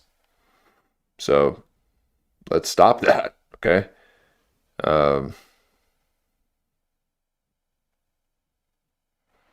We're focused too much on the microchip and the micro of everything instead of the macro.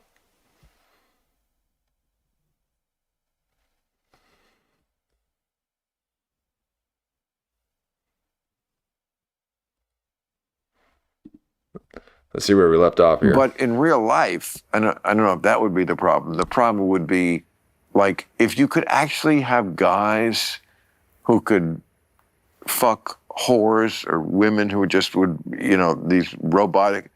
A lot of guys would be doing that. I think. Oh, fuck yeah. I think there would be a mass leaving of their wives. Yeah. And I agree. And besides that problem, which is a huge problem, it's also probably not great for the psyche of the species that guys think they can be as Andrew Tate-ish as they want. Yeah, agree. Even if they're robotic women. Yeah. I mean, it's just, that's one of the bad sides of AI. Okay, so Bill Maher is talking about robotic women again. Okay, he's got Whitney Cummings' robot sex doll in his bathroom in the tub. And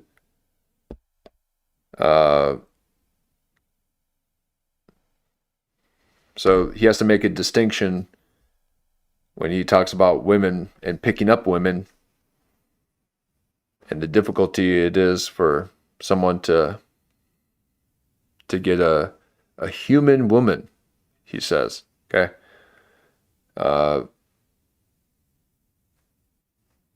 We did some coverage on Bill Maher, and he's like, and you have all this money and all this power and you got all the connections and you still can't get a human woman.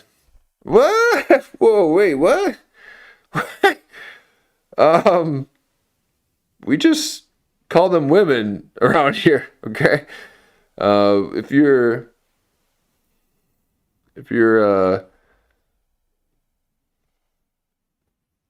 putting a bit of an emphasis on the wrong syllable, okay?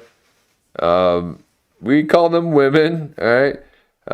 So if you're saying human as an operative, you must then think that,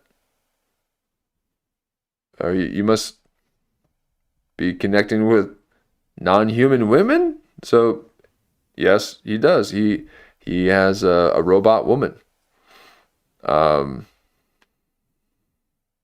So you know what?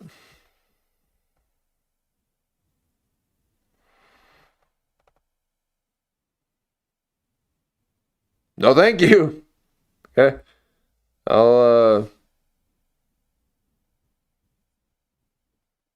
And thank you, Weedman, for reminding me that Bill Maher's not picking up women, okay? Not even a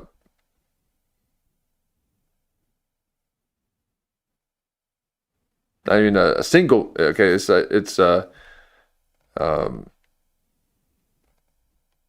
you must be thinking of people who look like women, okay, who dress like one, and so there's stories about Bill Maher and his about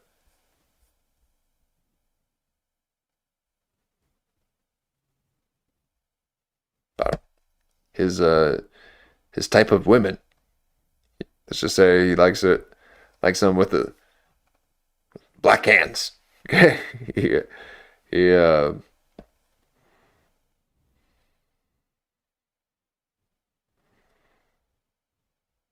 and manly.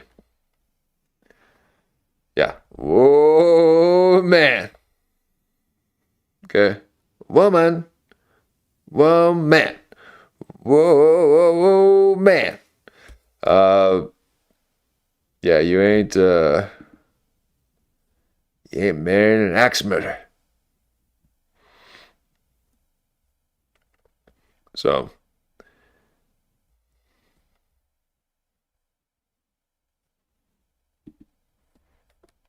women. Yeah. I mean, it's just, that's one of the bad sides of AI. And that's coming. Do you think I'm just thinking this now. I don't know whether I agree with it or not, but it's an argument that might be made that, well, if you have an AI version of a woman that an Andrew Tate type, misogynist, can do that to, are they getting it out of their system, and that's a place for them to take those feelings and I think they're normalizing it and making it routine.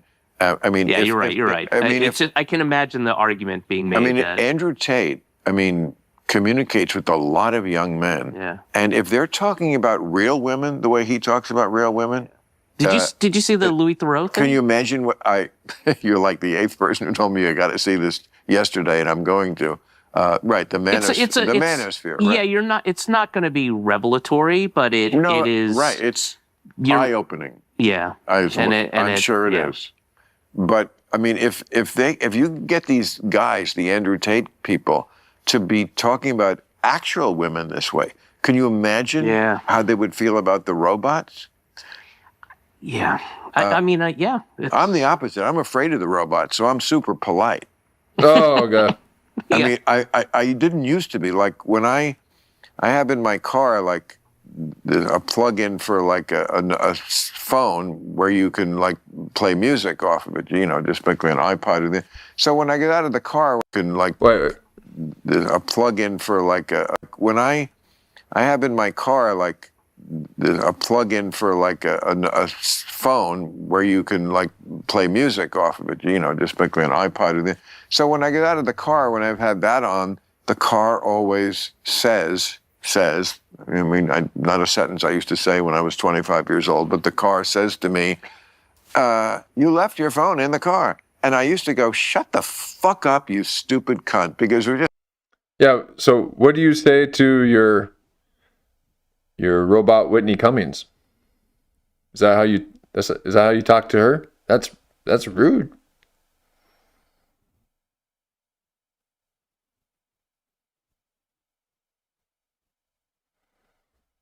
Okay? You shouldn't talk to your robots like that. Just an opportunity to let out steam about, mechanical things. I don't do that anymore. I'm not calling my car a cunt. I don't know. I don't know who's. Will remember. We've all seen Knight Rider. Whoa. The car. They're all in cahoots. The car. Wait a second. It's like that old Woody Allen bit about.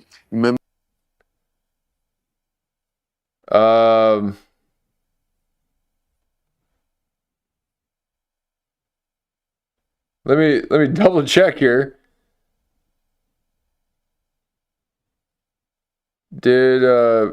I'm looking through the chat here. He just said Knight Rider. Okay? We just said Knight Rider, folks. Okay? Fisk said Knight Rider in the chat. You know what that means, folks? We got another Clipception. Oh, folks. We got a Clipception.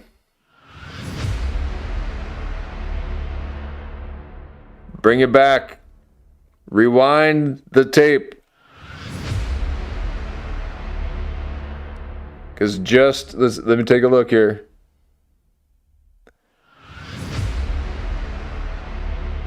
At the 12 a.m. hour, right at 12 a.m.,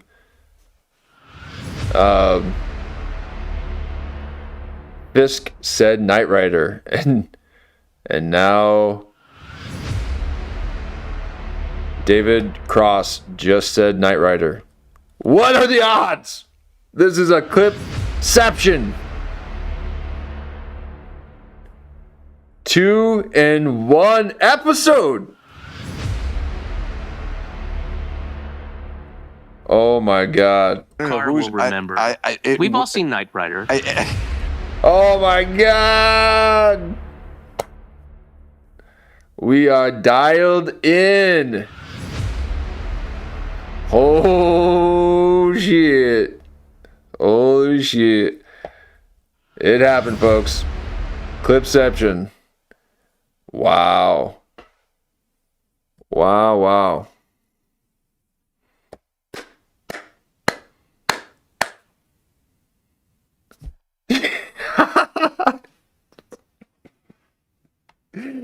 I mean, come on. You think Duncan Trussell's going to give you this? Huh? To be able to interface with the past and the future? Okay? We're operating on parallel universes here.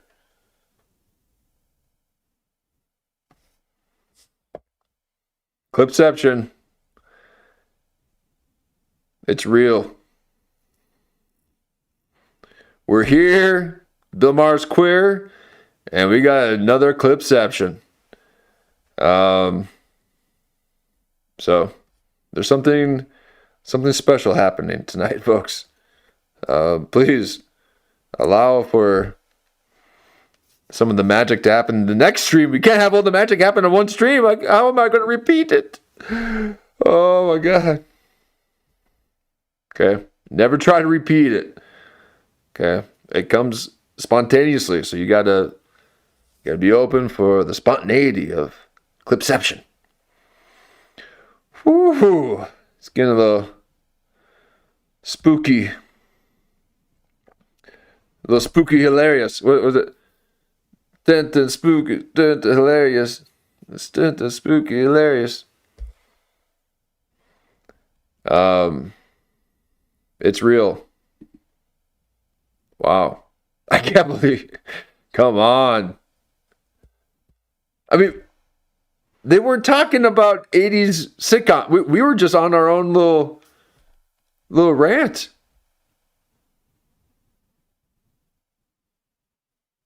Wow. What the fuck? And then it said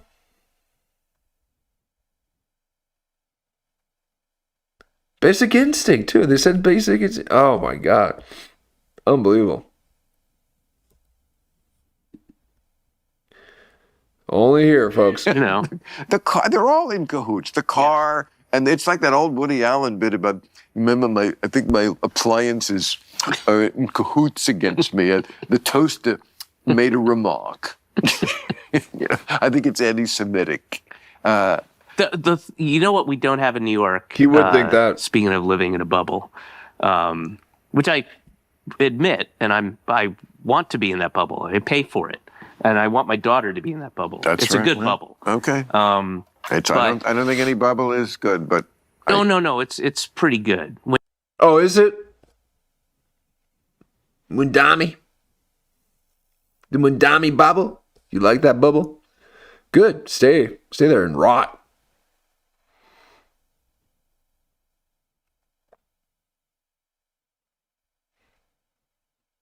I hope a rat bites you. I hope a homeless man rips your Limp Bizkit beard right off. When you're talking about day-to-day life, it's actually really pretty great. Well, you don't want to mix with people who you don't agree with. No, I didn't say that. Oh, I thought that's what a bubble was. No, it's bubble is protection from the shit that's going on outside of the bubble. Really? Ignorance is bliss. Everybody put your hands up high. No. So he wants to be part of the identity politics. Okay, this is what they want because they don't want their ideas to be pushed back. Okay, they don't want to have reason and logic in the scales of abstract or of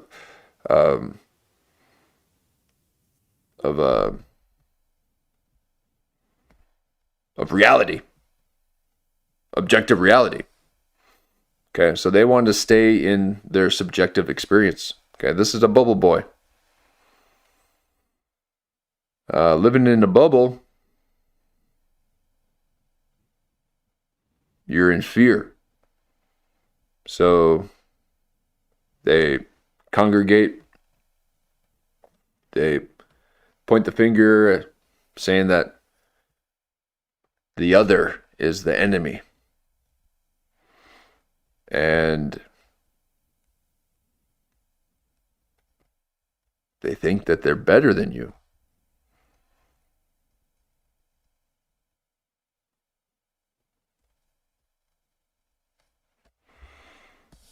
Wow. Okay, so we got a link. And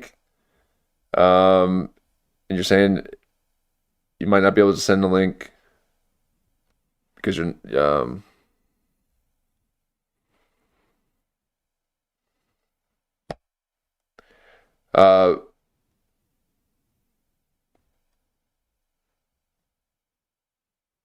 let me modify you.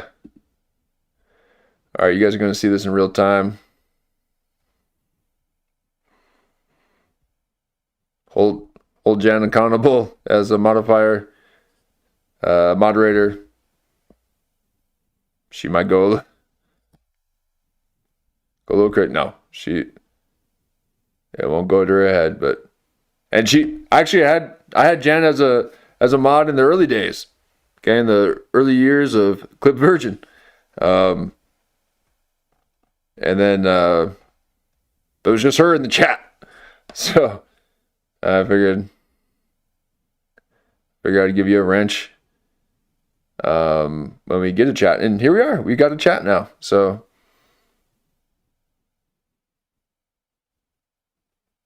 here we go, folks. We got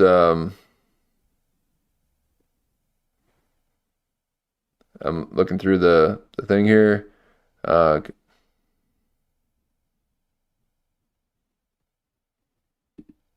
right, so Jan is now a moderator. Are you able to see if you can send the link?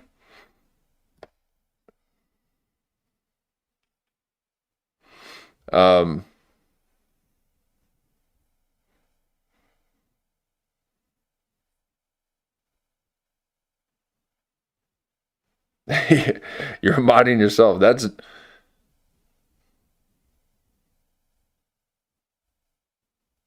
very zen of you. All right, here we go. Thank you.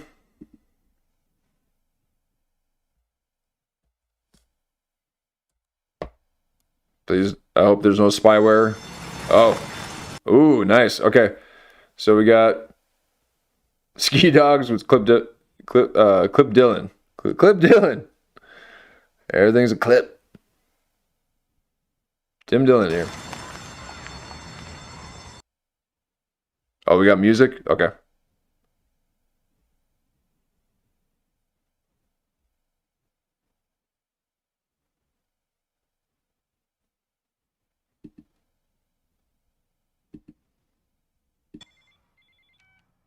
Marvin, is that you? Hey, Tim. Glad I caught you before you went in. Okay. I want you to know how much this means to you as ski and snowboard. We know it's brutal out there. It's a nightmare. Is there a music intro after this, or was it already skipped? Thanks for looking out. We got to watch out for that music. That's how they get you. Okay.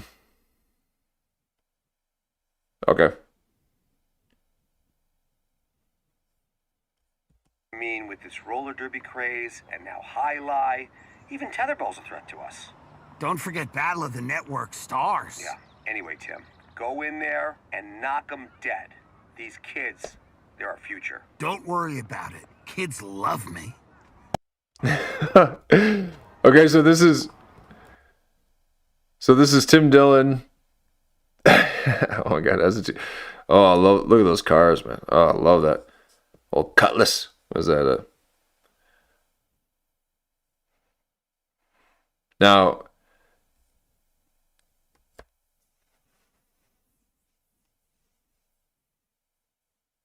should Tim Dillon be seen walking? I don't know. Okay.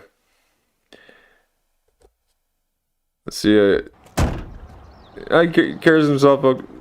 Yeah, he's a big boy. Okay, so that's the music. Okay. Thank you for the warning.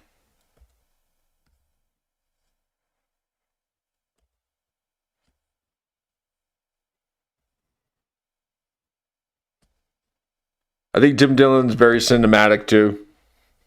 You can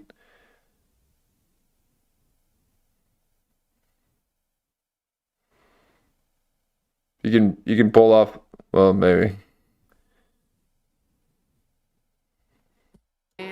Hello, ladies. Good luck with whatever you're selling, you hot ass sucker. Thanks, I think I got it. Oh, you got I'm sure you do. Okay. I'll see it when I see it. Those kids are gonna eat their little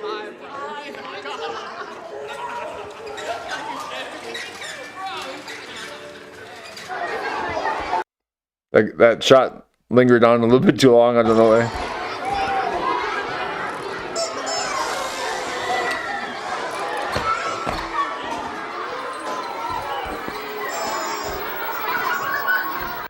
Whoa, hold on a sec.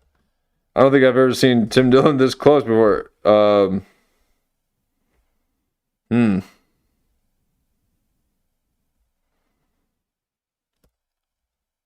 is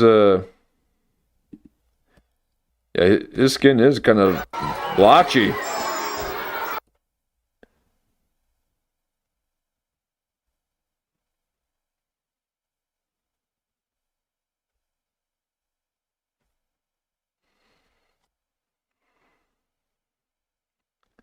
You know, Tim, you lose a little weight.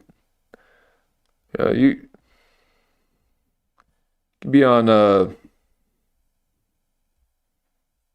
do a little Ben Hur action. The butt chin you got.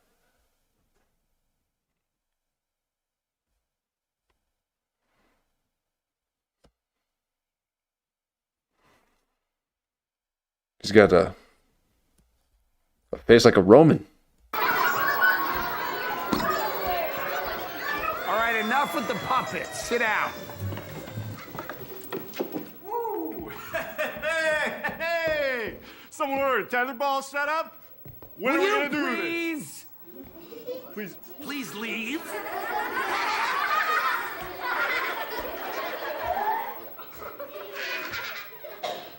No coughing. Does anybody in this room want to be a champion? Yes! Well, if you want to be a champion, tetherball is not the way. If you want to be a champion, Nintendo is out. Free time is out. You have to dedicate your life to a higher purpose.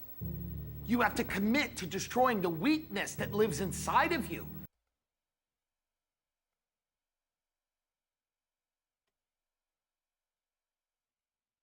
Tim Dillon's still in my speech. All right, go for it, Tim Dillon. You're all weak, and weakness is contagious. Yo, Look around at the people around you. They're going to destroy you. Your best friend will abandon you. The woman you love, she'll tire of you. But there's no expiration date on being a champion. Are you listening to me? Yeah! I know the greatest athletes in the world. Are they fun to be around? No. You know why? Because they're always in the game. Do you want to be in the game? Yeah! Champions are born in the womb. Yes? So did I miss it? If you have to ask that question, the answer is yes. Unless you commit right here, right now, in front of all of these people, to dedicating your life to greatness. What? Get her out of here. I'm sorry, but that type of self-doubt will destroy this entire room. Get her out of here. Yes. Yes. How could that even matter? Your friends will not save you. Your family will not save you. The best days of your life are going to be spent wandering around alone in the woods. wondering if you have the strength to even go on. You. What are you even talking about? I hear a lot of fear out there, and there's nothing to be ashamed of. But if you want to truly conquer that fear, you have to climb to the top of the tallest mountain and launch yourself down. Fly down that mountain like a snow leopard. Yes. Yes. I don't think snow leopards can fly. Silence! You will fly down that mountain with speed, precision, gravitas. Do you know what gravitas means? No. You? Isn't it what keeps us from floating into space? What are you even learning here? I mean, what the hell kind of school even is this? Gravitas is honor and dignity. Honor and dignity are truth. Truth is God. God is the mountain. Okay? Are you getting that through your little heads? And some of your heads aren't that little. Some of you have abnormally large heads. Unnatural. And it's something you'll have to deal with. But not today. So, have you ever heard of US ski and snowboard? Yes. Those are the elite of the elite. Yeah. Those are our eagles. But it didn't start out that way. Eagles, huh? It started out a long time ago when people were just trying to figure out how to get down. Hold on a second. Could that be another? Hold on. Was that another Clipception? That's right, folks. We got another Clipception. We were just talking about snowboarding. And we got a Clipception. He's mentioning snowboard. That's how it is here. Clipception. Wow. How do you know? Alright. Come on, folks. We were talking about snowboard. I got the scar. Okay. A little bit of Clipception. Down that mountain. Let me show you.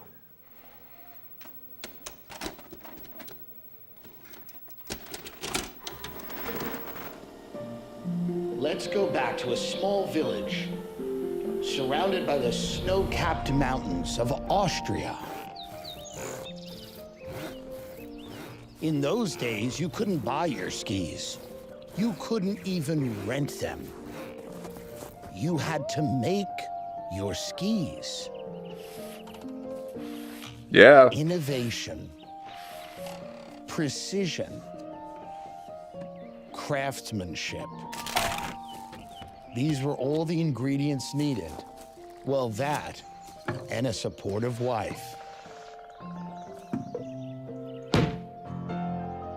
Hearty stew was all you had to keep your energy levels up. That and the belief that you could fly. And he's off, down the slopes and into history. I hope they don't hit me with that music. It is getting a little, getting creepy? A little spooky?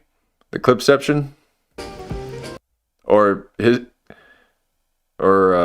Tim Dillon. Laundry in the morning. Sorry, I'm a little nervous about the music here. Oh my God. Jump. He sticks the landing. Amazing.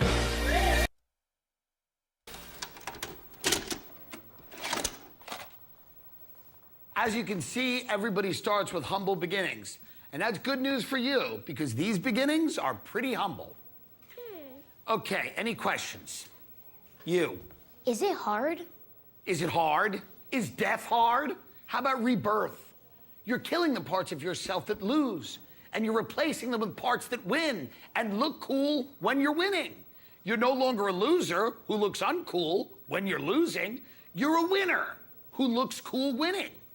Doesn't that feel good? Mm-hmm. How about that for a change? Yes. Is it dangerous? Yes. It's dangerous to be great, but it's also dangerous to hang out at the arcade all day or spend all week at the mall, ladies. Because then 20 years later, you're in a pub at 10 a.m. drinking warm gin. And how does that sound? Sounds fun. No, it's not. No, it's not. And you know what else isn't fun? Tetherball or roller skating. You know what is fun? Moguls. Do you mean Mowgli from the Jungle Book? No, not Mowgli from the Jungle Book. Moguls, flying down a mountain at 90 miles an hour with bumps. See for yourselves. Jungle Book. And as you oh, there's a snowboarder. All right. So,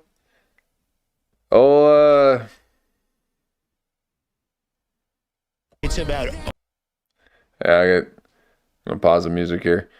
So here we are doing. There's Clipceptions. Look at that. We were just talking about. Wow. That here. Let me put it up there. That's a Clipception.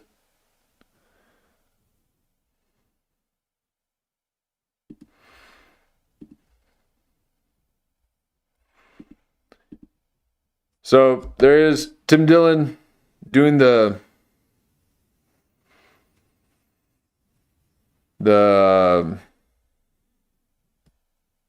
substitute teacher. I know one day I'll be able to command a room and tell them how life actually is.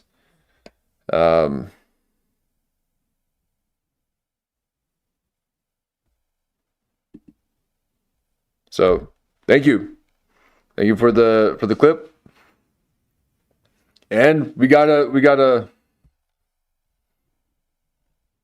little bit of a Clipception out of that too. Oh, we got a Mogler, so you can do moguls. Yep.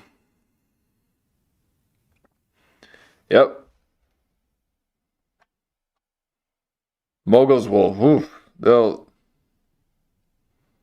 they're really bad on the knees.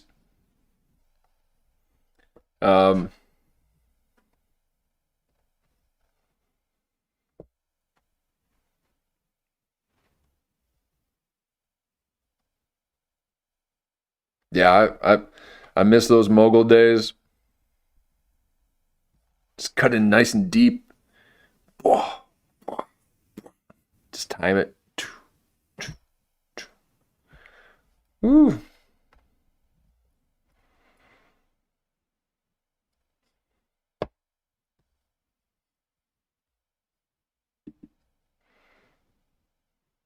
Moguls are tough.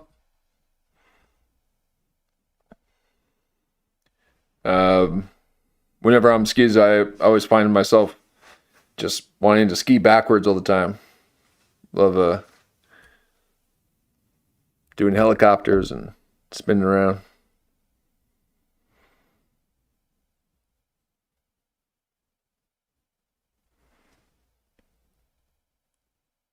But yeah, here we are. So we got some Clipceptions. We got Tim Dillon.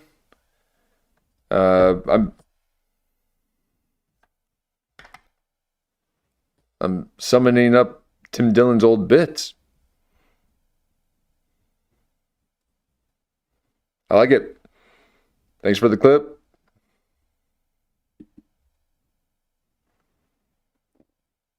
If only we had more teachers like Tim Dillon and Jan.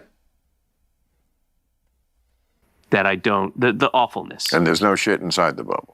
No, I mean, there's some shit, but less, and it's different. Oh my God. No, I'm happy to be in New York. I you know, and again, I travel all over. Well, you America. can live in New York and not be in a bubble. Well, yes, but I'm. But he's creating his own bubble. I'll define it. The bubble is not for me or my wife; it's for our daughter. Yeah. Okay. And the more I can keep her from the things that I and my wife think are bad. Just to play devil's advocate about what might be in the bubble that isn't favorable to you.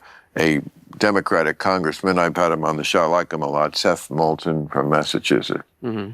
He got a lot of attention at the end of the last election cycle because he was talking about the Democrats and they got their ass kicked in the election and so forth. And he said, they were talking about the trans issue. And he said, look, I don't want my 12-year-old daughter to be on the soccer field and be run over by someone who's identifying as a man, as a woman, but is really a boy. I don't want my daughter being run over. And a lot of people applauded him for that. I mean, we saw in the Olympics born a man, now fighting as a woman, boxer, just beat the dog shit out of a woman, the other boxer. Mm-hmm. A lot of people were disturbed by that. It's very disturbing to watch. Whoa, look at David Cross here. He's like, what'd you say? What, you don't like trans? Look at him. He's never looked like that before. I'm sorry, David Cross. Was your bubble burst? Like your old big old fat gut? As he's spinning his wedding ring, so he's summoning the help of his madame, who really is the puppet master. Okay.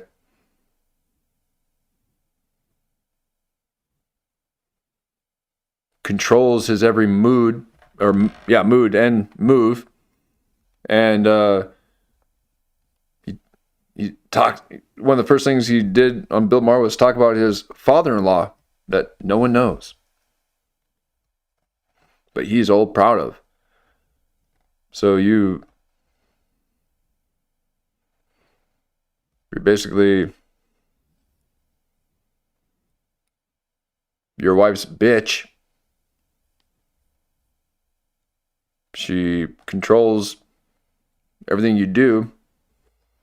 And now you're playing with your ring as he's talking about trans.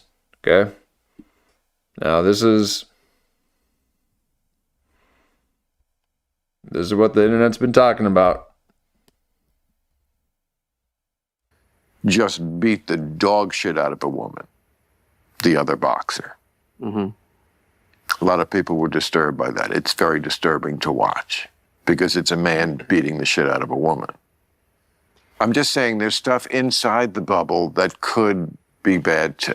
Okay, well, what I would... And see, that's why they have to remain in the bubble so that they can continue to do their irrational behavior. Because the second that you put reason up against any of this, it crushes it. Just like your fragile little ego.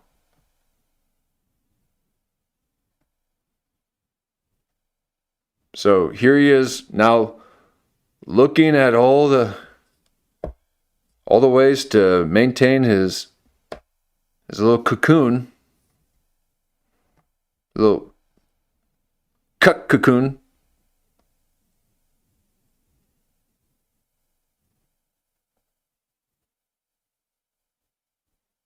How pathetic.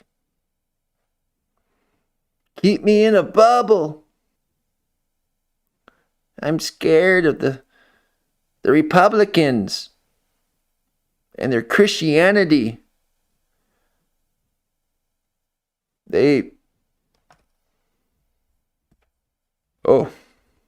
I'm sure I have no internet, no data.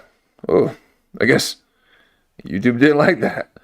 I'll do it again. I don't care. David Cross. Little bubble boy. That's right, Lulu. I'm here to pop your little blistering nose.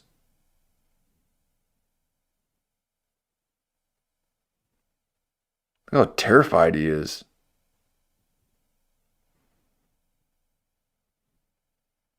So they have to huddle in these groups so that no one questions their idiotic ways. And the second you do, they're like,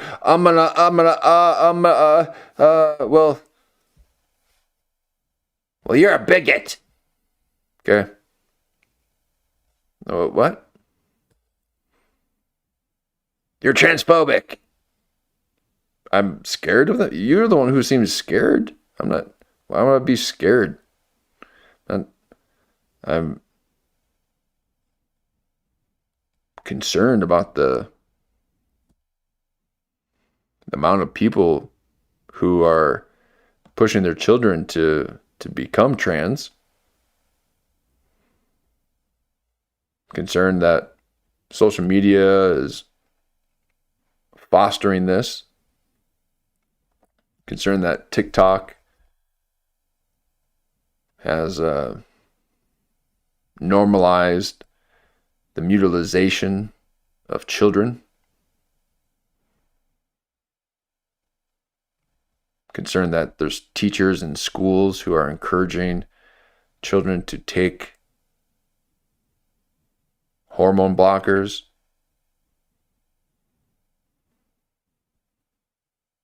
Just to mess with the parents. They're not on the children's side. They're against the parents. So they say that they're there for the children. No, you're not. You just hate the opposing side so much that you want to attack their children.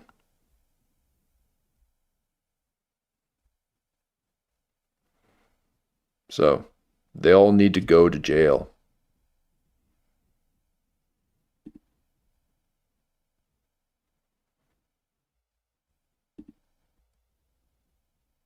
Say to that, because I don't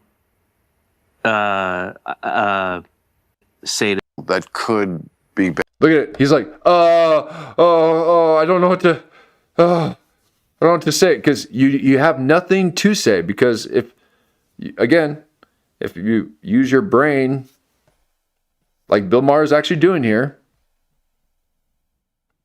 then you'll realize that,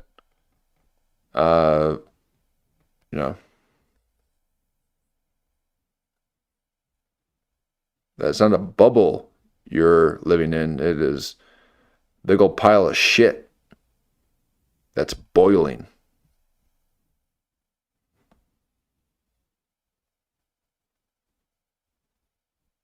Bad too. Okay, well, what I would say to that, because I don't first of all, if you're talking about a 12-year-old, okay, so here you're talking about the children. You want your daughter run over. First of all, if you're talking about a 12-year-old, you want your daughter run over. No, I'm kidding. That's prepubescent, and a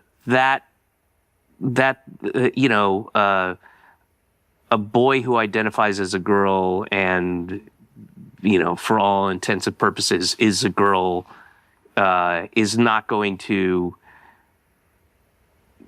have the if you're talking about not a girl, the boy, prepubescent boy, like you said, like late teens, like after puberty. He said, I think 12 was when he was talking about. Yeah, that's prepubescent, right? I know, but like so there's no the difference between a boy and a girl is minimal at prepubescent, whoa, and look at. Whoa! He made the same face that I just look at. He's like, "What? What are you saying? What? You're saying they at prepubescent, they are basically the same? Wow.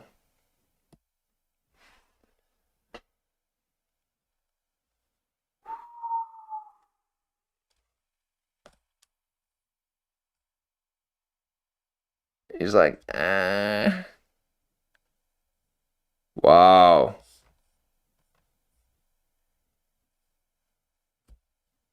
Let's just take this back. Wow. Let's try to follow this circular logic, this mental gymnastics here. Okay, this is entertaining. This is, hopefully the stream's still working. I'm showing that it's going crazy here. But okay, this type of mental gymnastics is the reason why they have to stay in a bubble, because it's so exhausting. Okay, you heard him. He's like, not once has he been like, okay. So he, after 2 hours now, he is now humming and on like, and it takes a toll on you. So what people have to do is then they have to live in communities where they don't have to explain themselves all the time, or, it's just, they know that they can be safe. Now, but don't say you want to live in a white community, though. Yeah. Oh, no. So they want to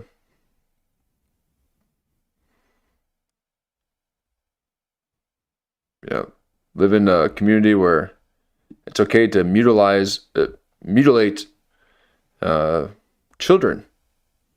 And seriously, folks, these doctors that are doing this need to go to prison. I hope that every single one of them are sued and then thrown into prison. I can't believe someone would actually do that. That is sick.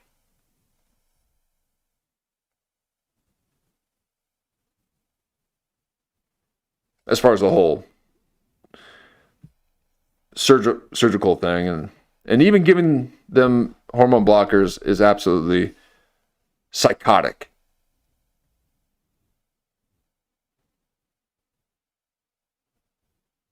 And David Cross, you're now on my list.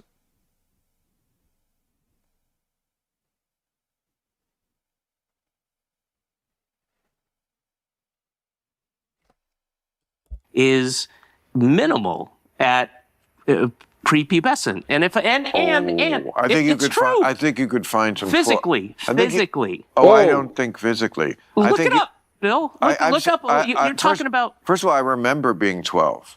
There's some big 12-year-old boys. There's some big 12-year-old girls. Oh, here we go. Wow. So now anything that Bill Maher will say, he'll say the same thing, but the inverse of it. Be like, well, yeah, there's, because if Bill Maher said, well, there's a lot of little 12-year-old girls. Okay. Well, there's a lot of little 12-year-old boys.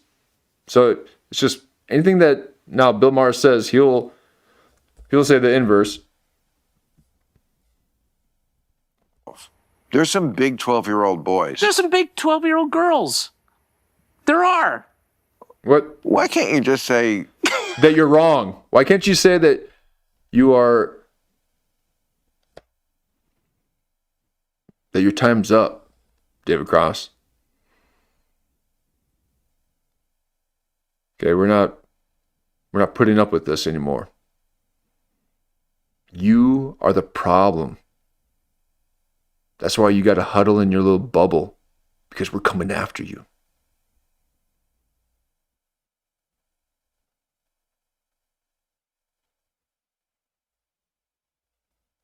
Coming after your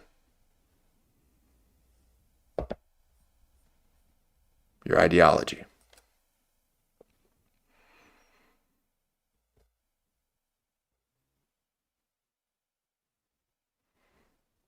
You go run, tell everyone else that you're on the list, David Cross. You think it's okay to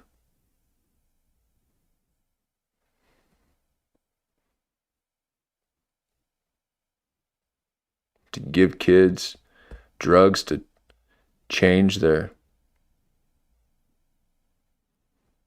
hormones? You've been sipping on some of that sauce? Look at you. There's not one T cell in your body.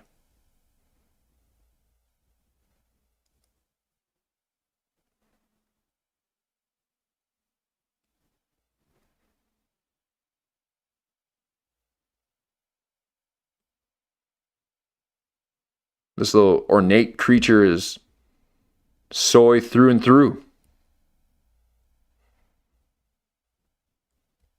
That's why I remember being 12. There's ooh. some big 12-year-old boys. There's some big 12-year-old girls. There weak. are. You're a weak, pathetic human being, Why David can't Cross. you just say it's true? This is what's wrong with that, with the loony left. You know, like they just die on hills that are unnecessary to die on. I mean, 12-year-old boys, you know, I get what this guy was saying. He's a Democrat. Well, I would say the same thing to him. I don't give a shit whether he's Democrat or Republican or. I don't give a shit. Look at. Oh, see, now this is the David Cross that everyone knows and hates. This petty, pathetic little shit. I don't give a shit. What are you?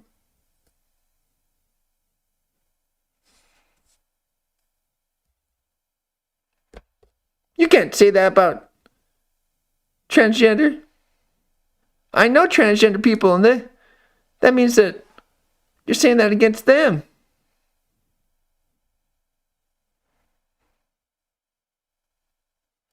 Wow. Again, he's a Democrat. Well, I would say the same thing to him. I don't give a shit whether he's Democrat or Republican or Libertarian or Independent or Keep whatever listening the fuck. like it means anything. The idea of 12-year-olds. Okay, what about the other one, Olympics? I don't know the boxing story or. And he's just you're gonna hang your little kid hat on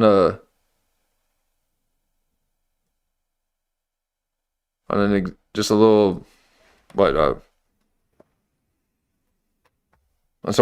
something that you. An example of someone you don't even know? I mean, what's happening here? Again, identity politics, you gotta, somebody says anything, you gotta make sure you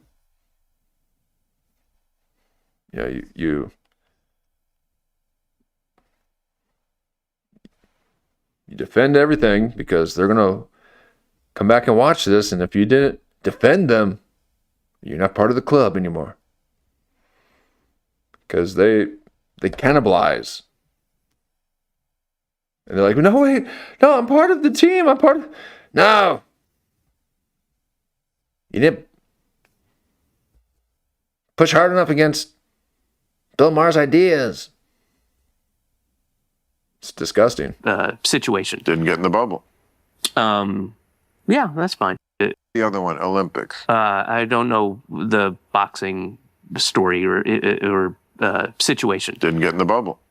Yep. Yeah, that's fine. No, it's not. Okay.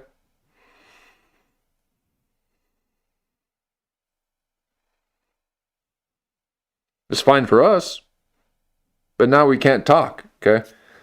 Because you're in a bubble. So here we are, folks.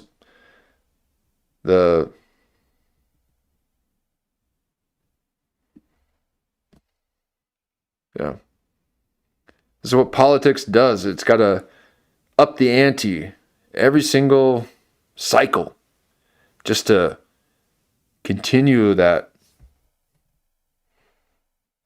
loosh capturing. So it's got to push it further and further and further.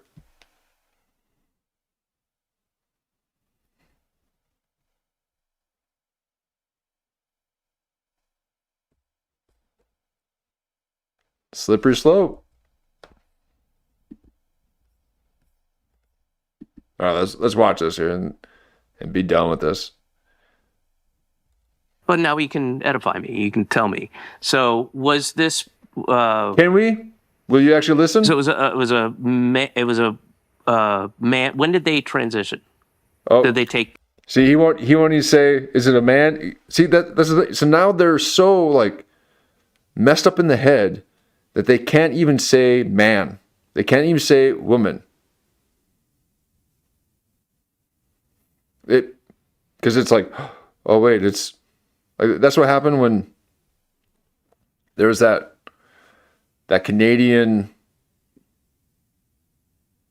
summit thing that had happened where they had the conference and people were pulling, point of privilege cards that they had. Well, point of privilege. Yeah, I'm a trans, indigenous, BIPOC, such and such, and a cisgender male over there spoke before me.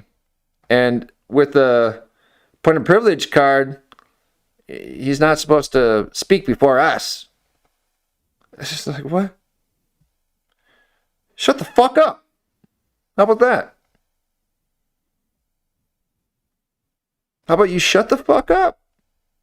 All right? I'm not, I'm not a cusser, okay? These people get me cussing. Okay? I leave that to the surface dwellers, the streetwalkers, okay? I live deep in the subterranean world. Okay? But, oh, man. PC culture.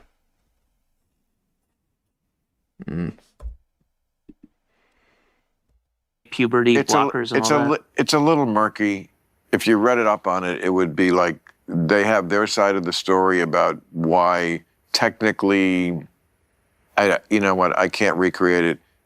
To a lot of people, it just came off as somebody who looked like a dude and punched like a dude beating up a woman.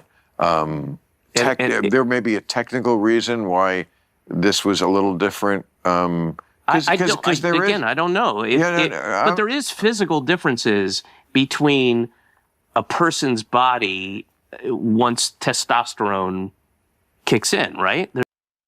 Right? He doesn't know because he's never tasted testosterone. Okay? Testosterone has never entered the body of David Cross. He's like, it changes the body, right? And the voice or something? I don't know, because I still talk like this. Oh.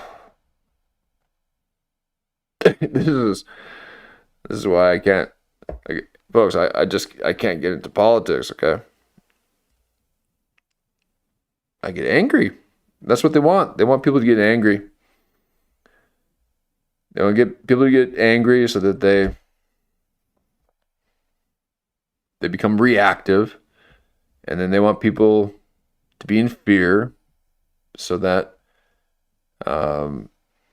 they are more susceptible to programming. And when you're in fear,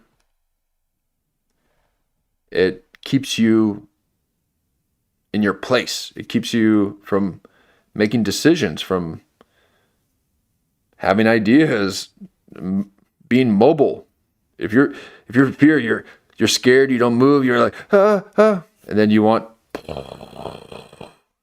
the bubble. So, and as I was saying, the whole time, he's got just this constant fear in his eyes, this worry of like, oh, are they going to get me?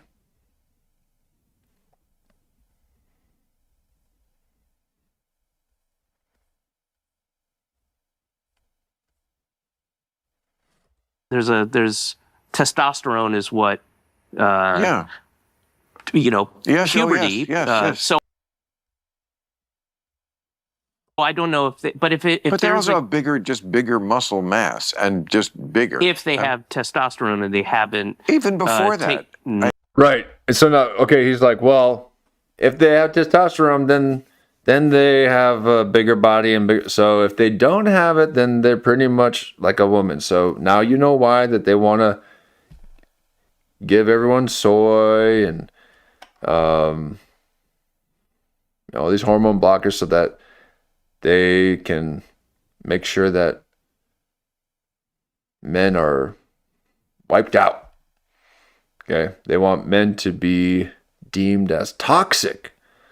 Their masculinity, their strength to be considered a threat. Yeah, it's a threat to your idea. To your way of life, David Cross. Okay, clearly, I've never even exercised a moment of your life. Okay.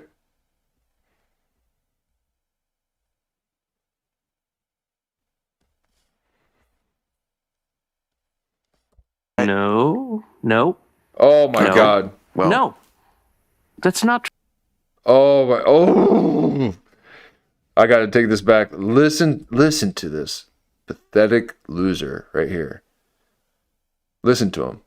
No. Talking to Bill Maher like a child. Okay? Oh man, I feel sorry for his kid. What the hell is on your thumb? Oh, that's just a button. No, that's not right. Okay? Oh my God, listen to him. Yes, and just bigger. If they have testosterone and they haven't even before that. No. Okay. Well, no, that's not true. The disparity between of and there are bigger kids and there are bigger boys and there are also bigger girls. I've seen girls, you know, trans not being a thing. I've seen girls kick the shit out of boys. It's about you. Because you're some weak little round, bulbous, disgusting little freak. Look at you.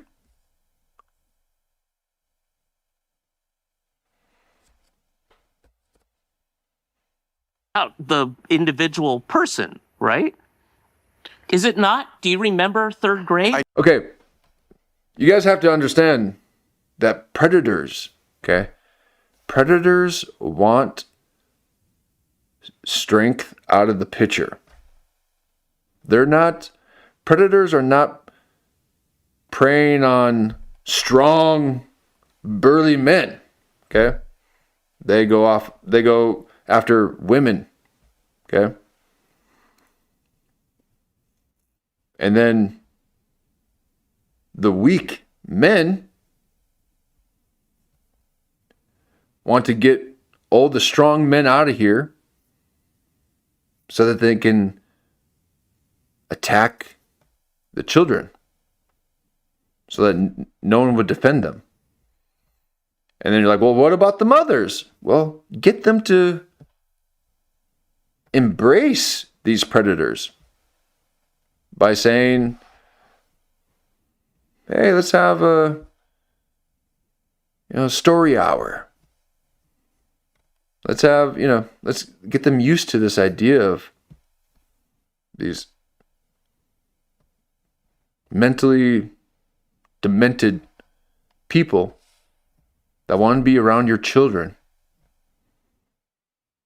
And they want strong men out of the picture. Let's get the women to embrace them by playing on the sympathetic response system that women have to take care and nurture people who are a bit less fortunate. And so they try to marginalize these gross, disgusting predators. So now, men are out of the picture. Women are now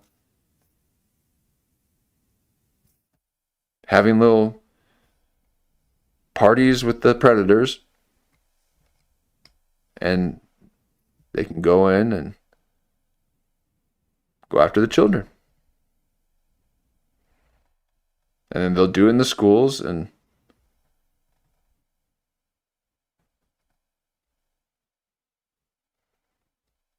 it's sick. It's sick. I'm glad Bill Maher can see this. I mean, most of America can see it, except for these little shits in their little shitty little bubble. And I want no part of it. And you walk by, someone like this, and you just look at them right in the eye. Just lock into their eyes and see what happens. Yeah. Oh. The lip starts quivering. They're like, They start look around, and they walk away. I'm like, yeah.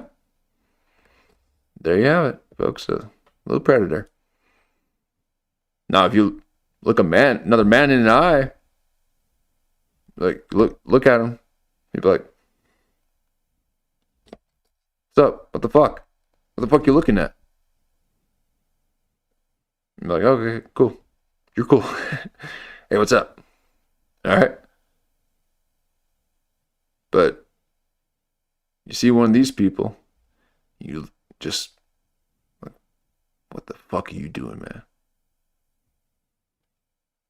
You just look at them, and they just shatter.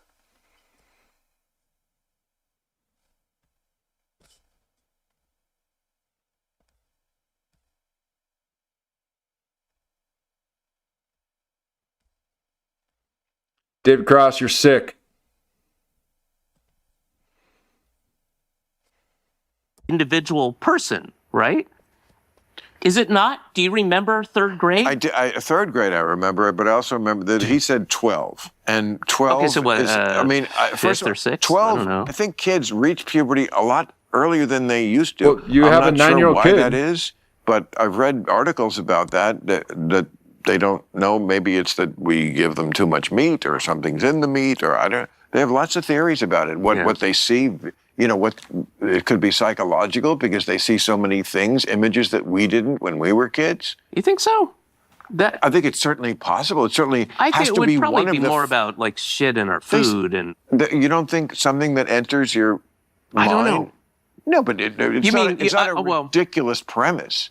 I didn't say it was. No. I'm not saying you did. I'm just saying it's not. I'm not saying you said I didn't. I'm not saying. All right.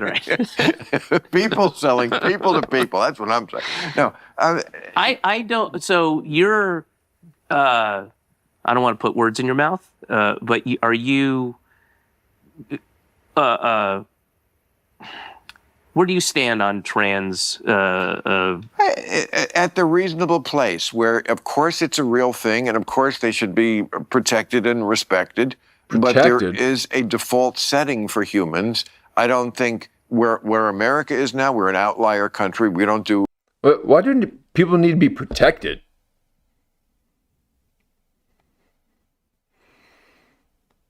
So. Protected from what? Objective reality?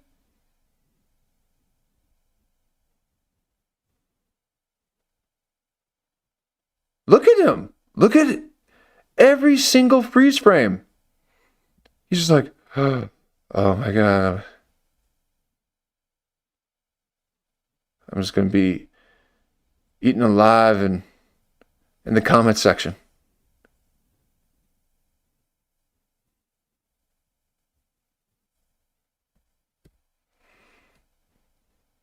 Go back to your little hole. Anything like the only people in the world who do this anymore, and I'm talking about not notifying parents in some places, letting kids self-diagnose at early ages, and then doing actual surgery, puberty block, things that are absolutely irreversible.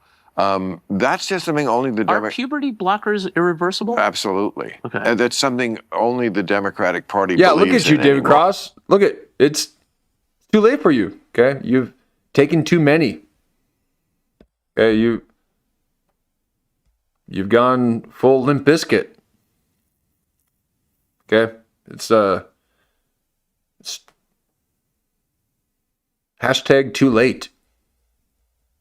I believe for just just the idea of puberty blockers, of anything. Look, my health always comes first. The idea of like this is the tequila, right? Yes. I'm not trying to be funny. Boy, if he's going to start on this, I'm going to need another drink. But the idea of reversing anything in my body or blocking anything, Yeah, I'm why? old enough to know now. I've learned through different things, like a lot of health comes down to like keeping all the pipes clear in every way. When things are blocked or reversed, or you use any kind of drug that maybe has a beneficial effect, but it also is going to block something or have some side effect that reverses how your body naturally wants to work, it's always going to be a problem. That's why I recommend my piss tube. Okay? You merely lie in bed and put your dick in it. You don't have to get up. At this point, we're probably getting fairly close to being able to look at examples of adults that had, puberty blockers when they were younger, right? And find out if listen to your medically, voice crack. In the same way. Man, he is Elliot Page, huh? Wow. Wishes he was.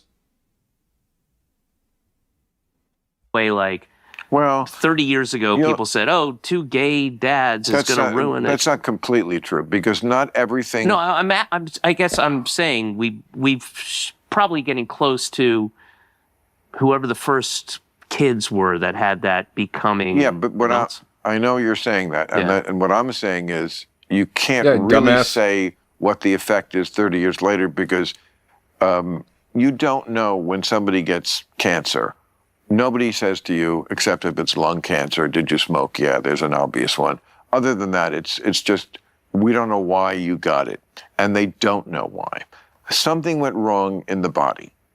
And what caused that? What were the factors? So you're saying you don't know? It's what we're saying, we don't know. We don't know. Could having puberty blockers 30 years ago be part of that? What your body was doing to compensate for that? I mean, I had like Accutane acne medicine in the 90s. Could that, if I got cancer tomorrow, would that possibly be a factor from some? Yes, possibly. So it sounds like I am if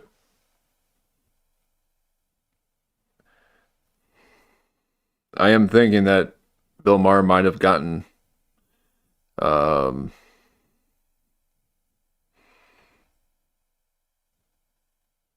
bit of a, maybe you got a little bit of a hospital scare, because again, about a month ago or so, when he said that he was going to smoke less, he was talking about how he went to the doctor and all that. So maybe his doctor said, "Hey, you got to ease up." Yeah, maybe. I don't.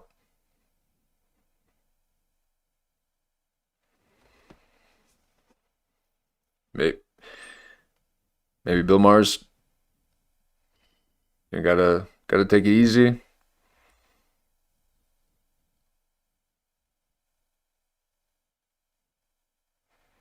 think you're just making my point, because if a puberty blocker is just like Accutane or not good cereal, it's never going to be a good. Okay, so are we going to get rid of Accutane? Are we going to get, because it might be bad? Well, you certainly should give the patient the information to say, here's what. We don't have the information though. Oh, well, that's even worse. I mean, but we don't have the information for a lot of things. But generally, what I do. Yeah, and you didn't have the information for the vaccines, but now 5 years later, they're talking about all the accelerated deaths and accelerated cancer and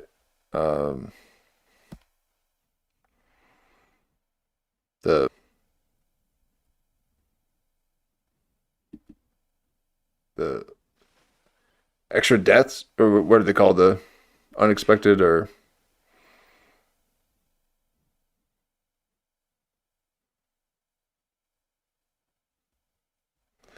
see, I have to police my speech, and I hate it, but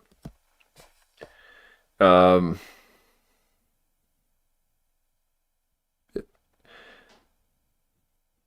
don't know why you guys are trying anything that you don't know what the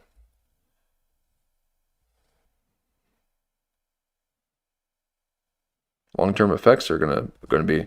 No, what do they call when all the, do they call them, what do they call them, unexpected deaths? Like when everyone was dropping dead. They started calling it something. But anyway, again, it's this circular logic, and you're not going to get anywhere, because they're just trying to,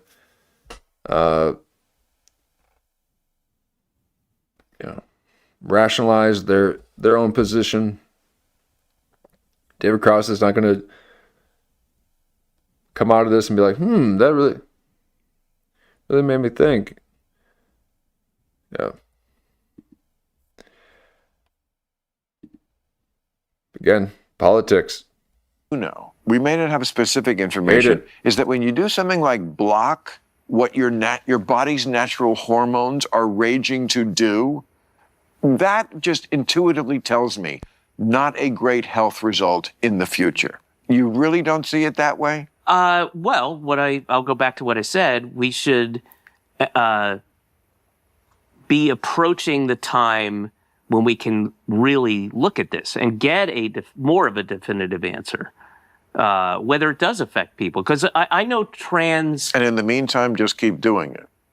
I'm 100% pro-science to help people. I do not have an issue with trans kids. I know a couple of them. They're awesome, and I think their lives would be absolutely miserable if they weren't allowed to live the life they're living. Yeah, and sometimes I would agree that is the case. I mean, that is literally, for sometimes that's 100% the case, of my experience. and there's also many cases of people who regret it.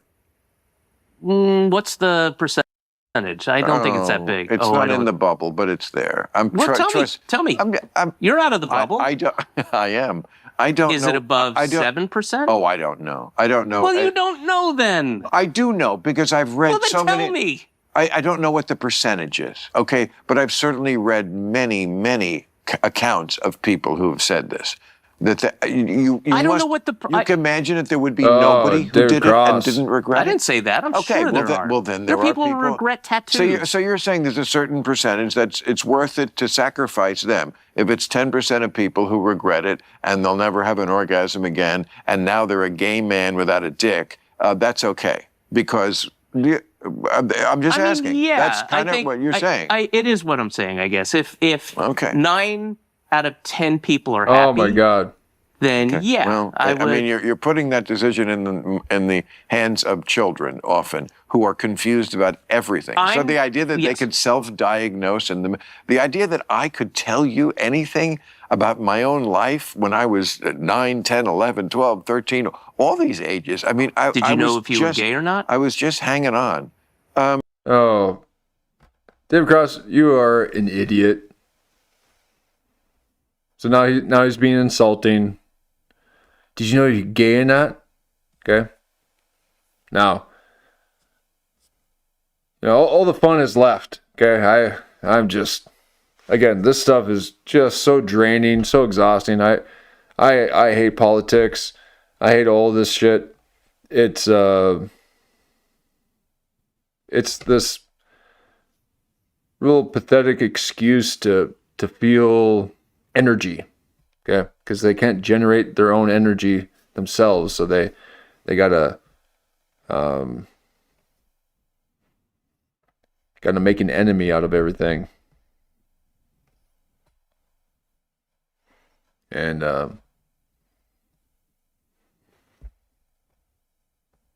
be part of a group and all. It's yeah, and it's easy. Exactly, Jen. It's easy to hate. Oh, and I hate David Cross. You're on my list, David Cross. Time's up. I don't like any of that shit.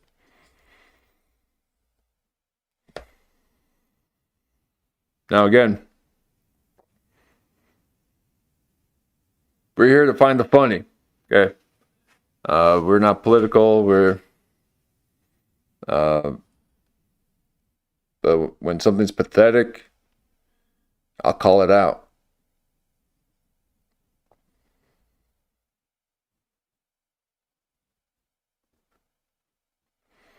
But man, what a drain this must be for them. I mean, it's a drain on me just to hear them. Okay. Okay. Before we were like, woo, yeah, having fun. We were up. Our spirits were up. And now I'm like, oh. And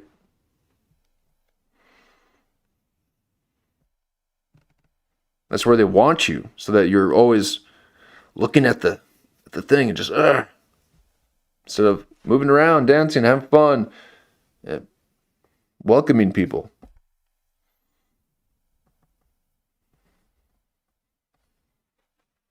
I'm glad Bill Maher is pushing against what David Cross is saying.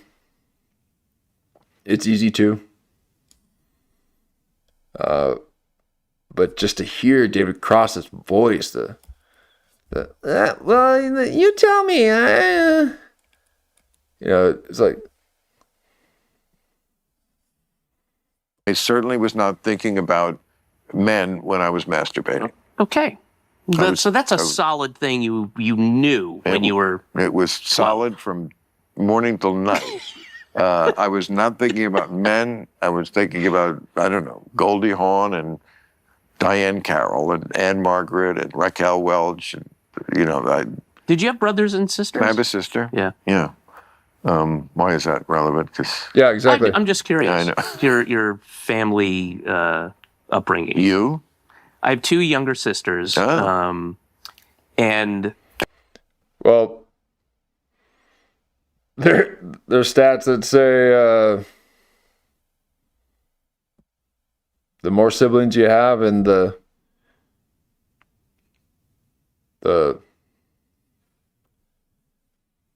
lower on the rung you are, the more chances you are to be gay. So, if you're the youngest, if you're the youngest of 4 or 5, ooh. If it's not you, then it's the next one up is gay. Just what I've read. I don't know.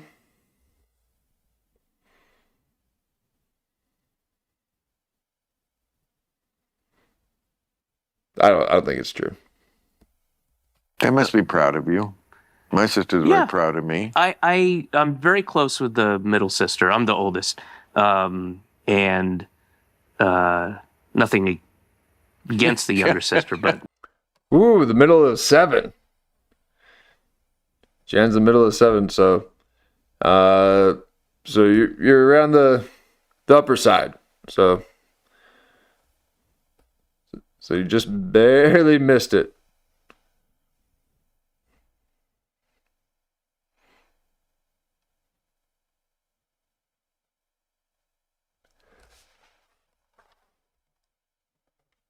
Excuse me. Yeah, it's just something I don't think it applies, but maybe, I don't know. No. I've talked about her in just we're from different worlds. We live in different worlds. Yes. She's very that happens. Yeah. Well, my sister and I live in different worlds, but still love each other. And Is she older? she's older. Yeah. It's so interesting to, when you get to this age and you see the things that you knew about somebody from as far back as, 60 years ago, and you just see, oh, that was always there, and that's always going to be there. Yeah. Like, I wish somebody had told me that, Yeah, about myself, just about like, you know what? Stop making this New Year's resolution. You're just always going to be this way about this. Bring it up, chunky. Yeah. Stop banging your head against the wall. Just accept yourself, Yeah, that was. Wow. Imagine not being able to accept yourself. Well, I'm honestly my favorite episode of Bringing Up Chunky. It was a very special episode. All right, well, wrap it up. There we go. All right, well, there you have it, folks. David Cross is for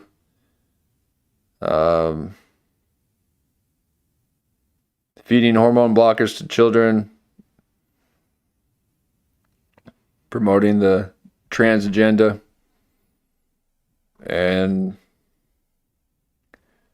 he has no testosterone anywhere near him. So it makes sense. So stay in your little bubble, David Cross. And you can live in your little subjective reality. He wants to be ignorant. So that, again, schools had like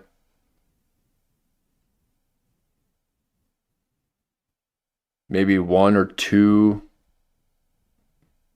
gender benders, 1 or 2 trans kids. You just call them goth. And now there's more trans kids than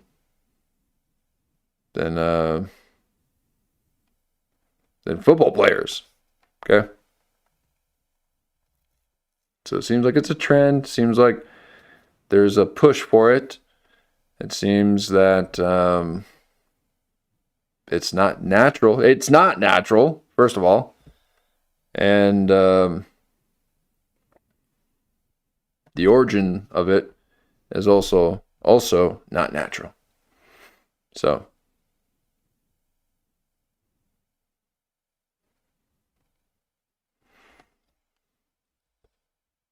strange times, folks. We live in some strange times. And I'm glad that we have this community here where we can laugh at all these freaks.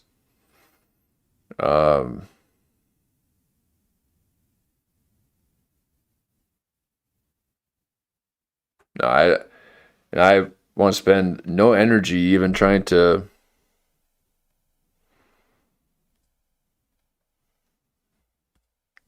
communicate with them, to rationalize with them. You can't rationalize with someone who's being irrational. So you just have to be like, okay, yeah, whatever you think. Sure. Okay. Stay away from me.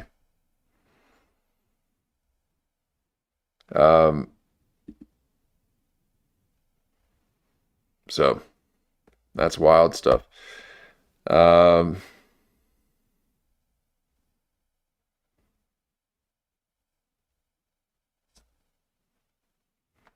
Probably wrap it up here. What a night. What a night, folks. We had such an amazing time. We discovered Clipception, how we are going full quantum and able to skip these parallel universes and people mentioning things within our show and almost the moment that we bring it up. Pretty wild stuff. Sorry to end it on a low note there. Wow.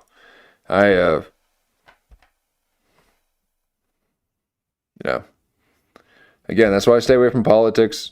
I don't like being angry. I like laughing. I like having fun. And but I'm ready to fight. Okay? These people live in this constant anger all the time, but wouldn't be able to do anything for themselves to survive. And then once you learn how to survive and really defend and protect yourself, you're able to remain calm. You can enjoy yourself. And when the time's right, then you can act. Okay? But they're always reactive. They want that release. So make sure you guys enjoy the outdoors. Go for a walk. Put the phone down. Make sure you like and subscribe. Clip Virgin first. Okay? And then put the phone down and breathe some fresh air and have a conversation with someone.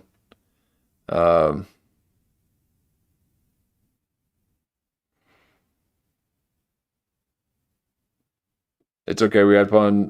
Maybe something else we'll make too.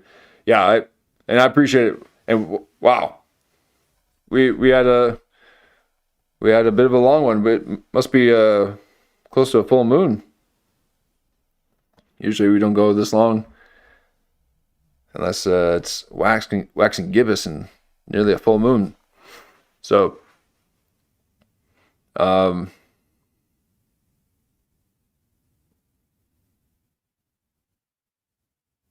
oh man, David Cross. And again, I'll give him props on Arrested Development. Okay, I'm not. Yeah. Arrogant to not give people props when they're due. So he is funny on Arrested Development. He's able to deliver his stand-up specials in a professional manner. You can be funny occasionally. But there you go, talking politics again. And now, yeah, I kind of have to start hating you now. I don't want to do that. Okay? Because you want to harm children. And you think people like me who don't want that are harmful to children, that we're hurting their feelings. So, weird stuff. But, I appreciate the hang. See if we can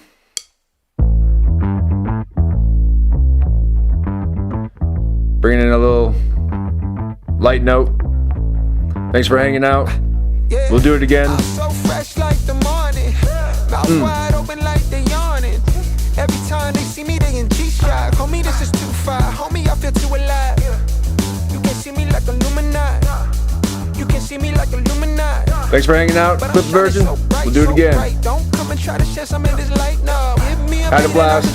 Thanks, Jan. Ladies on a mission, they be trying to get me wiped up. Shouty, wait a minute, can't tell if I like ya. Gotta make sure you know how to shake it like a bartender. Team with me and they all. Why'd you play?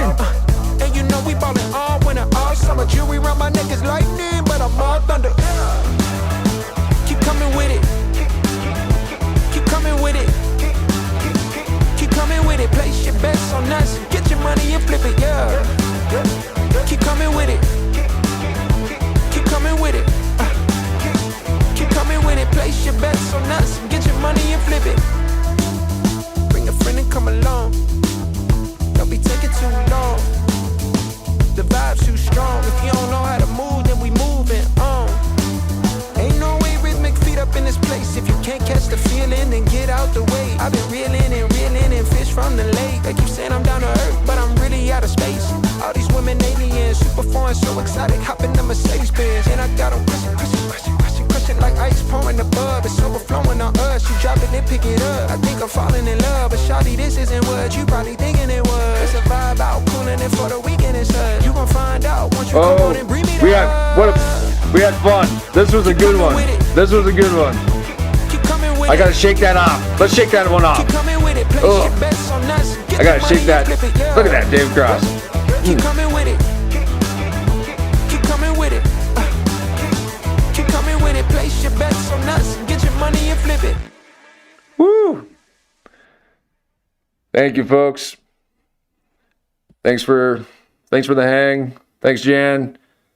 Thank you to all you guys who have been here through many streams. This was 98. We're closing in on 100, folks. Thank you so much. And we will do it again. Thank you.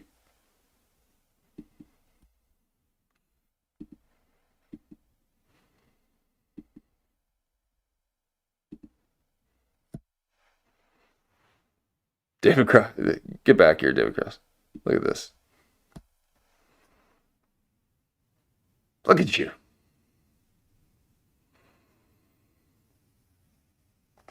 Hey, we need one more view to get 666. Let's do it. I'll hang out in the lobby for one more person to come in. We'll make it evil. Okay.